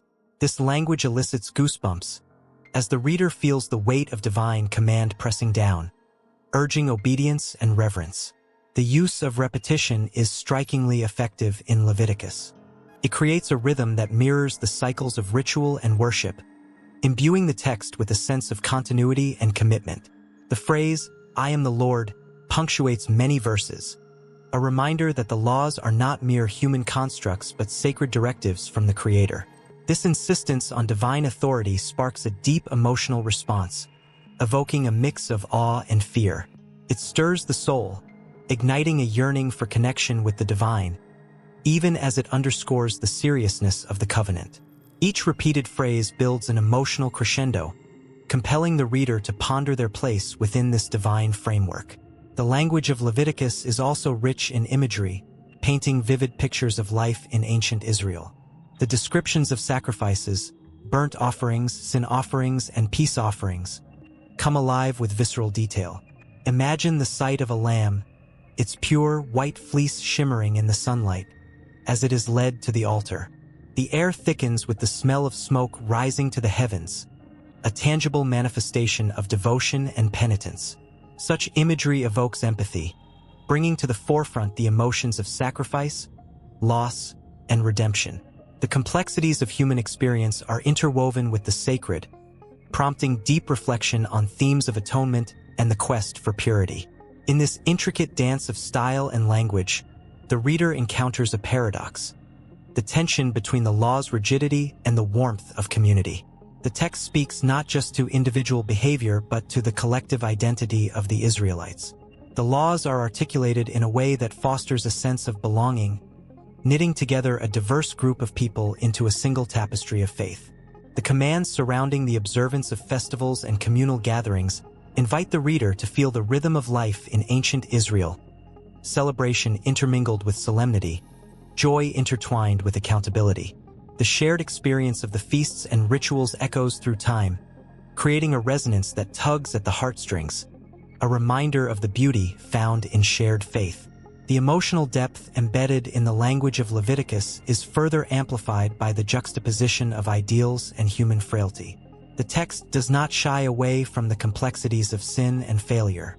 It acknowledges the darker aspects of human nature, outlining the necessary steps for atonement. The stark contrast between holiness and impurity is palpable, evoking a visceral sense of yearning for redemption. The reader finds themselves grappling with the weight of guilt and the desire for forgiveness, a universal struggle transcending time and culture. This tension draws the reader deeper, igniting a powerful emotional response that lingers long after the words are read. As the narrative unfolds, the reader can almost hear the whispers of the past, the soft cries of the people as they seek forgiveness, the rustle of linen robes as priests move through the sacred spaces. The language of Leviticus acts as a bridge, connecting the ancient with the contemporary, stirring echoes of longing and spiritual quest within every heart. The commands may feel ancient, yet the quest for understanding and wholeness remains timeless. There is something profoundly human about the experience of grappling with the divine, seeking balance between the sacred and the mundane. The intensity of the language crescendos in moments of divine encounter. When the Shekinah glory descends upon the tent of meeting, the atmosphere shifts palpably. The imagery of fire and smoke enveloping the sanctuary evokes awe as the people witness the tangible presence of God. This is not just a historical account. It is an invitation to feel the weight of divine holiness, to recognize the place of humanity within that grandeur. The language captures this moment with breathtaking beauty, making the heart race, stirring an understanding of the divine that transcends mere words. Yet, beneath the grandeur lies a whisper of vulnerability. The rituals described are not just for the righteous. They are for all who seek to draw near to God, regardless of their past. The meticulous instructions surrounding forgiveness and restoration offer hope to the weary heart. The language here is tender, extending an olive branch to those who feel lost or broken. There is power in this inclusivity, an affirmation that every soul matters, that the divine call is universal. It invites the reader to consider their own journey, to feel the pulse of connection that binds all of humanity in a quest for meaning and belonging. The rhythm of the text flows with a deliberate cadence, oscillating between moments of solemnity and the exuberance of communal life. The reader experiences the highs and lows of the emotional landscape, captured in the stark contrast between quiet contemplation and joyous celebration. It is this ebb and flow that keeps the reader engaged, drawing them deeper into the narrative, urging them to consider the complexities of their own faith journey. As the last commands are uttered, the air is thick with unfulfilled longing, a promise of more to come. The sacred laws resonate in the hearts of the people, stirring a deep yearning for connection with the divine and each other. The language of Leviticus transcends mere instruction. It captures the essence of a community striving for holiness, weaving a narrative that stirs both heart and mind. Each word lingers, echoing through time, beckoning the reader to join in the sacred dance of life, faith, and the eternal search for truth. The story doesn't end here. It gracefully transitions into the unfolding saga of humanity's relationship with the divine, a testament to the enduring legacy of Leviticus that continues to resonate across the ages. In the flickering light of 1,000 torches, the air thrummed with an ancient energy, a heartbeat pulsing through the gathering of villagers. They huddled in the shadow of a great stone altar, their breath clouding in the cool night air like whispers of the past. Each face held a mixture of fear and reverence, eyes wide, hearts racing. It was time for the ritual, a moment stitched together by history, woven with threads of hope, desperation, and the inexplicable bond between man and the divine. As the shaman stepped forward, adorned in colorful feathers and intricate beads that caught the light, an electric anticipation rippled through the crowd. He carried with him the weight of tradition, a legacy passed down through generations. The rhythmic beat of drums echoed in the background, a call to the spirits, a summoning of forces unseen but deeply felt. The villagers knew, without knowing how, that this night held the potential to change everything. Every gesture had meaning, from the way the shaman raised his arms to the sky, calling down blessings, to the careful way he placed offerings at the altar, flowers, fruit, and even the crafted trinkets of their labor. Each item was a token of gratitude, a bridge between the earthly and the ethereal. The villagers believed that through these symbolic actions, their hopes and fears were laid bare before the gods. In the flickering shadows, they could almost see the spirits drawn in by the fragrance of the offerings, poised to listen, to intervene. Far from the village, in the lush valleys of ancient Egypt, another ritual unfolded. Here, the Nile flowed like a lifeblood, its banks teeming with life and prosperity. The priests, clad in white linen, moved with serene purpose toward the grand temple dedicated to Ammonius Ra, the sun god. Each step was a prayer, a physical embodiment of their devotion. As they reached the temple's entrance, sunlight streamed through the massive columns, illuminating sacred hieroglyphs that told stories of creation and rebirth, of life emerging from the chaos of the cosmos. Inside, the air was thick with incense, a sweet smoke curling upwards, carrying the hopes of countless souls seeking favor from the divine. The priests raised their hands in unison, chanting sacred phrases that echoed against the stone walls. The power of their voices intertwined with the very essence of the universe, each syllable a thread woven into the fabric of existence. The people outside felt the tremors of this moment, their hearts quickening as if the heartbeat of the gods resonated through their own chests. In distant lands, the Celts celebrated the cycles of nature with a fervor that intertwined their very lives with the shifting seasons. As the winter solstice approached, they gathered around the mighty oak, the center of their world. The crackling fire cast a warm glow, illuminating faces etched with hope and sorrow. They believed that the sun would soon be reborn, and their rituals were a vital part of coaxing it back into the sky. They sang songs of the earth, their voices rising like the steam from the cauldron, mingling with the fragrant herbs that danced in the flames. The druid, cloaked in emerald and gold, stepped forward, his staff carved with runes of power, leading the community through sacred rites. Each movement was deliberate, each chant a thread tying them to their ancestors. When the first light of dawn broke, they felt a surge of energy, a collective sigh of relief shared among them. The sun was reborn, and so too were they, renewed in purpose, bound by the shared experience of ritual and the sacred symbols that gave their lives meaning. In the Americas, the Aztecs prepared for their most important ceremony, the dedication of the great temple atop Templo Mayor. The city pulsed with life, the air thick with excitement and trepidation. The priests adorned in elaborate costumes, their faces painted with divine symbols, were the conduits between their people and the gods. As they led the procession, offerings of maize, jade, and the blood of warriors filled the altar, each element representing the cycle of life, death, and rebirth. The crowd surged, a living wave of emotion. They believed that through the sacrifice, the sun would rise, the rains would come, and their crops would flourish. The tension was palpable, a collective heartbeat in sync with the rhythm of the drums, underscoring the weight of their beliefs. As the sun dipped below the horizon, a hush fell over the gathering. The world held its breath, and the air crackled with the possibility of miracles. Across the seas, the ancient Greeks stood before their mighty temples, invoking the gods through grand festivals. The ritualistic performances of tragedy and comedy were not merely entertainment. They were sacred acts meant to honor Dionysus, the god of wine and revelry. The theater was a vessel where the divine and human realms intersected, where the laughter and tears of the audience became offerings of their shared humanity. As the actors performed, the crowd was swept away, their lives entwined in the narratives unfolding before them. The tragedies resonated with the sorrows they carried in their hearts, while the comedies offered brief escapes, a reminder that even in darkness, joy could emerge. The emotions were raw, palpable like the smell of the earth after the rain, binding them together in a mosaic of shared experience. All these rituals, woven through time and culture, spoke a universal language, a testament to humanity's relentless quest for connection. The symbols, the actions, the stories, they were more than mere traditions. They were lifelines to the divine, an expression of hope that transcended the mundane.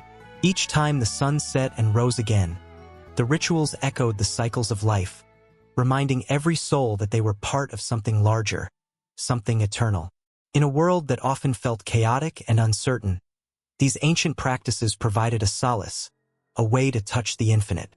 The flickering flames of the altar, the rhythmic chants, the shared tears and laughter, all were threads in the vast tapestry of existence, binding past, present, and future. The villagers, priests, and performers were not merely participants. They were the heartbeat of culture, a rhythm that continued to resonate through the ages, echoing in the hearts of those who dared to believe. And as the night fell and the stars shimmered above, they understood that in every ritual, in every symbol, lay the essence of what it meant to be human and the promise of tomorrow.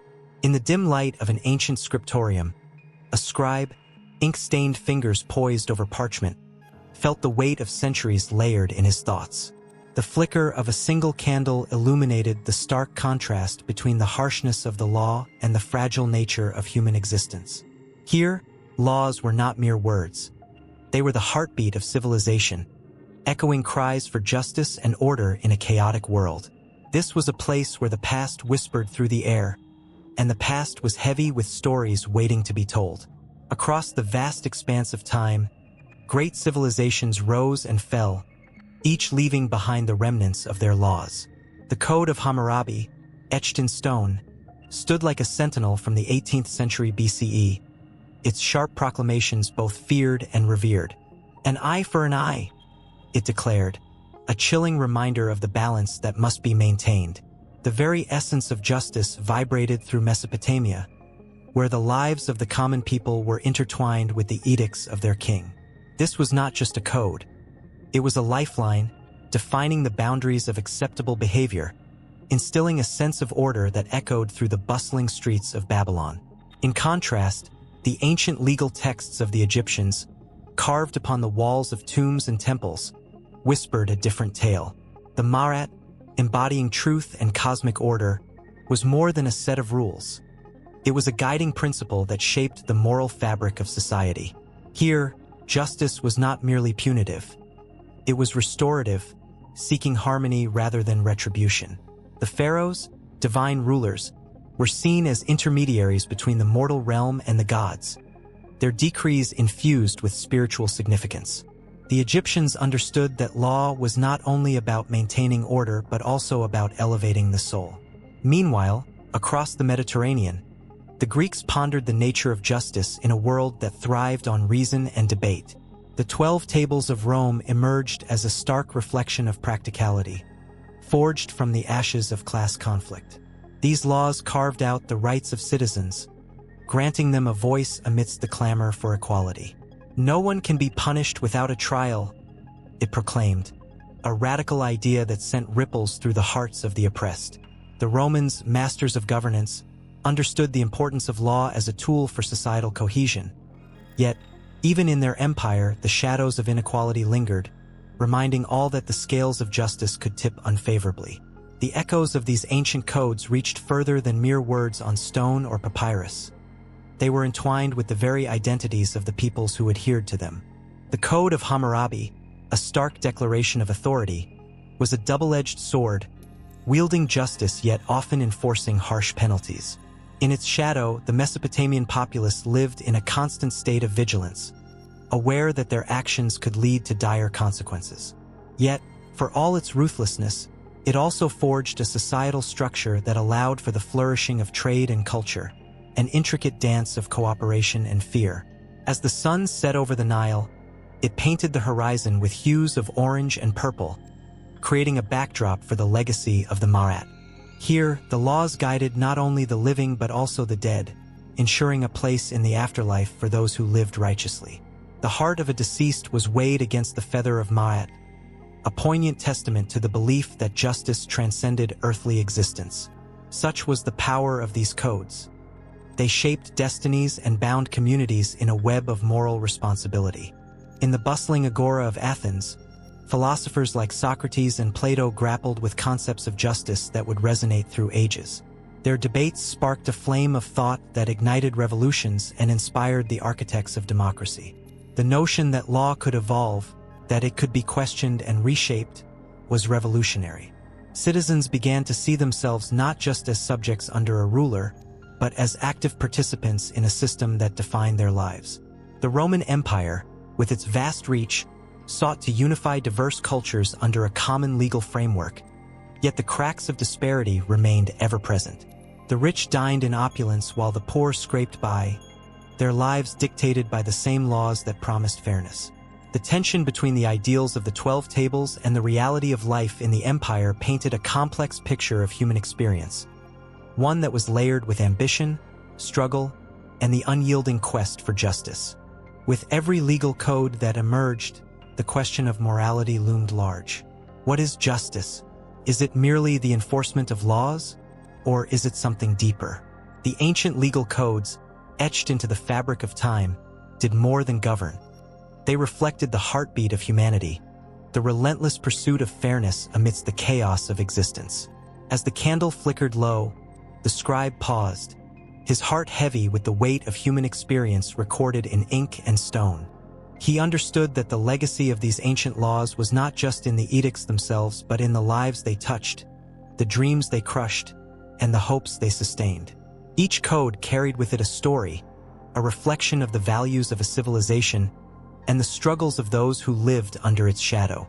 The echoes of these ancient voices stirred something within him, a sense of connection across the ages.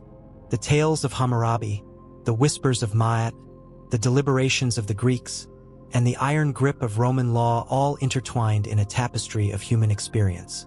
Each thread a reminder that the quest for justice is as old as civilization itself, an eternal struggle that binds us across time and space. As the scribe dipped his quill once more, the stories of these ancient codes danced in his mind, beckoning him to continue, to unearth the next chapter of this rich tapestry, forever entwined with the fate of humanity. In a dusty corner of an ancient library, a worn scroll unfurled beneath the light of flickering candles, casting shadows that danced on the stone walls. The air was thick with the scent of parchment and history, a whisper of a time when laws etched on these fragile pages guided the steps of a people. Leviticus, a name that evokes a myriad of responses, stood as a testament to a divine conversation that echoed across centuries, shaping lives and communities with the sacred weight of its teachings. It began in a world where rituals breathed life into barren lands, where offerings were not mere sacrifices, but profound gestures of love and devotion. The Israelites, wandering through the wilderness, found their identity in the laws spoken through Moses. These laws were not just rules. They were a lifeline, a way to navigate the chaos of existence. Every commandment, every sacrificial rite, was steeped in meaning, a reflection of a relationship that demanded purity, justice, and compassion. In hushed tones, the ancient priests recited the laws, their voices imbued with reverence. Each word carried the weight of generations, a sacred echo that still resonates today. The laws of Leviticus were more than historical records. They were blueprints for a moral life, teaching the importance of community, the need for atonement, and the profound significance of grace. They demanded a response from the faithful, a call to rise above the mundane and connect with the divine. Picture a family gathered around a table, the flicker of oil lamps casting a warm glow as they prepare for Passover. The teachings of Leviticus resonate in their hearts, guiding their preparations, their prayers, and their understanding of the sacred. Each ritual, from the selection of the perfect lamb to the unleavened bread, speaks to a covenant that has withstood the test of time. It's a moment steeped in history, where past and present collide in the sacred act of remembrance. The children listen wide-eyed as their parents recount stories of freedom, of divine intervention, and of laws that shaped a people's destiny. As the years marched on, the profound impact of Leviticus rippled through time, influencing cultures and faiths beyond its borders. In the heart of Jerusalem, the echoes of its teachings reached the ears of philosophers and would-be prophets, sparking debates that ignited the minds of those searching for truth. The laws took on new dimensions, challenging the faithful to consider not just the letter, but the spirit behind the words. Was ritual merely a chore, or could it be the very essence of connecting with God? Fast forward to the bustling streets of the modern world, where skyscrapers rise like monuments of ambition, yet hearts yearn for something deeper.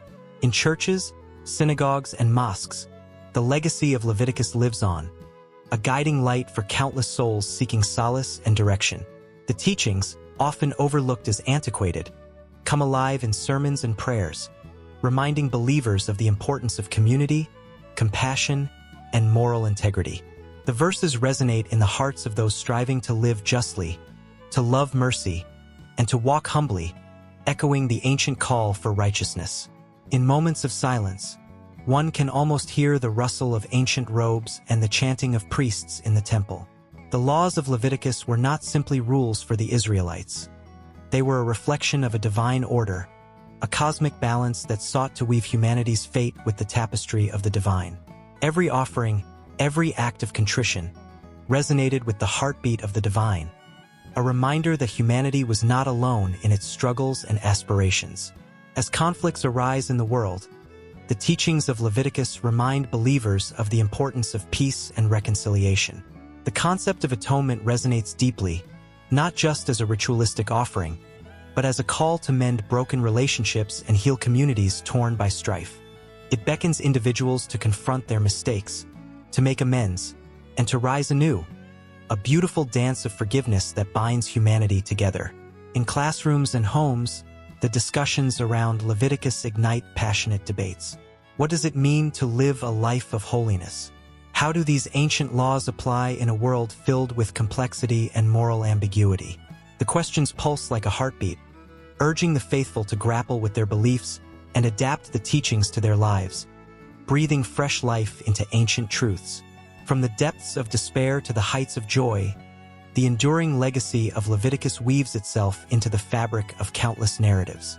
It stands as a beacon of hope, a reminder that despite human failings, there is always a path back to grace.